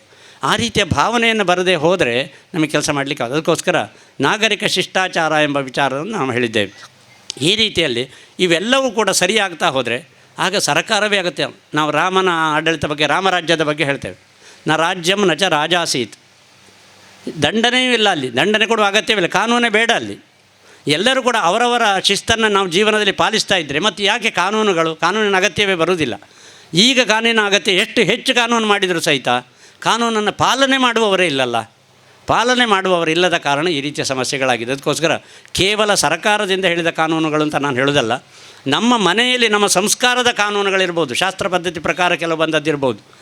ಒಂದು ದೇವಸ್ಥಾನಕ್ಕೆ ಹೋದರೆ ಅಲ್ಲಿಯ ಕೆಲವು ನಿಯಮಗಳಿರಬಹುದು, ಅದೇ ಒಂದು ಮದುವೆ ಮನೆಗೆ ಹೋದರೂ ಅಲ್ಲಿ ಕೆಲವು ನಿಯಮಗಳಿರ್ಬೋದು. ಎಲ್ಲವನ್ನು ಕೂಡ ನಮ್ಮ ಜೀವನದಲ್ಲಿ ನಾವು ಅಳವಡಿಸಿಕೊಳ್ಬೇಕು. ಇನ್ನೊಂದು ಬಹಳ ಮುಖ್ಯವಾದದ್ದು ನಮ್ಮ ಪರಿಸರ. ನಾವು ಇವತ್ತು ಏನಾಗಿದೆ ಅಂದರೆ ಪರಸ್ಪರಂ ಭಾವೈ ಅಂತ ಹೇಳಿದ ಹಾಗೆ ಭಗವಂತ ಹೇಳಿದ್ದ ಅದನ್ನೇ. ಏನು ಅಂತ ಹೇಳಿದರೆ, ಭಗವಂತ ನಮ್ಮನ್ನು ಸೃಷ್ಟಿ ಮಾಡುವಾಗಲೇ ನಮಗೆ ಪರಿಸರವನ್ನು ಕೊಟ್ಟು ಬಿಟ್ಟಿದ್ದಾನೆ, ಸುಂದರವಾದ ಪರಿಸರವನ್ನು. ನೀವು ಚೆನ್ನಾಗಿ ಬದುಕಿ ಅಂತ ಕೊಟ್ಟದ್ದು. ನಾವೇನು ಮಾಡ್ತಾ ಇದ್ದೇವೆ, ನನಗೆ ಪರಿಸರ ಅದು ಚೆನ್ನಾಗಿರಬೇಕು ಅಂತ ಗೊತ್ತಿದ್ದರೂ ಸಹಿತ ಬೇಡದ್ದನ್ನೆಲ್ಲ ಪರಿಸರಕ್ಕೆ ಹಾಕಿ ನಾವು ಪರಿಸರವನ್ನು ಹಾಳು ಮಾಡ್ತಾ ಇದ್ದೇವೆ. ನಮ್ಮ ಪರಿಸರವನ್ನು ನಾವು ಹಾಳು ಮಾಡಿಕೊಂಡ್ರೆ ಆಗ ನಮಗೆ ಬದುಕು ಇನ್ನಷ್ಟು ದಯನೀಯ ಆಗ್ತದೆ, ಇನ್ನಷ್ಟು ತೊಂದರೆ ಆಗ್ತದೆ, ಅದರಿಂದ ಆರೋಗ್ಯ ಹಾಳಾಗ್ತದೆ. ಅದಕ್ಕೋಸ್ಕರ ಪರಿಸರದ ಮೇಲಿನ ಕಾಳಜಿ ಇದೆಲ್ಲ ಸಾಮಾಜಿಕವಾಗಿ ಅಂದರೆ ಸಂಘ, ನಾನು ಆಗಲೇ ಹೇಳಿದಂತೆ ಸಂಘ ಈ 100 ವರ್ಷದಲ್ಲಿ ಏನಾಗಬೇಕು ಅಂದರೆ ಸಂಘ ಸಮಾಜದೊಟ್ಟಿಗೆ ಒಂದಾಗಬೇಕು ಅಂತ ಅರ್ಥ. ಅಂದರೆ ಸಂಘದ ಶಾಖೆಗಳೆಲ್ಲರೂ ಮಾಡಬೇಕು, ಎಲ್ಲರೂ ಶಾಖೆಗೆ ಬರಬೇಕು ಅಂತ ಅರ್ಥ ಅಲ್ಲ. ಬದಲಾಗಿ ಸಂಘದ ವಿಚಾರ ಏನಿದೆ, ನಮ್ಮ ಹಿಂದೂ ವಿಚಾರ ಇದೆ, ನಮ್ಮ ಶ್ರೇಷ್ಠ ಪರಂಪರೆ ಏನಿದೆ, ಇವೆಲ್ಲವೂ ಕೂಡ ನಮ್ಮ ಜೀವನದಲ್ಲಿ ಬರಬೇಕು ಅಂತ ಅರ್ಥ. ಅದಕ್ಕಾಗಿ ನಾವು ಈ ಒಂದು 5-6 ಅಂಶಗಳು ಏನಿದೆ ಇದರ ಬಗ್ಗೆ ನಾವೆಲ್ಲರೂ ಕೂಡ ಸ್ವಲ್ಪ ವೈಯಕ್ತಿಕವಾಗಿ ಕುಳಿತು ಆಲೋಚನೆ ಮಾಡಬೇಕು. ನಾನೇನು ಮಾಡಬಹುದು ಇದರ ಬಗ್ಗೆ ಅಂತ ಪ್ರತಿಯೊಬ್ಬರು ಯೋಚನೆ ಮಾಡಿದರೆ ಆಗ ಖಂಡಿತವಾಗಿ ಕೂಡ ನಮ್ಮ ದೇಶದ ಒಂದು ಯೋಚನೆ ಏನಿದೆ ಅಥವಾ ನಮ್ಮ ಸಂಘದ ಯೋಚನೆ ಏನಿದೆ, ಯೋಜನೆ ಇದೆ, ಅದನ್ನು ಕಾರ್ಯಗತಗೊಳಿಸಲಿಕ್ಕೆ ಸಾಧ್ಯ ಆಗ್ತದೆ ಎಂಬುದಾಗಿ ಹೇಳ್ಬೋದು. ಹಾಗಾಗಿ ಈ ದೃಷ್ಟಿಯಲ್ಲಿಯೂ ಕೂಡ ನೀವೆಲ್ಲರೂ ಕೂಡ ಸಹಕರಿಸಬೇಕು.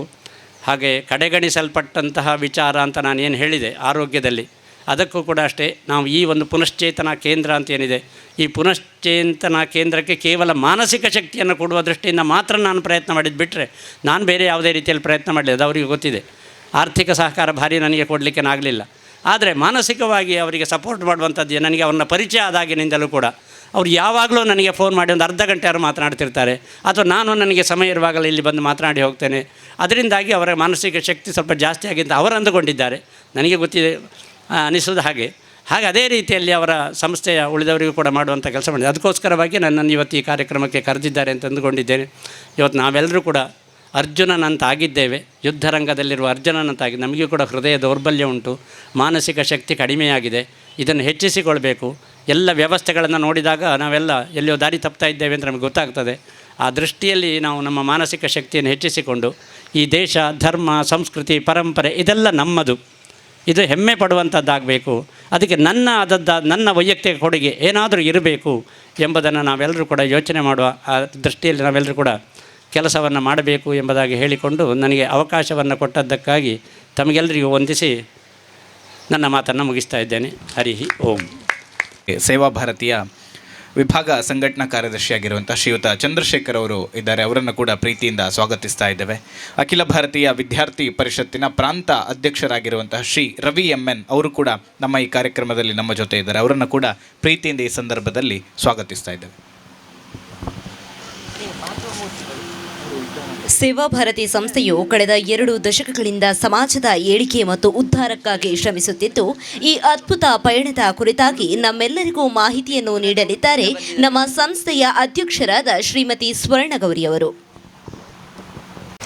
ಓಂ ಶ್ರೀ ಮಂಜುನಾಥಾಯ ನಮಃ.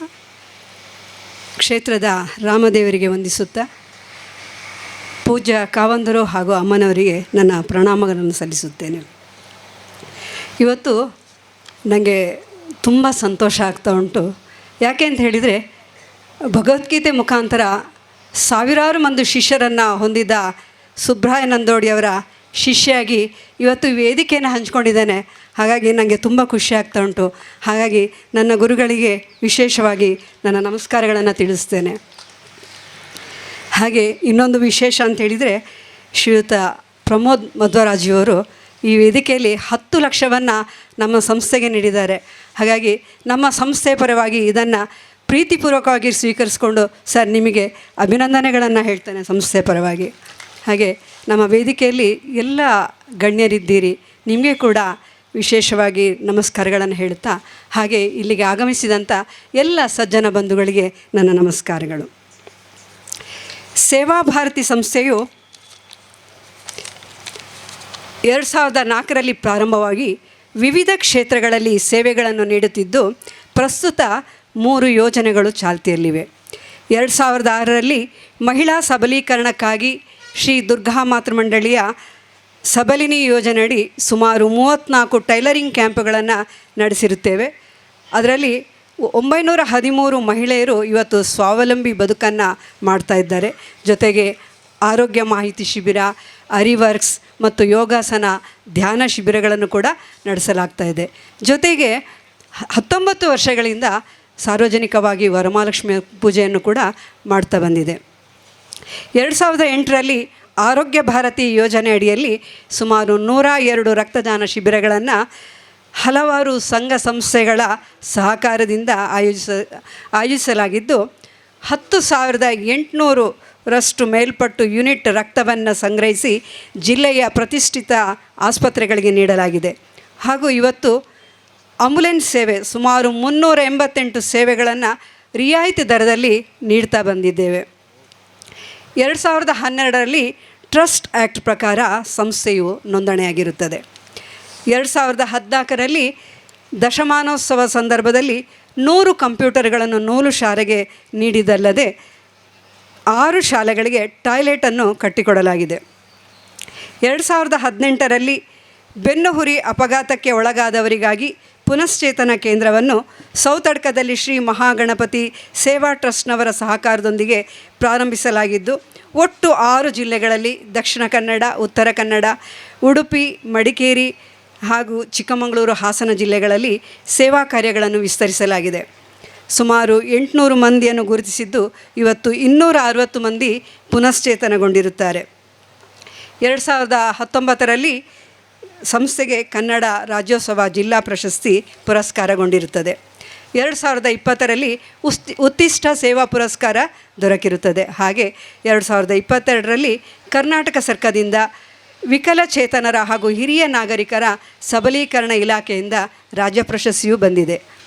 2023ರಲ್ಲಿ ರಾಜ್ಯ ಮಟ್ಟದ ರಿಹ್ಯಾಬ್ ಮೇಳ ಆಯೋಜನೆಯನ್ನು ಮಾಡಿ ಸುಮಾರು 168 ಮಂದಿ ನಮ್ಮ ಶಿಬಿರಾರ್ಥಿಗಳು ಈ ಮೇಳದಲ್ಲಿ ಭಾಗವಹಿಸಿ ಇದು ತುಂಬ ಅತ್ಯಂತ ಯಶಸ್ವಿಯಾಗಿರುತ್ತದೆ.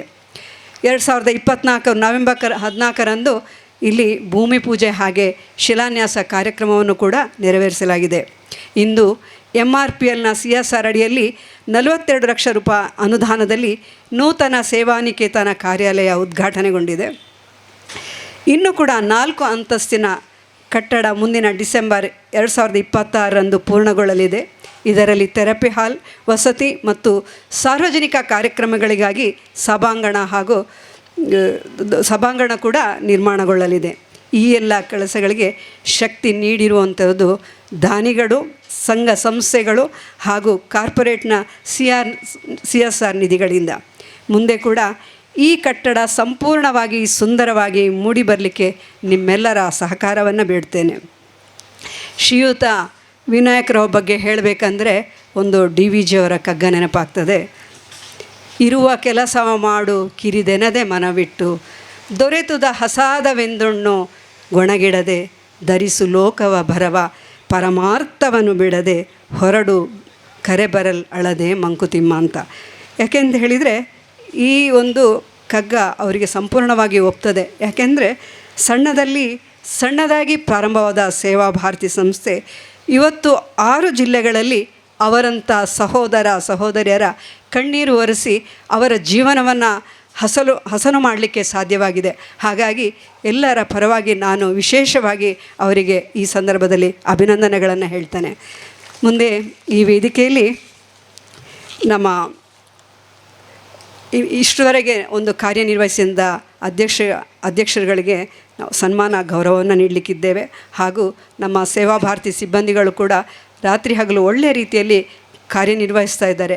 ಇವರಿಗೆ ಕೂಡ ಗೌರವವನ್ನು ಸಮರ್ಪಣೆ ಮಾಡಲಿಕ್ಕಿದೆ. ಹಾಗೂ 2 ವರ್ಷಗಳಿಂದ ಬೆನ್ನುಹುರಿ ಅಪಘಾತಕ್ಕೆ ಒಳಗಾದ ದಿವ್ಯಾಂಗರಿಗೆ ಆನ್ಲೈನಲ್ಲಿ ಭಗವದ್ಗೀತೆ ಅಭ್ಯಾಸ ಮಾಡಿಸಿದ ಗುರುಗಳಿಗೆ ಕೂಡ ಗೌರವಾರ್ಪಣೆ ಮಾಡಲಿಕ್ಕಿದೆ. ಹಾಗೆ ಬೆನ್ನುಹುರಿ ಅಪಘಾತ ಮತ್ತು ನಿರ್ವಹಣೆ ಹಾಗೂ ಜಾಗೃತಿಗಾಗಿ ತಯಾರಿಸಿದ ಪೋಸ್ಟುಗಳ ಬಿಡುಗಡೆ ಆಗಿದೆ. ಈ ಎಲ್ಲ ಕಾರ್ಯಕ್ಕೆ ನೀವೆಲ್ಲ ಉಪಸ್ಥಿತಿರಿ. ನಿಮಗೆಲ್ಲರಿಗೂ ಕೂಡ ಸಂಸ್ಥೆಯ ಪರವಾಗಿ ಅಭಿನಂದನೆಗಳು ಹೇಳುತ್ತಾ ಎಲ್ಲರಿಗೂ ಕೂಡ ಶುಭವಾಗಲಿ. ವಂದನೆಗಳು. 21 ವರ್ಷ ಬಿಡುಗಡೆಗೊಳಿಸಬೇಕಾಗಿ ಕೇಳಿಕೊಳ್ಳುತ್ತಿದ್ದೇನೆ. ಹಾಗೆ ಎಲ್ಲ ಗಣ್ಯರು ಇದರಲ್ಲಿ ಪಾಲ್ಗೊಳ್ಳಬೇಕಾಗಿ ವಿನಂತಿ.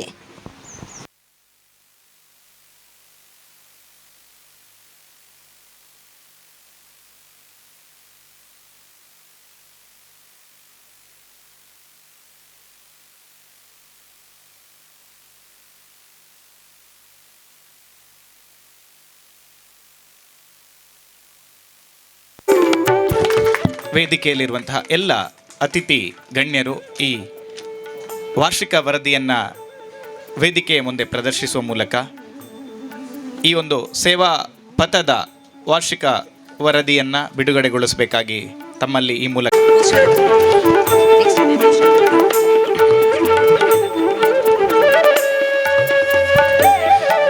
ವತಿಯಿಂದ ತಯಾರಿಸಿದ ಒಂದು ಪೋಸ್ಟರನ್ನು ನಾವೀಗಾಗಲೇ ತಯಾರಿಸಿದ್ದು, ಈ ಪೋಸ್ಟರನ್ನು ಲೋಕಾರ್ಪಣೆಗೊಳಿಸಬೇಕು ಅಥವಾ ಇದರನ್ನು ಶುಭ ಚಾಲನೆಯನ್ನು ಮಾಡೋದರ ಮೂಲಕ ಈ ಜಾಗೃತಿ ಸಂದೇಶವನ್ನು ಸಮಾಜಕ್ಕೆ ಸಾರಬೇಕಾಗಿ ಶ್ರೀಯುತ ಪ್ರಮೋದ್ ಮಧ್ವರಾಜ್ ತಮ್ಮ ಬಳಿ ನಾನು ಕೇಳಿಕೊಳ್ತಾ ಇದ್ದೇನೆ. ಈ ಒಂದು ಕಾರ್ಯಕ್ರಮದಲ್ಲಿಯೂ ಎಲ್ಲ ಅತಿಥಿಗಳು ಕೂಡ ಭಾಗವಹಿಸಬೇಕು.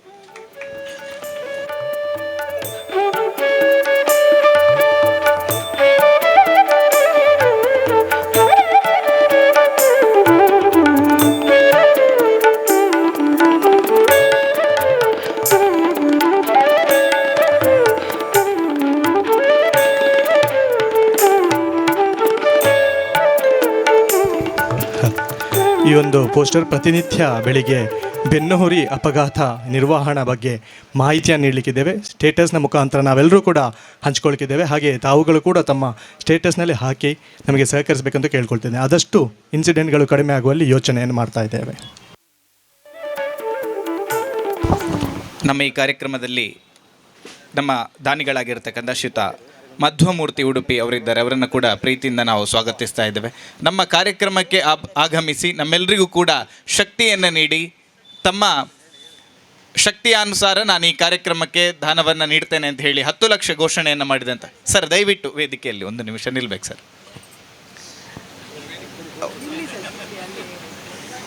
ಅನುದಾನವನ್ನು ನೀಡ್ತೇನೆ ಅನ್ನುವಂಥದ್ದನ್ನು ಘೋಷಣೆಯನ್ನು ಮಾಡೋದ್ರ ಮೂಲಕ ನಮ್ಮೆಲ್ಲರಿಗೂ ಶಕ್ತಿಯನ್ನು ಕೊಟ್ಟಿರ್ತಕ್ಕಂಥ ಶ್ರೀಯುತ ಪ್ರಮೋದ್ ಮಧ್ವರಾಜ್ ಅವರನ್ನು ನಾವು ಈ ವೇದಿಕೆಯಿಂದ ಬೀಳ್ಕೊಡುವಂಥ ಸಮಯ. ಅವರಿಗೆ ನಮ್ಮ ನೆನಪಿನ ಕಾಣಿಕೆಯನ್ನು ನೀಡಬೇಕಾಗಿ ಶ್ರೀ ವಿನಾಯಕ್ ರಾವ್ ಇವರ ಬಳಿ ಕೇಳಿಕೊಳ್ತಾ ಇದ್ದೇವೆ. ತಮ್ಮ ಕಾರ್ಯಕ್ರಮದ ಮಧ್ಯೆ ಅವರಿಗೆ ತೆರಳಲಿರೋದರಿಂದ ನಮ್ಮನ್ನು ಅವರು ಬೀಳ್ಕೊಳ್ತಾ ಇದ್ದಾರೆ. ಅದರಿಂದ ದಯವಿಟ್ಟು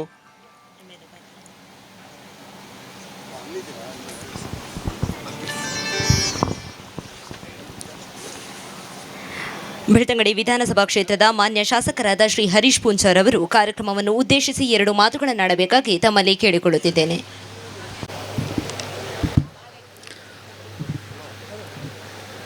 ಸೇವಾ ಭಾರತಿ ಬೆಳ್ತಂಗಡಿ ತಾಲೂಕಿನ ಸೇವಾ ನಿಕೇತನ ಇದರ ನೂತನ ಕಾರ್ಯಾಲಯದ ಉದ್ಘಾಟನಾ ಕಾರ್ಯಕ್ರಮದ 21ನೇ ವರ್ಷದ ಸಂಭ್ರಮದ ಈ ಕಾರ್ಯಕ್ರಮದ ವೇದಿಕೆಯಲ್ಲಿ ಅಧ್ಯಕ್ಷತೆಯನ್ನು ವಹಿಸಿರ್ತಕ್ಕಂಥ ಶ್ರೀಮತಿ ಸ್ವರ್ಣಗೌರಿ ಅವರೇ, ವಾರ್ಷಿಕ ಈ ಕಾರ್ಯಕ್ರಮವನ್ನು ಲೋಕಾರ್ಪಣೆಗೊಳಿಸಿರ್ತಕ್ಕಂಥ ಕುಟುಂಬ ಪ್ರಬೋಧನ ಪ್ರಾಂತ ಸಹ ಸಂಯೋಜಕರಾಗಿರ್ತಕ್ಕಂಥ ಹಿರಿಯರಾಗಿರ್ತಕ್ಕಂಥ ಶ್ರೀಯುತ ಸುಬ್ರಾಯ ನಂದೋಡಿ ಅವರ ಆಶೀರ್ವಾದವನ್ನು ಸಹ ಬೇಡಿಕೊಳ್ಳುತ್ತಾ, ವೇದಿಕೆಯಲ್ಲಿರ್ತಕ್ಕಂಥ ಹಿರಿಯರಾಗಿರ್ತಕ್ಕಂಥ ಮಹಾಗಣಪತಿ ಸೇವಾ ಟ್ರಸ್ಟ್ನ ಅಧ್ಯಕ್ಷರಾಗಿರ್ತಕ್ಕಂಥ ಶ್ರೀಯುತ ಕೆ ಕೃಷ್ಣ ಭಟ್ಜಿ ಅವರೇ, ಪುತ್ತೂರು ಜಿಲ್ಲೆಯ ಜಿಲ್ಲಾ ಸಂಘ ಚಾಲಕರಾಗಿರ್ತಕ್ಕಂಥ ಶ್ರೀಯುತ ಕೆ ವಿನಯ್ ಚಂದ್ರಜಿ ಅವರೇ, ವೇದಿಕೆಯ ಮೇಲೆ ಉಪಸ್ಥಿತರಿರ್ತಕ್ಕಂಥ MRPLನ ಗ್ರೂಪ್ ಜನರಲ್ ಮ್ಯಾನೇಜರ್ ಆಗಿರ್ತಕ್ಕಂಥ ಕೃಷ್ಣ ಹೆಗಡೆ ಅವರೇ, MK ರಾವ್ ಅವರೇ, ಕಿರಣ್ ಚಂದ್ರ ಅವರೇ, ವೇದಿಕೆಯಲ್ಲಿರ್ತಕ್ಕಂಥ ಅಖಿಲೇಶ್ ಶೆಟ್ಟಿ ಅವರೇ, ಮತ್ತು ಎಲ್ಲ ವೇದಿಕೆಯಲ್ಲಿರ್ತಕ್ಕಂಥ ಬಂಧುಗಳೇ, ಸೇರಿರ್ತಕ್ಕಂಥ ಎಲ್ಲ ಸಜ್ಜನ ಬಂಧುಗಳೇ, ಪತ್ರಿಕಾ ಮಾಧ್ಯಮದ ಬಂಧುಗಳೇ, ಈಗ ತಾನೇ ನಮ್ಮನ್ನು ಉದ್ದೇಶಿಸಿ ಮಾತಾಡಿ ನಿರ್ಗಮಿಸಿರ್ತಕ್ಕಂಥ ಪ್ರಮೋದ್ ಮಧ್ವರಾಜ್ ಅವರೇ, ಸೇವಾ ನಿಕೇತನದ ಈ ಉದ್ಘಾಟನಾ ಕಾರ್ಯಕ್ರಮದಲ್ಲಿ ಭಾಗವಹಿಸಲಿಕ್ಕೆ ಭಾಳ ಸಂತೋಷ ಆಗ್ತಾಯಿದೆ. ವಿನಾಯಕಣ್ಣ ಅವರ ಪ್ರಯತ್ನ ಏನು ಎನ್ನುವಂಥದ್ದನ್ನು ಈಗಾಗಲೇ ಸ್ವರ್ಣಕ್ಕನವರು ಸಹ ಹೇಳಿದ್ದಾರೆ. ಅದರ ಹಿಂದೆ ಯಾವ ರೀತಿಯಾಗಿರ್ತಕ್ಕಂಥ ಪ್ರಯತ್ನವನ್ನು ಮಾಡಿದ್ದಾರೆ ಅನ್ನುವಂಥದ್ದನ್ನು ಸುಬ್ರಾಯಜಿ ಅವರು ಸಹ ನಮಗೆ ವಿವರಿಸಿದ್ದಾರೆ. ಪ್ರಾಯಶಃ ಸಾಮಾಜಿಕ ಬದ್ಧತೆಯಲ್ಲಿ ಹೇಗೆ ಕೆಲಸವನ್ನು ನಿರ್ವಹಿಸ್ಬೋದು ಎನ್ನುವಂಥದ್ದಕ್ಕೆ ನಮ್ಮ ತಾಲೂಕಿಗೆ ಮಾತ್ರ ಅಲ್ಲ, ದೇಶಕ್ಕೆ ಮಾದರಿಯಾಗಿರ್ತಕ್ಕಂಥ ವ್ಯಕ್ತಿತ್ವ ಇದ್ದರೆ ಅದು ವಿನಾಯಕಣ್ಣಂದು ಅಂತ ಹೇಳಲಿಕ್ಕೆ ನಾನು ಭಾಳ ಸಂತೋಷವನ್ನು ಪಡ್ತೇನೆ. ಪ್ರಾಯಶಃ ಇವತ್ತು ಈ ಒಂದು ಸೇವಾ ಕಾರ್ಯದಲ್ಲಿ ತೊಡಗಿಕೊಳ್ಳುವಂಥ ಒಂದು ಅವಕಾಶ. ಈಗಾಗಲೇ ಪ್ರಮೋದ್ ಮಧ್ವರಾಜ್ ಸರ್ ಅವರು ಸಹ ಹೇಳಿರ್ತಕ್ಕಂಥದ್ದು ಅದನ್ನೇ. ಇವತ್ತಿನ ಸಮಾಜದಲ್ಲಿ ನಾವು ಮಾಡ್ತಕ್ಕಂಥ ಕೆಲಸ ಕಾರ್ಯಗಳನ್ನು ಯಾರು ನೆನಪಿಟ್ಕೊಳ್ತಾರೆ ಅನ್ನುವಂಥದ್ದು ಮುಖ್ಯ ಅಲ್ಲ. ನಾವು ಮಾಡಿರ್ತಕ್ಕಂಥ ಕೆಲಸ ಕಾರ್ಯಗಳು ದೇವರಿಗೆ ಸಮಾನವಾಗಿ ಕೆಲಸವನ್ನು ಸೇವೆಯನ್ನು ಮಾಡಿದ್ದೇನೆ ಅನ್ನುವಂಥ ಕೃತಾರ್ಥತೆ ಭಾವ ಇರುವಂಥ ಸೇವೆ ಯಾವುದು ಕೇಳಿದರೆ ಇವತ್ತು ವಿನಾಯಕನ ಮಾಡ್ತಾ ಇರ್ತಕ್ಕಂಥ ಸೇವೆ ಎನ್ನುವಂಥದ್ದನ್ನು ನಾನು ಈ ಸಂದರ್ಭದಲ್ಲಿ ಹೇಳ್ತೇನೆ. ಯಾಕೆಂತ ಹೇಳಿದರೆ ಜೀವನಕ್ಕೆ ಒಂದು ಶಕ್ತಿಯನ್ನು ತುಂಬತಕ್ಕಂಥ ಕಾರ್ಯವನ್ನು ಸೇವಾ ಭಾರತಿಯ ಮೂಲಕ ಇವತ್ತು ಈ ಕಾರ್ಯವನ್ನು ಮಾಡ್ತಾ ಇರತಕ್ಕಂಥದ್ದು. ವಿನಾಯಕಣ್ಣ ಪ್ರಾಸ್ತಾವಿಕವಾಗಿ ಮಾತಾಡಬೇಕಾದ್ರೆ ಅನೇಕ ವಿಚಾರಗಳನ್ನು ನಮ್ಮ ಮುಂದೆ ಇಟ್ಟರು. ಪ್ರಾಯಶಃ ಕಳೆದ ಬಾರಿ BJP ಸರ್ಕಾರ ಇದ್ದಂಥ ಸಂದರ್ಭದಲ್ಲಿ ವಿನಾಯಕಣ್ಣ ಹೇಳಿದರು, ಸೇವಾ ಭಾರತಿಯಲ್ಲಿರ್ತಕ್ಕಂಥ ಬೆನ್ನು ಮೂಲೆ ಮುರಿತಕ್ಕೊಳಪಟ್ಟ ಇರತಕ್ಕಂಥವರಿಗೆ ಸುಮಾರು 13ರಿಂದ 18 ಬೈಕ್ಗಳನ್ನು ಕೊಡ್ತಕ್ಕಂಥ ಕೆಲಸ ಕಾರ್ಯಗಳನ್ನು ಮಾಡುವಂಥ ಕೆಲಸ ಕಾರ್ಯ ಮಾಡಿದ್ವಿ. ಅದರಲ್ಲೂ ವಿಶೇಷವಾಗಿ ಬೆಳ್ತಂಗಡಿ ತಾಲೂಕಿನಲ್ಲಿ ಸುಮಾರು 75 ವಿಕಲಚೇತನರಿಗೆ 3 ವೀಲರ್ ಬೈಕನ್ನು ಕೊಡ್ತಕ್ಕಂಥ ಕೆಲಸ ಇಡೀ ರಾಜ್ಯದಲ್ಲಿ ಆಗಿದ್ದರೆ ಅದು ಬೆಳ್ತಂಗಡಿಯಲ್ಲಿ.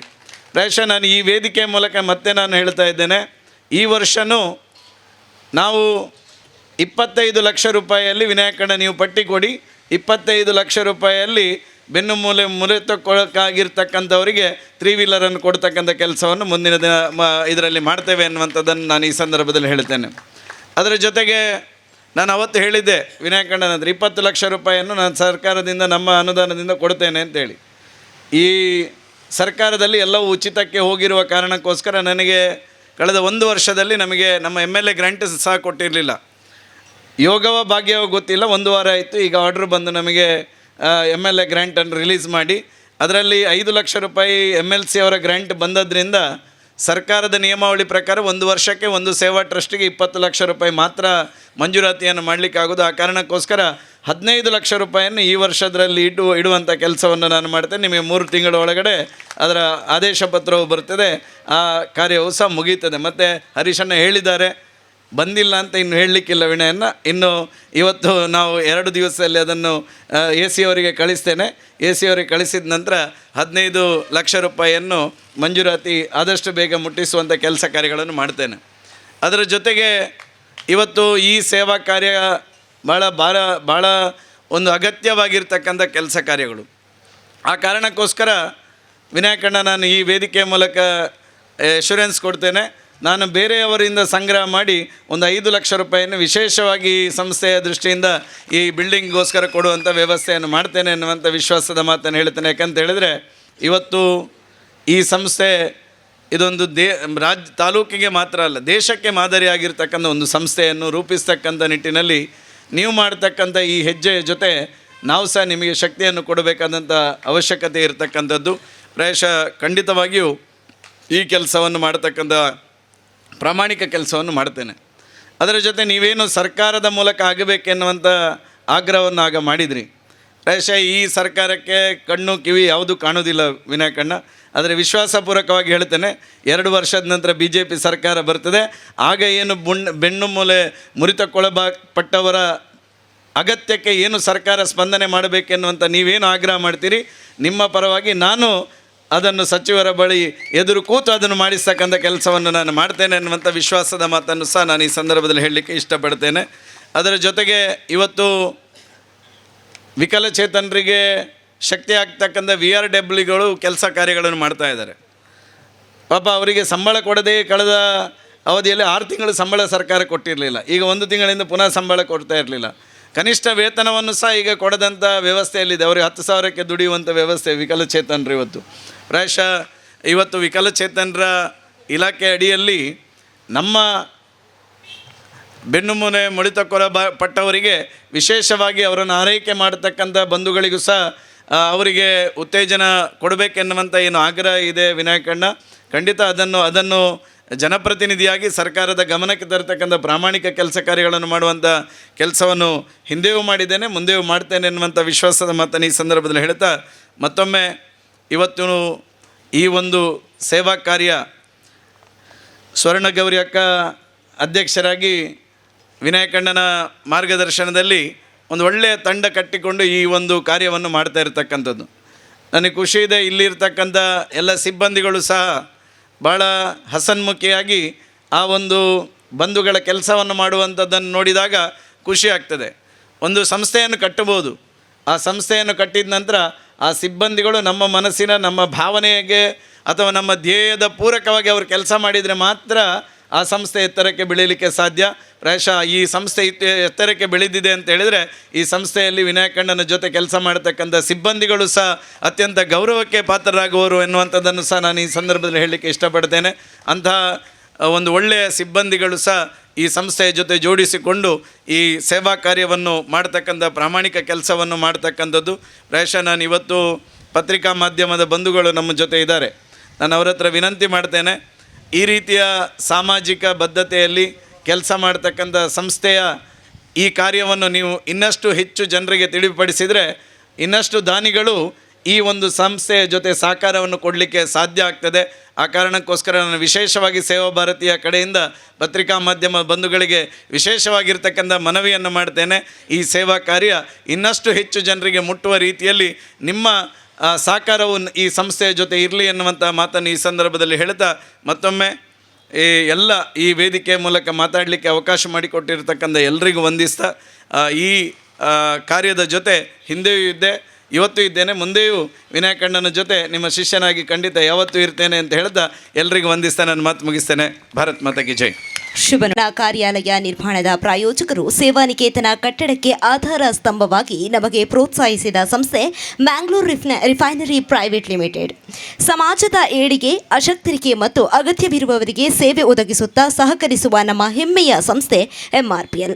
ನಮ್ಮ ಕಟ್ಟಡಕ್ಕೆ ಪಂಚಾಂಗ ಹೇಗೆ ಮುಖ್ಯವೋ ಹಾಗೆ ಈ ಕಾರ್ಯಾಲಯ ಹಾಗೂ ಪುನಶ್ಚೇತನ ಕೇಂದ್ರಕ್ಕೆ ಬೆನ್ನೆಲುಬಾಗಿ 42 ಲಕ್ಷ ಅನುದಾನವನ್ನು ನೀಡಿ ನಮ್ಮ ಕಾರ್ಯಕ್ಕೆ ಪ್ರೋತ್ಸಾಹ ನೀಡಿದ ಈ ಸಂಸ್ಥೆಯನ್ನು ಪ್ರತಿನಿಧಿಸುವ MRPL ಮಂಗಳೂರಿನ ಶ್ರೀ MK ರಾವ್ ಇವರನ್ನು ವೇದಿಕೆಯಲ್ಲಿರುವ ಎಲ್ಲ ಗಣ್ಯ ವ್ಯಕ್ತಿಗಳು ಗೌರವಿಸಬೇಕಾಗಿ ಕೇಳಿಕೊಳ್ಳುತ್ತೇನೆ.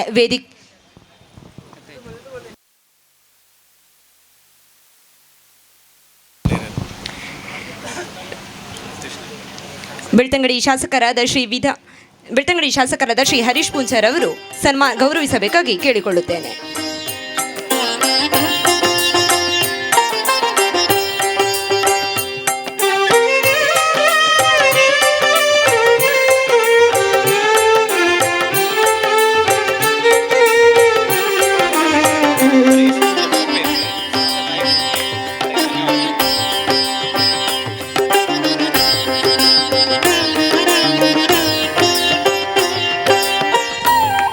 MRPL ಅನುದಾನವನ್ನು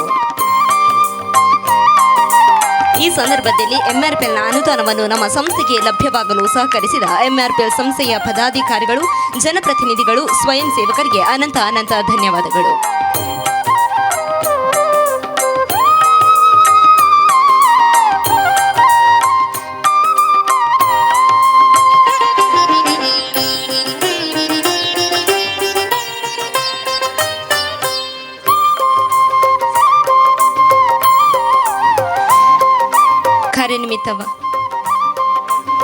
ಕಾರ್ಯನಿಮಿತ್ತವಾಗಿ ನಮ್ಮ ಶಾಸಕರಾದ ಶ್ರೀ ಹರೀಶ್ ಪೂಂಜಾರ್ ಅವರು ಈ ಕಾರ್ಯಕ್ರಮದಿಂದ ತೆರಳಲಿದ್ದಾರೆ. ನಿಮಗೆ ಇಂದಿನ ಕಾರ್ಯಕ್ರಮಕ್ಕೆ ಧನ್ಯವಾದಗಳನ್ನು ಅರ್ಪಿಸುತ್ತಿದ್ದೇವೆ. ಕಾರ್ಯಕ್ರಮವನ್ನು ಉದ್ದೇಶಿಸಿ MRPL ಮಂಗಳೂರಿನ ಶ್ರೀ MK ರಾವ್ ಇವರು 2 ಮಾತುಗಳನ್ನಾಡಬೇಕಾಗಿ ತಮ್ಮಲ್ಲಿ ಕೇಳಿಕೊಳ್ಳುತ್ತಿದ್ದೇನೆ.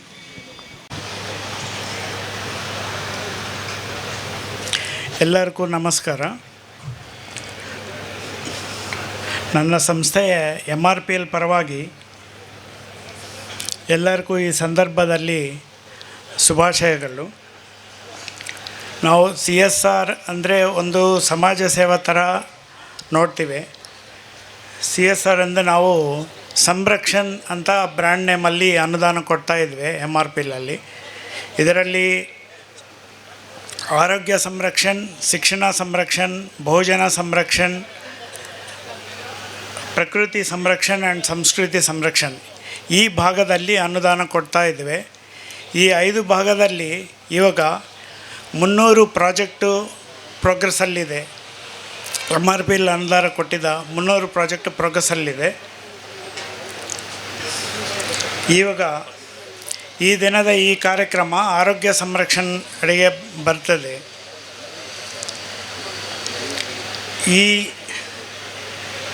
ಇದರ ಹೆಚ್ಚಿನ ಸೌಲಭ್ಯವನ್ನು ಎಲ್ಲರೂ ಉಪಯೋಗಿಸಬೇಕಂತ ವಿನಂತಿ. ಈ ಸುಂದರ ವೇದಿಕೆಯಲ್ಲಿ ನನಗೆ ಅವಕಾಶ ಕೊಟ್ಟಿದ್ದ ನನ್ನ ಸಂಸ್ಥೆಗೂ ಸೇವಾ ಭಾರತಿ ಸಂಸ್ಥೆಗೂ ನಮಸ್ಕಾರಗಳು, ಧನ್ಯವಾದಗಳು. Thank you. ಜೈ ಹಿಂದ್. ವರ್ಷಗಳಿಂದ ಸೇವಾಧಾಮದಲ್ಲಿ ಪುನಶ್ಚೇತನಗೊಂಡ ದಿವ್ಯಾಂಗರಿಗೆ ಮನಸ್ಸಿನ ದೃಢತೆ, ಏಕಾಗ್ರತೆ ಮತ್ತು ಧನಾತ್ಮಕ ಚಿಂತನೆಗಾಗಿ ಭಗವದ್ಗೀತೆ ಅಭ್ಯಾಸ ಮಾಡಿಸಿರುವ ಗುರುಗಳಾದ ಶ್ರೀ ಶಿವರಾಮ್ ಭಟ್ ಅವರನ್ನು ಪ್ರೀತಿಪೂರ್ವಕವಾಗಿ ಇವಾಗ ಗೌರವಿಸುವ ಸಮಯ. ಇವರಿಗೆ ನಮ್ಮ ಸಂಸ್ಥೆಯ ಪರವಾಗಿ ಗೌರವಿಸಬೇಕಾಗಿ ಶ್ರೀ ಮಹಾಗಣಪತಿ ಸೇವಾ ಟ್ರಸ್ಟ್ ಸೌತಡ್ಕ ಇದರ ಅಧ್ಯಕ್ಷರಾದ ಶ್ರೀ ಕೆ ಕೃಷ್ಣ ಭಟ್ ಇವರಲ್ಲಿ ಕೇಳಿಕೊಳ್ಳುತ್ತೇನೆ. ಗಣ್ಯ ವ್ಯಕ್ತಿಗಳು ಇದರಲ್ಲಿ ಪಾಲ್ಗೊಳ್ಳಬೇಕಾಗಿ ವಿನಂತಿ. ಹಾಗೂ ಇವರ ಧರ್ಮಪತ್ನಿ ವೇದಿಕೆಗೆ ಆಹ್ವಾನಿಸಬೇಕಾಗಿ ವಿನಂತಿ.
ಕಳೆದ 2 ವರ್ಷಗಳಿಂದ ಸೇವಾಧಾಮದಲ್ಲಿ ಪುನಶ್ಚೇತನಗೊಂಡ ದಿವ್ಯಾಂಗರಿಗೆ ಮನಸ್ಸಿನ ದೃಢತೆ ಮತ್ತು ಏಕಾಗ್ರತೆ, ಧನಾತ್ಮಕ ಚಿಂತನೆಗಾಗಿ ಭಗವದ್ಗೀತೆ ಅಭ್ಯಾಸ ಮಾಡಿಸಿರುವ ಗುರುಗಳಿಗೆ ಇಂದು ನಮ್ಮ ಸಂಸ್ಥೆಯ ವತಿಯಿಂದ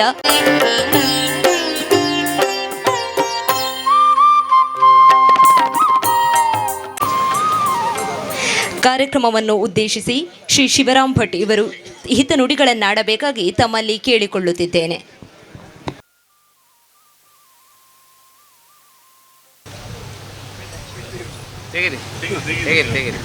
ತೆಗಿಲಿ ಸನ್ಮಾನಕ್ಕೆ ಮಾತ್ರ.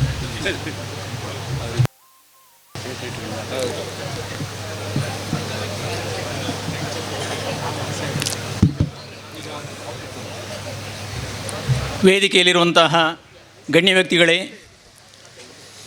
ಹಾಗೂ ಮಹನೀಯರೇ, ಮಹಿಳೆಯರೇ, ಓಂ ಶ್ರೀ ಪರಮಾತ್ಮನೇ ನಮಃ. ಶ್ರೀ ಗುರುಭ್ಯೋ ನಮಃ.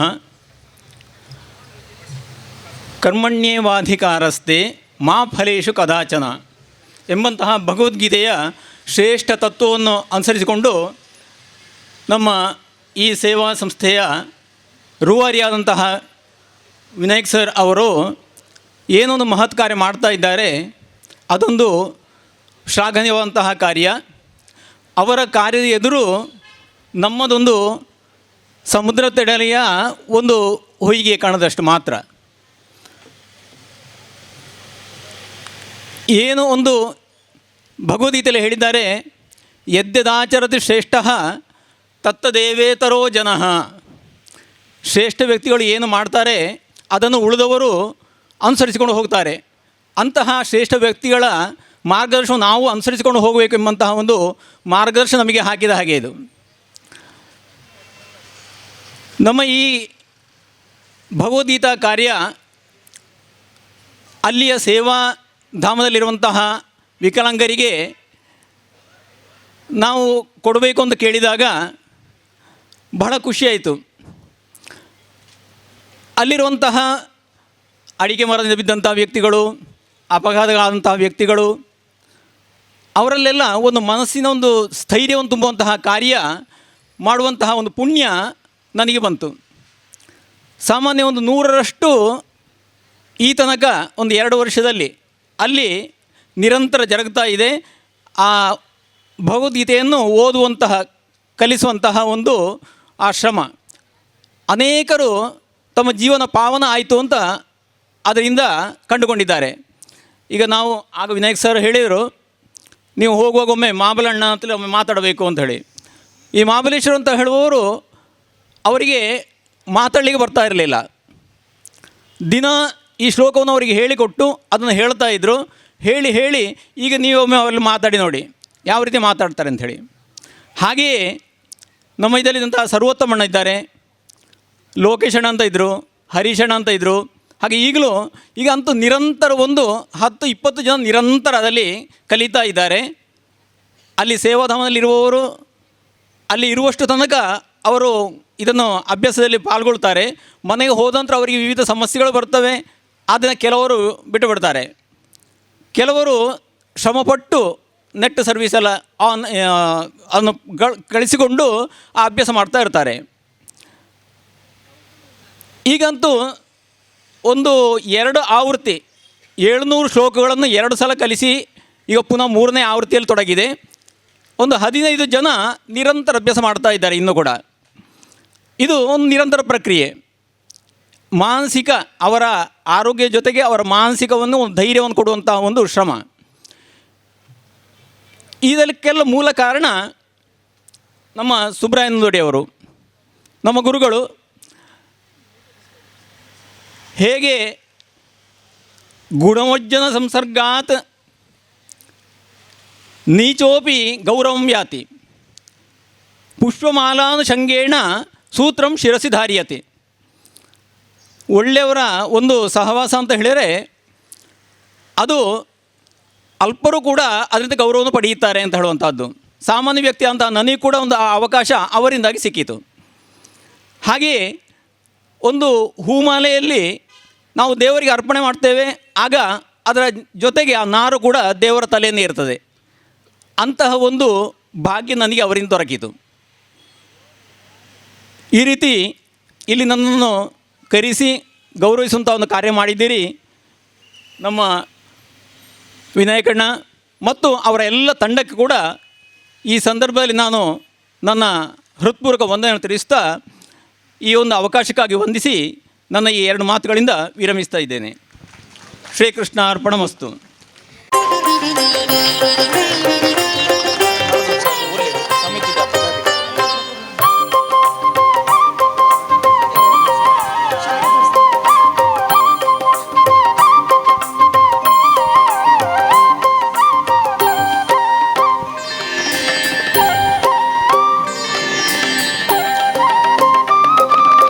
ಧನ್ಯವಾದಗಳು ಸರ್. ಸೇವಾ ಭಾರತಿ ಸಂಸ್ಥೆಯಲ್ಲಿ ಅಧ್ಯಕ್ಷರಾಗಿ ಅತ್ಯಂತ ಜವಾಬ್ದಾರಿಯುತವಾಗಿ ಕರ್ತವ್ಯ ನಿರ್ವಹಿಸಿದ ಶ್ರೀ ಬಿ ಕೃಷ್ಣಪ್ಪ ಕುಡಿಗಾರ್ ಹಾಗೂ ಶ್ರೀ ಪಿ ಶ್ರೀನಿವಾಸ್ ಹಾಗೂ ಶ್ರೀ ಸತೀಶ್ ರಾವ್, ಶ್ರೀಮತಿ ವತ್ಸಲಾ ಬಿ, ಶ್ರೀ ವಸಂತ ಕುರ್ಮಾಣಿ, ಶ್ರೀ ಹರೀಶ್ ರಾವ್, ಶ್ರೀ ಕೆ ವಿನಾಯಕ ರಾವ್ ಇವರು ನಮ್ಮ ಜೊತೆ ಇದ್ದಾರೆ, ಅಧ್ಯಕ್ಷರಾಗಿ ಕಾರ್ಯನಿರ್ವಹಿಸಿದ್ದಾರೆ. ಆದರೆ ಇಂದಿನ ನಮ್ಮ ಕಾರ್ಯಕ್ರಮಕ್ಕೆ ಶ್ರೀ ಬಿ ಕೃಷ್ಣಪ್ಪ ಗುಡಿಗಾರ್ ಇವರು ಆಹ್ವಾನಿಸಿದ್ದು ವೇದಿಕೆಗೆ ಆಹ್ವಾನಿಸಬೇಕಾಗಿ ತಮ್ಮಲ್ಲಿ ಕೇಳಿಕೊಳ್ಳುತ್ತಿದ್ದೇನೆ. ಧಾರ್ಮಿಕ ಮುಖಂಡರಾದಂತಹ ಶ್ರೀ ಕಿರಣ್ ಚಂದ್ರ ಪುಷ್ಪಗಿರಿಯವರು ಇವರಿಗೆ ಗೌರವಿಸಬೇಕಾಗಿ ತಮ್ಮಲ್ಲಿ ಕೇಳಿಕೊಳ್ಳುತ್ತಿದ್ದೇನೆ. ಹಾಗೆ ಗಣ್ಯ ವ್ಯಕ್ತಿಗಳು ಇದರಲ್ಲಿ ಪಾಲ್ಗೊಳ್ಳಬೇಕಾಗಿ ವಿನಂತಿ.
ಹಾಗೆ ವೇದಿಕೆಯಲ್ಲಿರುವ ಗಣ್ಯರು ಅಲ್ಲೇ ಇದ್ದು, ಸೇವಾ ಭಾರತಿ ಸಂಸ್ಥೆ ಕಳೆದ 21 ವರ್ಷಗಳಿಂದ ಸೇವೆಯನ್ನು ನೀಡುತ್ತಿದ್ದು, ಇದರ ಪಯಣದಲ್ಲಿ 2004ರಿಂದ ಇದುವರೆಗೆ ಕಚೇರಿಯ ಸ್ವಚ್ಛತಾ ಕೆಲಸವನ್ನು ಹಾಗೂ ಸಂಸ್ಥೆಯ ರಜಾದಿನಗಳಲ್ಲಿ ಮೇಲುಸ್ತುವಾರಿಯಾಗಿ ಕರ್ತವ್ಯ ನಿರ್ವಹಿಸಿ ಸಂಸ್ಥೆಯನ್ನು ತನ್ನ ಮನೆಯಂತೆಯೇ ಪ್ರೀತಿಸಿ ಎಲ್ಲ ಆಗುಹೋಗುಗಳನ್ನು ಅತ್ಯಂತ ಜವಾಬ್ದಾರಿಯುತವಾಗಿ ಕರ್ತವ್ಯ ನಿರ್ವಹಿಸಿ ಸಂಸ್ಥೆಗೆ ಶ್ರಮಿಸಿರುವ ಕನ್ಯಾಡಿಯ ಶ್ರೀ ಇಬ್ರಾಹಿಂ ರವರನ್ನು ಸಂಸ್ಥೆಯ ಪರವಾಗಿ ಗೌರವಿಸಬೇಕಾಗಿ ಗಣ್ಯ ಅತಿಥಿಗಳಲ್ಲಿ ಕೇಳಿಕೊಳ್ಳುತ್ತಿದ್ದೇನೆ. ಶ್ರೀಯುತರು ವೇದಿಕೆಗೆ ಆಹ್ವಾನಿಸಬೇಕಾಗಿ ವಿನಂತಿ.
ಗಣ್ಯ ವ್ಯಕ್ತಿಗಳು ವೇದಿಕೆಯಲ್ಲಿ ಆಸೀನರಾಗಬೇಕಾಗಿ ವಿನಂತಿ. ಈ ಸೇವಾ ಕಾರ್ಯಗಳ ಪಯಣದಲ್ಲಿ ಅನೇಕ ಸೇವಾ ಮನಸ್ಸುಗಳು ಸಂಸ್ಥೆಯಲ್ಲಿ ಜವಾಬ್ದಾರಿಯನ್ನು ವಹಿಸಿ ಸಂಸ್ಥೆಗೆ ಶ್ರಮಿಸಿರುತ್ತಾರೆ. ಅವರಲ್ಲಿ Janardhana Hippa, Veena Kanyadi, Nidesh Bhat Nidle, Abhishek Marathe, Revathi Arasinamakki, Chandravathi S Narya, Shruti Rao Dondole, Divya Gerukatte, Shruti Narya, Kavya Mundaje, Vinisha Ujire, Ramya Pariyadka, Sushmita, Prithvi K Kokkala, Chetan H A. Moodikere, Deeksha, Apoorva P V. Puttur, Chandan A, Payappa Jain. ಹಾಗೆಯೇ ಇಂದಿನ ನಮ್ಮ ಕಾರ್ಯಕ್ರಮದಲ್ಲಿ ಇವಾಗ Shri Keshava M Kanyadi, Shrimati Revathi Arasinamakki, Shrimati Divya Gerukatte, Shrimati Chandravathi S, Shri Nitesh Bhat Nidle, Shrimati Veena Kanyadi, Shrimati Vinisha Ujire, Shrimati Deeksha Dharmasthala, Shri Chandan A ಕಳ್ಮಂಜ, Shri Payappa Belgaum ಇವರು ಕಾರ್ಯಕ್ರಮಕ್ಕೆ ಆಗಮಿಸಿದ್ದಾರೆ. ಒಬ್ಬೊಬ್ಬರಾಗಿ ಬಂದು ಗೌರವವನ್ನು ಸ್ವೀಕರಿಸಬೇಕಾಗಿ ತಮ್ಮಲ್ಲಿ ಕೇಳಿಕೊಳ್ಳುತ್ತೇನೆ. ಶ್ರೀ ಕೇಶವ ಎಂ ಕನ್ಯಾಡಿ ಇವರಿಗೆ ನಮ್ಮ ಕಾರ್ಯಕ್ರಮದ ಇವತ್ತ ಮುಖ್ಯ ಅತಿಥಿಗಳಾದಂತಹ ಶ್ರೀ ಕಿರಣ್ ಚಂದ್ರ ಪುಷ್ಪಗಿರಿ ಇವರಲ್ಲಿ ಗೌರವಿಸಬೇಕಾಗಿ ಕೇಳಿಕೊಳ್ಳುತ್ತೇನೆ. ಶ್ರೀ ಕೇಶವ ಎಂ ಕನ್ಯಾಡಿ, ಶ್ರೀಮತಿ ರೇವತಿ ಅರಸಿನಮಕ್ಕಿ ಕಾರ್ಯಾಲಯ ಸಿಬ್ಬಂದಿಯಾಗಿ ಕಾರ್ಯನಿರ್ವಹಿಸಿದ್ದು, ಶ್ರೀಮತಿ ದಿವ್ಯಾ ಗೇರುಕಟ್ಟೆ, ಶ್ರೀಮತಿ ಚಂದ್ರಾವತಿ ಎಸ್, ಶ್ರೀ ನಿತೇಶ್ ಭಟ್ ನಿಡ್ಲೆ,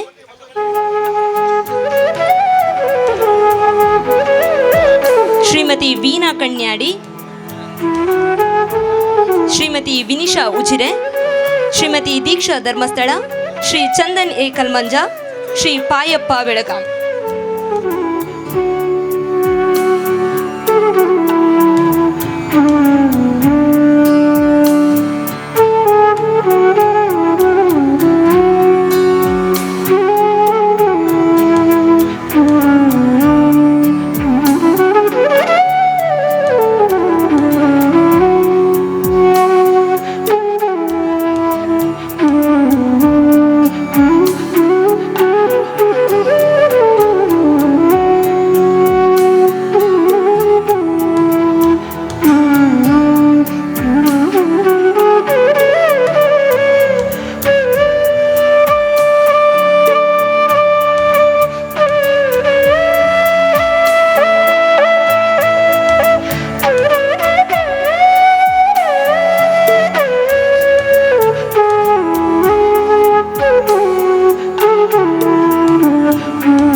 ಧನ್ಯವಾದಗಳು.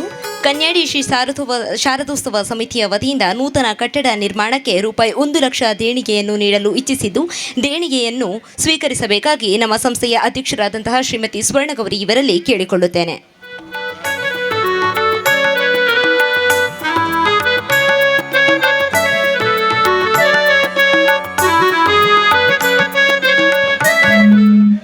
ಕನ್ಯಾಡಿ ಶ್ರೀ ಶಾರದೋತ್ಸವ ಸಮಿತಿಯ ಎಲ್ಲ ಅಧ್ಯಕ್ಷ ಪದಾಧಿಕಾರಿಗಳು ವೇದಿಕೆಗೆ ಬಂದು ಈ ಒಂದು ಕಾಣಿಕೆಯನ್ನು ನೀಡಬೇಕಾಗಿ ತಮ್ಮಲ್ಲಿ ಕೇಳಿಕೊಳ್ತಾ ಇದ್ದೇವೆ.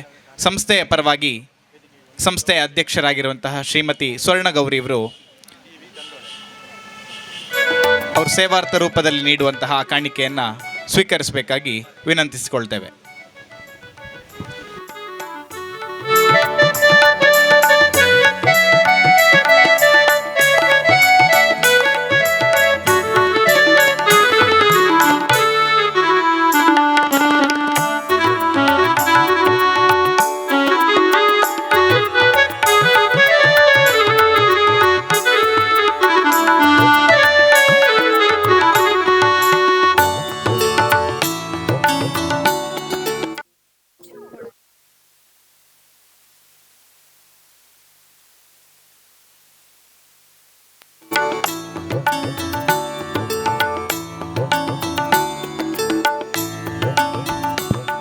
ಧನ್ಯವಾದಗಳು. ಈ ಸಂದರ್ಭದಲ್ಲಿ ನಮ್ಮ ಜೊತೆ ಕಾರ್ಯಕ್ರಮದಲ್ಲಿ ಉಜಿರೆ ಗ್ರಾಮ ಪಂಚಾಯಿತಿಯ ಅಧ್ಯಕ್ಷರು ಆಗಿರತಕ್ಕಂತಹ ಶ್ರೀಮತಿ ಉಷಾ ಕಾರಂತ್ ಅವರಿದ್ದಾರೆ. ಅವರನ್ನು ಕೂಡ ಪ್ರೀತಿಯಿಂದ ನಾವು ಈ ಸಂದರ್ಭದಲ್ಲಿ ಸ್ವಾಗತಿಸ್ತಾ ಇದ್ದೇವೆ. ಹಾಗೆ ಸೇವಾನಿಕೇತನ ಕಾರ್ಯಾಲಯದಲ್ಲಿ ಕರ್ತವ್ಯ ನಿರ್ವಹಿಸಿದಂತಹ ಶ್ರೀ ದೀಕ್ಷಿತ್ ಡಿವಿ ಹಾಗೂ ಚಂದನ್ ಗುಡಿಗಾರ್ ಇವರು ವೇದಿಕೆಗೆ ಆಹ್ವಾನಿಸಬೇಕಾಗಿ ವಿನಂತಿ. ಗಣ್ಯ ವ್ಯಕ್ತಿಗಳು ಇವರನ್ನು ಗೌರವಿಸಬೇಕಾಗಿ ವಿನಂತಿ. ದೀಕ್ಷಿತ್ ಡಿವಿ ಹಾಗೂ ಚಂದನ್ ಗುಡಿಗಾರ್.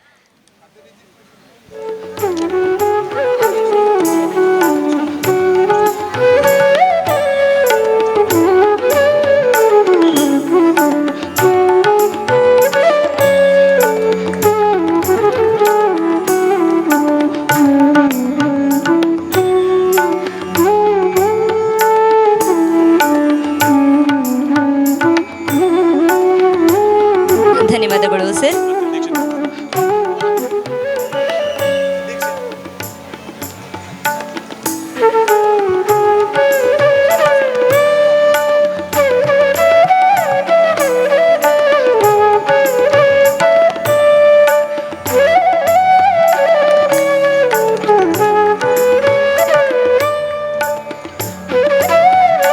ಧನ್ಯವಾದಗಳು ಸರ್. ಕಾರ್ಯಕ್ರಮವನ್ನು ಉದ್ದೇಶಿಸಿ ಧಾರ್ಮಿಕ ಮುಖಂಡರಾದಂತಹ ಶ್ರೀ ಕಿರಣ್ ಚಂದ್ರ ಪುಷ್ಪಗಿರಿಯವರು 2 ಮಾತುಗಳನ್ನಾಡಬೇಕಾಗಿ ತಮ್ಮಲ್ಲಿ ಕೇಳಿಕೊಳ್ಳುತ್ತಿದ್ದೇನೆ.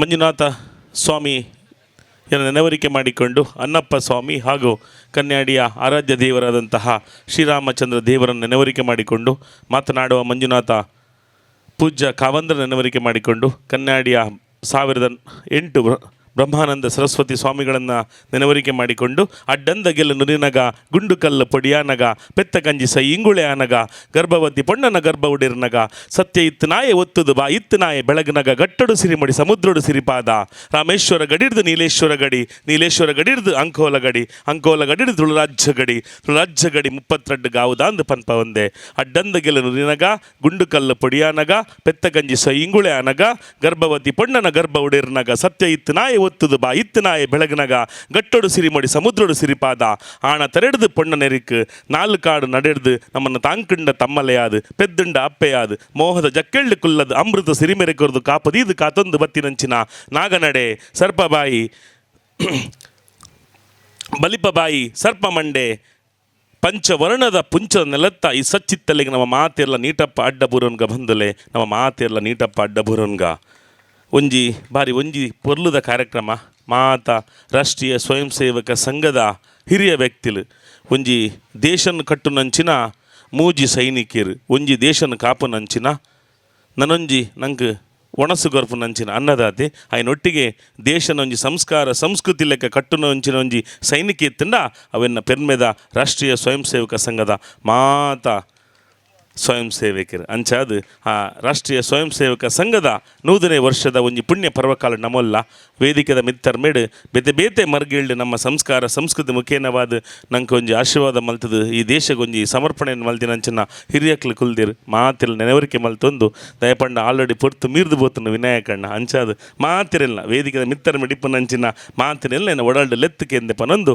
ಅಂಚನೆ ದೃಶ್ಯ ಮಾಧ್ಯಮ ಪತ್ರಿಕಾ ಮಾಧ್ಯಮ ಅಂಚನೆ ವೇದಿಕೆದ ಎದುರುಡಿಪ್ಪುನ ಮಾತಿರೆಗ್ಲ ವಿಶೇಷವಾದ ನೀನೊಂಜಿ ಈ ಒಂಜಿ ಕಾರ್ಯಕ್ರಮದ ಯಶಸ್ವಿ ದಯಪಂಡ 10 ಜನ ಸೇರನ ಮಾತ್ರ 10 ಕೈ ಸೇರನ ಮಾತ್ರ ಚಪ್ಪಾಳೆ ಜೋರಾದ ಕೇಂದ್ರಿಗೆ ಅಂಚಾದ 10 ಜೋಕುಲು ಒಂಜಪ್ಪೆ ಜೋಕುಲು ಲೆಕ್ಕ ಮುಲ್ ಬತ್ತಿನಂಚಿನ ಮಾತೆರೆಗ್ಲ ತರೆಬಗ್ಗಾದ ಬೆರಿಬಗ್ಗಾದ ಒಡಲ್ದ ಸೋಲಾಯ್ತ ಸೊಲ್ಮೆ ಸಂದಾಯ್ತ ಮಂತೊಂದು ಹಿರಿಯಕ್ಲು ಪ್ರಮೋದ್ ಮಧುರಾಜ ಅಣ್ಣ ಇಪ್ಪಡು ಅಂಚನೆ ಹರೀಶ್ ಅಣ್ಣ ಇಪ್ಪಡು ನಮ್ಮ ಶಾಸಕರು ಮಾತೆರ್ಲ ಅಗ್ಲಾಗ್ಲ ಅನಿಸಿಕೆಯನ್ನು ಪಂಡದು ಒಂದು ಎಡ್ಡೆ ಸೇವೆ ಜನರ ಸೇವೆ ಜನಾರ್ದನ ಸೇವೆಗೆ ಅಂಚಾದ ವಿನಾಯಕಣ್ಣೆ ಮಲ್ಪುನ ಒಂಜಿ ಸ್ವಂತಕ್ಕೆ ಸ್ವಲ್ಪ ಸಮಾಜಕ್ಕೆ ಸರ್ವಸ್ವನ ನಿಟ್ಟಿನಲ್ಲಿ ಒಂಜಿ ಬಾರಿ ಒಂಜಿ ಪೊರ್ಲುದ ಕೆಲಸ ವಿನಾಯಕಣ್ಣ ಇರ್ನ ಫುಲ್ ಟೀಮ್ಗೆ ಸೇವಾ ಭಾರತದ ಒಂದು ಪೂರ್ಣ ಟೀಮ್ಗೂ ರಾಜ್ಯ ಪ್ರಶಸ್ತಿ ಬೈದನು ದುಂಬುದ ದಿನಟ್ಟು ನರೇಂದ್ರ ಮೋದಿ ಇತ್ತೊಂಜಿ ಮೂಜಿನ ಟರ್ಮು ಆರ್ನೊಂಜಿ ಅನ್ನೊಂಜಿ ಮೂಜಿನ ಟರ್ಮ್ ಕಂಪ್ಲೀಟ್ ಅವರ ಉಲೈ ನಮ್ಮ ಒಂಜಿ ಸೇವಾ ಭಾರತಿಗೆ ರಾಷ್ಟ್ರ ಪ್ರಶಸ್ತಿ ಬರಡು ಪನ್ಪುನವು ಇನ್ನು ಅಭಿನಂದನೆ ದಯಪಂಡ ಏತು ಬಂಗ ಇತ್ತಂಡ ನಮ್ಮ ತೂಪ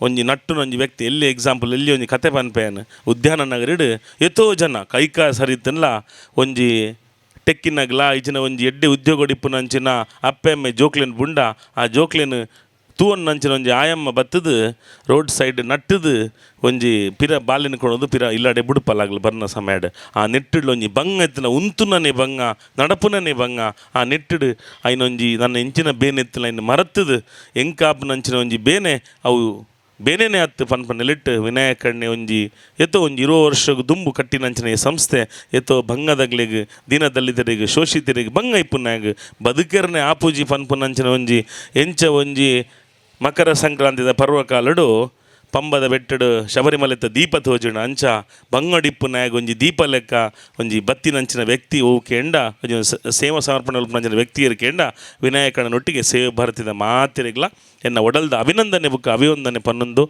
ಯಾನ್ ಮಾತಿರ್ಲ ಫಂಡದು ಪೋಯಿರು ಅಷ್ಟು ಕೊಡ್ತೇನೆ ಇಷ್ಟು ಕೊಡ್ತೇನೆ ಅದು ವಿನಾಯಕಣ್ಣ ಫಂಡಿರು ಆಂಡ ಯಾನ್ ಎನ್ನಡ್ದು ಏತಾಪ್ನ ಇನ್ನಿಡ್ದು ನೆಕ್ಸ್ಟ್ ಬರ್ಪನ ಡಿಸೆಂಬರ್ ಮುಟ್ಟ ಮ್ಯಾಕ್ಸಿಮಮ್ ಯಾನಿರೆಗ್ ಸಂಗ್ರಹಣೆಲ್ಲ ಮಲ್ತದು ಎನ್ನ ವೈಯುಕ್ ನೆಲಿಟ್ಟು ಸರ್ಪ್ರೈಸ್ ಅದು ಇದೆಲ್ಲಂಜಿ ಪನೋಡು ಡಿಸೆಂಬರ್ ಉದ್ಘಾಟನೆ ದಾನಿ ಕಿರಣ್ ಇದು ಕೊಡ್ತಿರು ಸಂಗ್ರಹಣೆ ಮಲ್ತದ್ಲ ವೈಯುಕ್ ನೆಲಿಟ್ಲು ಖಂಡಿತವಾದ್ಲ ಪಂತಿರು ಕೊರೋನಾವು ಎಡತ್ತಗೈತ ದಾನ ಬಲತ್ತು ದುಂಬೆಯನ್ನು ಪನೊಂದಿತ್ತೆ ಮಾತ ವೇದಿಕೆಡು ಆಂಡ ಪನ್ನವು ಕೆಲವು ಪೂರ ಬಾಕಿ ಆತನ ಇಲ್ಲ ಇತ್ತು ಕೊರೋನು ಬರೋದಿಲ್ಲ ಒಂಜಿ ತಿಂಗಳು ಪೂರ ಕಂಪ್ಲೀಟ್ ಆಪುಂಡು ಪೂರ ಬಾಕಿ ಆತನ ಐನ್ ಪೂರ ಕೊರ್ದು ನನ್ನ ಬರ್ಪುನ ಡಿಸೆಂಬರ್ದಲ್ಲೈ ವಿನಾಯಕಣ್ಣ ವೈಯಕ್ತಿಕ ನೆಲಿಟ್ಟು ಎಡ್ಡೆ ಮೊತ್ತದ ಅಮೌಂಟ್ ಸಂಗ್ರಹ ಮಂತದ್ಲ ಕೊರ್ಪೆ ಈ ಒಂಜಿ ಸೇವಾ ಸಂಕಲ್ಪ ನಾನು ಕೈ ಜೋಡಿಸ ಪಂಡದು ಎಂಕ್ಲೆ ಒಂಜಿ ಶಕ್ತಿ ಕೇಂಡ ಎಂಚ ನಮ್ಮ ಒಂಜಿ 10 ಜನ ಸೇರ್ನಲ್ಪ ಒಂಜಿ ಶಕ್ತಿ ಇರ್ಕೇಂಡ ಇಂಚಿನ ಒಂಜಿ ಸೇವೆ ಮಲ್ಪನಾಗ್ಲು ಅಂಚಾದಾಗ್ಲ ಸೇವೆ ಮನೋಭಾವನೆಗೆ ನಂಜಿ ಮರಕಟ ಪೂರ ಬುಡ್ದು ಯಾನ್ ಪನ್ಪನ ಅಂಟಿನ ಬಿಡ್ದು ನಮ್ಮ ಪನ್ಪನ ಅಂಟುಡು ಬದುಕೊಂದಿಪ್ಪನ ಸೇವೆನ ಮಲ್ಪನಂಚಿನ ವಿನಾಯಕಣ್ಣ ಸ್ವರ್ಣಗೌರಿ ಅಕ್ಕ ಮಾತಿರೆಗ್ಲ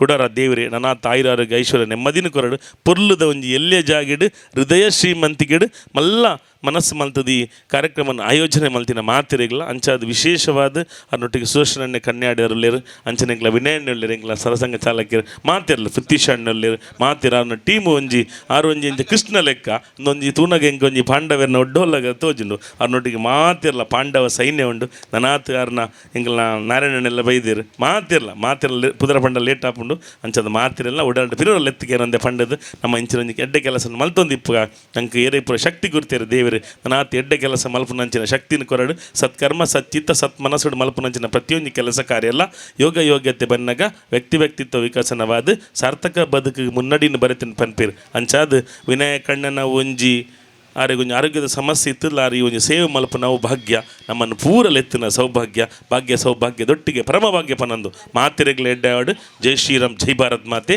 ಸಕಲವು ಕೃಷ್ಣಾರ್ಪಣ ಮಸ್ತು ಕೃಷ್ಣಂ ವಂದೇ ಜಗದ್ಗುರುಂ ನಮಸ್ತೆ ಅಣ್ಣ ಮಾತಿರೆಗ್ಲ ಎಡ್ಡಾಡು ಸೊಲ್ಮೇಲಣ್ಣ ತಮ್ಮ 10,000ವನ್ನು ಸಮರ್ಪಿಸ್ತೇನೆ ಎಂಬುದಾಗಿ ಸೇವಕ್ ಸರ್ವಿಸಸ್ ಇದರ ಮಾಲಕರು ಅದೇ ರೀತಿ ಕನ್ಯಾಡಿಯ ಯುವ ಉದ್ಯಮಿಯಾಗಿರುವಂತಹ ಶ್ರೀಯುತ ಸಚಿನ್ ಇವರು ತಿಳಿಸಿರ್ತಾರೆ. ದಯವಿಟ್ಟು ಈ ಚೆಕ್ಕನ್ನು ಸಂಸ್ಥೆಯ ಅಧ್ಯಕ್ಷರಿಗೆ ಹಸ್ತಾಂತರಿಸುವ ಮೂಲಕ ಈ ಕಾರ್ಯಕ್ರಮದಲ್ಲಿ ತಾವಿದನ್ನು ನೀಡಬೇಕಾಗಿ ತಮ್ಮಲ್ಲಿ ಕೇಳಿಕೊಳ್ತಾ ಇದ್ದೇವೆ. ಶ್ರೀಯುತ ಸಚಿನ್ ಇವರು ಈ ಕಾರ್ಯಕ್ರಮದಲ್ಲಿ 10,000 ರೂಗಳ ಚೆಕ್ಕನ್ನು ಸಂಸ್ಥೆಯ ಅಧ್ಯಕ್ಷರಿಗೆ ನೀಡುವುದರ ಮೂಲಕ ಸಂಸ್ಥೆಗೆ ತಮ್ಮ ಸೇವೆಯನ್ನು ಸಮರ್ಪಿಸ್ತಾ ಇದ್ದಾರೆ. ತಮ್ಮ ಸೇವೆಯನ್ನು ಈ ಸಂದರ್ಭದಲ್ಲಿ ಗುರುತಿಸ್ತಾ ಎಲ್ರಿಗೂ ಕೂಡ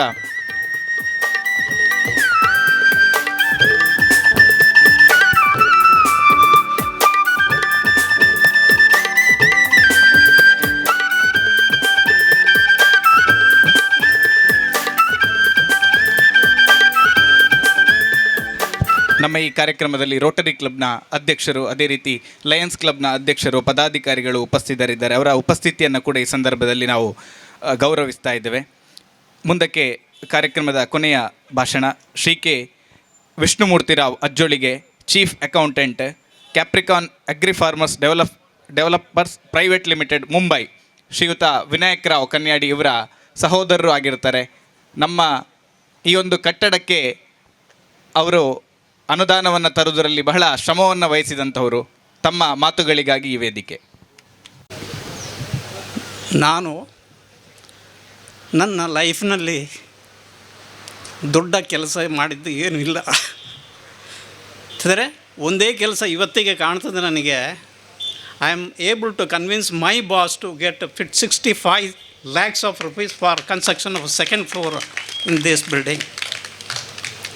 ನನ್ನ ಬಾಸ್ ಅವರು ಪಾರ್ಸಿಗಳು, ಪಾರ್ಸಿ ಫ್ಯಾಮಿಲಿಯವರು, ವೆಜಿಟೇರಿಯನ್ ಪಾರ್ಸಿ. ನೀವು ಬಿಲೀವ್ ಮಾಡಲಿಕ್ಕಿಲ್ಲ, ಬಾಂಬೆಯ ಯೂನಿವರ್ಸಿಟಿಯ BA LLB ಮಾಡಿ ಫಸ್ಟ್ ಬಂದಿದ್ದಾರೆ ಅವರು.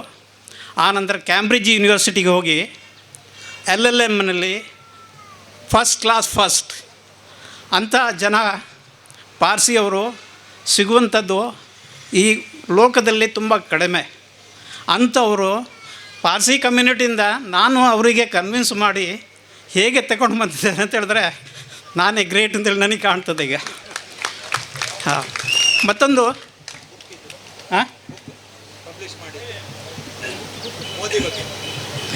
ಅವರು ಟೋಟಲಿ ಇವತ್ತಿಗೆ 6 ಪುಸ್ತಕಗಳನ್ನು ಬರೆದಿದ್ದಾರೆ. ಅದರಲ್ಲಿ ಒಂದು ಅದ್ಯಾವುದು ಮೋದಿಯ ಬಗ್ಗೆ ಒಂದು ರೀಸೆಂಟ್ಲಿ ಬರೆದಿದ್ದಾರೆ, ಅದು ರಿಲೀಸ್ ಆಗಿದೆ, ಮೋದಿ ಮಿಷನ್ ಅಂಥೇಳಿ. ಇದು ಅವ್ರದ್ದು 6ನೇ ಪುಸ್ತಕ. ಅಂದರೆ ಇದು ಅವರು ಅಡ್ವೊಕೇಟ್ ಅಲ್ಲದೆ ಅವರ ಪುಸ್ತಕ ಬರೆಯುವಂಥದ್ದು ಅವ್ರದ್ದು ಹ್ಯಾಬಿಟ್. ಅವರಿಗೆ ಶಾಕ್ ಉಂಟು. ಇದು 6ನೇ ಪುಸ್ತಕ. ಒಂದು 2-3 ವರ್ಷದೊಳಗೆ ಕಂಪ್ಲೀಟ್ ಮಾಡಿ ಬರೆದು ರಿಲೀಸ್ ಮಾಡಿದ್ದಾರೆ. ನನ್ನದು ಅಂತ ಹೇಳಿದರೆ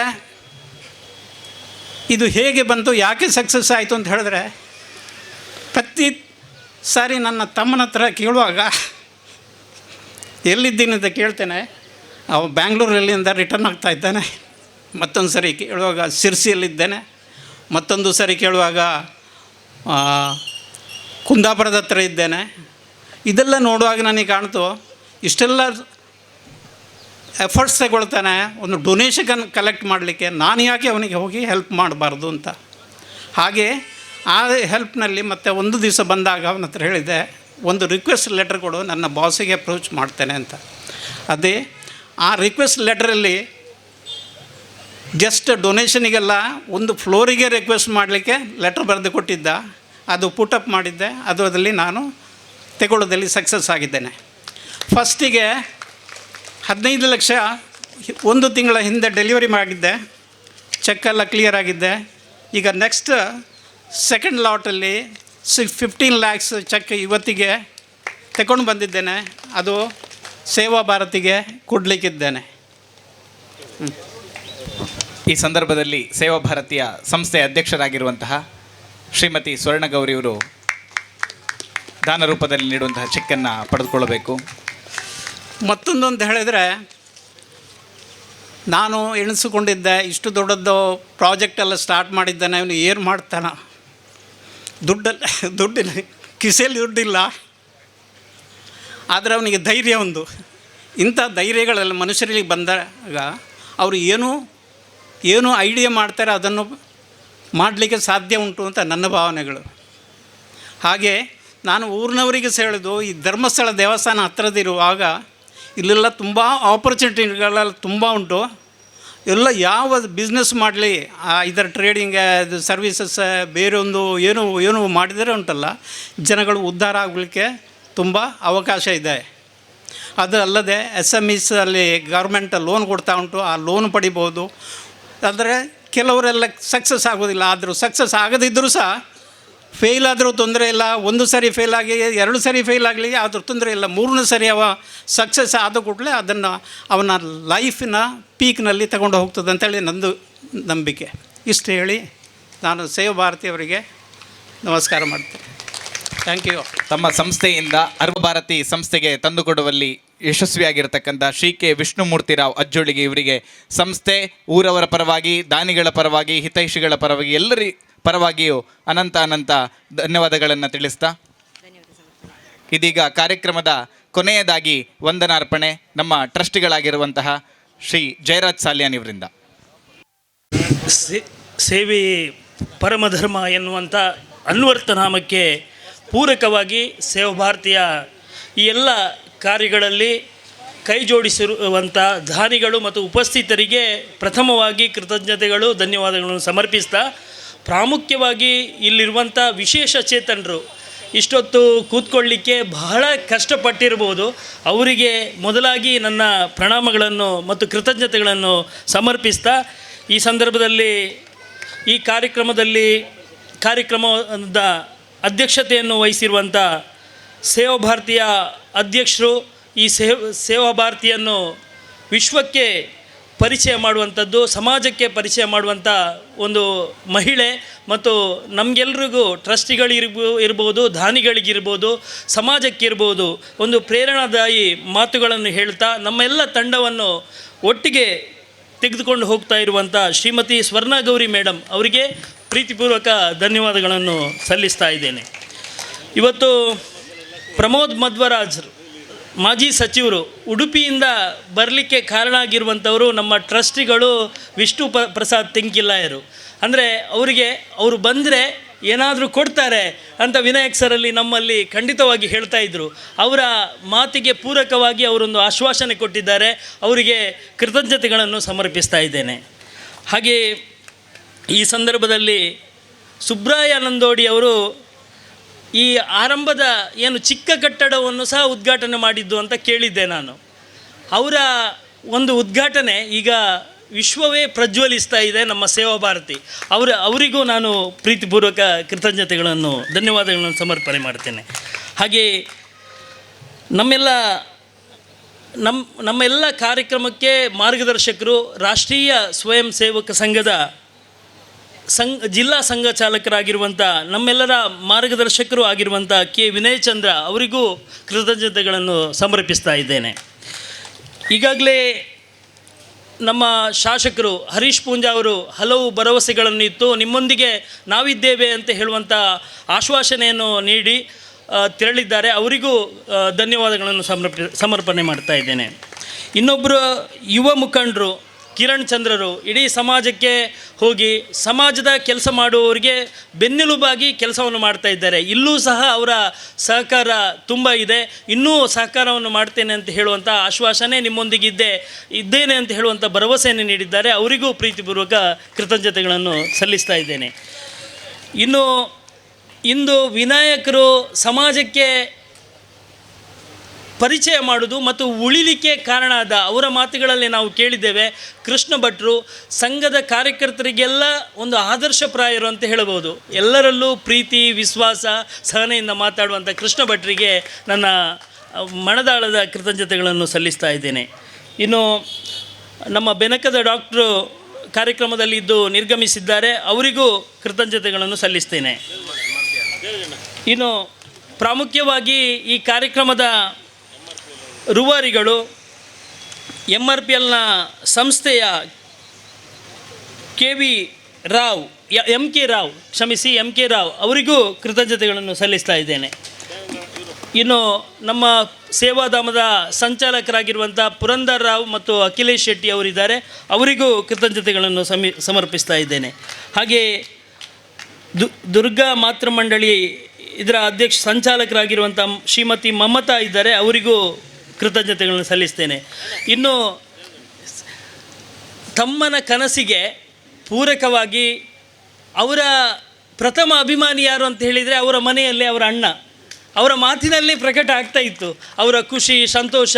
ಈ ಒಂದು ಕಟ್ಟಡವನ್ನು ನೋಡೋದಲ್ಲ, ವಿನಾಯಕಣ್ಣನ ಆ ಒಂದು ಸಮಾಜ ಹೇಗೆ ಪ್ರೀತಿ ಮಾಡ್ತದೆ ಮತ್ತು ಅವರು ಸಮಾಜಕ್ಕೆ ಹೇಗೆ ಕೆಲಸ ಮಾಡ್ತಾರೆ, ಅವರ ಒಂದು ಸಣ್ಣ ದೌರ್ಬಲ್ಯ ಇಟ್ಕೊಂಡು ಸಹ ಇಷ್ಟು ಕೆಲಸ ಮಾಡ್ತಾರಲ್ಲ, ಅದನ್ನು ಪ್ರಥಮ ಅಭಿಮಾನಿ ಅವರ ಮನೆಯ ಅಣ್ಣ ಅವರು ಒಂದು ದೊಡ್ಡ ಮೊತ್ತವನ್ನು ತಂದು ಕೊಟ್ಟಿದ್ದಾರೆ ವಿನಾಯಕಣ್ಣನಿಗೆ. ಅವರಿಗೆ ಪ್ರೀತಿಪೂರ್ವಕ ಅಭಿಮಾನಪೂರ್ವಕ ಕೃತಜ್ಞತೆಗಳನ್ನು ಸಲ್ಲಿಸ್ತಾ ಇದ್ದೇನೆ. ಹಾಗೆ ಈ ಕಾರ್ಯಕ್ರಮದಲ್ಲಿ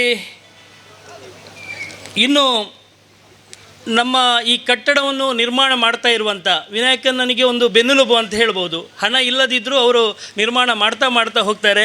SLV ಇಂಜಿನಿಯರ್ಸ್ನ ಇಂಜಿನಿಯರ್ ಆಗಿರುವಂಥ ಸಂಪತ್ ರತ್ನರಾವ್ ಇದ್ದಾರೆ, ಅವರಿಗೂ ಪ್ರೀತಿಪೂರ್ವಕ ಕೃತಜ್ಞತೆಗಳನ್ನು ಸಲ್ಲಿಸ್ತಾ ಇದ್ದೇನೆ. ಇನ್ನು ಶ್ರೀ ಕ್ಷೇತ್ರ ಧರ್ಮಸ್ಥಳದ ಪಾರುಪತ್ಯಗಾರರಾಗಿರುವಂಥ ನಮ್ಮ ಸೇವಾಭಾರತೀಯ ಕಾರ್ಯಕ್ಕೆ ಎಲ್ಲ ಸಹಕಾರ ಮಾಡುವಂಥ, ಈ ಕಾರ್ಯಕ್ರಮಕ್ಕೂ ಸಹಕರಿಸಿರುವಂಥ ಲಕ್ಷ್ಮೀನಾರಾಯಣ ರಾವ್ ಅವರಿದ್ದಾರೆ, ಅವರಿಗೂ ಪ್ರೀತಿಪೂರ್ವಕ ಕೃತಜ್ಞತೆಗಳನ್ನು ಸಲ್ಲಿಸ್ತಾ ಇದ್ದೇನೆ. ಇಂದಿನ ಕಾರ್ಯಕ್ರಮದಲ್ಲಿ ಪತ್ರಕರ್ತರು ಮತ್ತು ದೃಶ್ಯ ಮಾಧ್ಯಮದ ಬಂಧುಗಳಿದ್ದಾರೆ, ಅವರಿಗೂ ಕೃತಜ್ಞತೆಗಳನ್ನು ಸಮರ್ಪಿಸ್ತಾ ಇದ್ದೇನೆ. ಇಂದಿನ ಭೋಜನದ ವ್ಯವಸ್ಥೆಯನ್ನು ಅತ್ಯಂತ ಕಡಿಮೆ ದರದಲ್ಲಿ ಸೇವಾಭಾರತಿಗೆ ನೀಡ್ತಾ ಇರುವಂಥ ಓಷಿಯನ್ ಪರ್ಲ್ ಅವರಿಗೂ ಕೃತಜ್ಞತೆಗಳನ್ನು ಸಮರ್ಪಿಸ್ತಾ ಇದ್ದೇನೆ. ಇವತ್ತಿನ ಸೌಂಡ್ಸ್ ಮತ್ತು ಲೈಟ್ಸ್ ಮತ್ತು ಪ್ರತ್ಯಕ್ಷವಾಗಿ ಪರೋಕ್ಷವಾಗಿ ಸಹಕರಿಸಿದ ಅಂತಹ ದಾನಿಗಳಿಗೆ, ಸ್ವಯಂ ಸೇವಕರಿಗೆ ಮತ್ತು ಸೇವಾಭಾರತೀಯ ಸಿಬ್ಬಂದಿಗಳಿಗೂ ಕೃತಜ್ಞತೆಗಳನ್ನು ಸಮರ್ಪಿಸ್ತಾ ಈ ಕಾರ್ಯಕ್ರಮವನ್ನು ಮುಗಿಸ್ತಾ ಇದ್ದೇವೆ. ನಮಸ್ಕಾರ. ವೇದಿಕೆಯಲ್ಲಿರುವಂತಹ ಎಲ್ಲ ಅತಿಥಿ ಅಭ್ಯಾಗತರಿಗೆ ಗೌರವ ಕಾಣಿಕೆಯನ್ನು ನೀಡಬೇಕಾಗಿ ಟ್ರಸ್ಟಿಗಳಾಗಿರುವಂತಹ ಶ್ರೀ ವಿಷ್ಣು ಪ್ರಸಾದ್ ತೆಂಕಿಲ್ಲಾಯಿ ಅವರಲ್ಲಿ ಕೇಳಿಕೊಳ್ತಾ ಇದ್ದೇವೆ. ಈ ಕಾರ್ಯಕ್ರಮಕ್ಕೆ ಆಗಮಿಸಿ ಸಹಕರಿಸಿ ದೇಣಿಗೆಯನ್ನು ನೀಡಿದಂತಹ ಕನ್ಯಾಡಿ ಶ್ರೀ ಶಾರದೋತ್ಸವ ಸಮಿತಿಗೂ, ಸೇವಕ್ ಸರ್ವಿಸಸ್ನ ಶ್ರೀ ಸಚಿನ್ ಕಲ್ಮಂಜ ಇವರಿಗೂ, ಅದೇ ರೀತಿ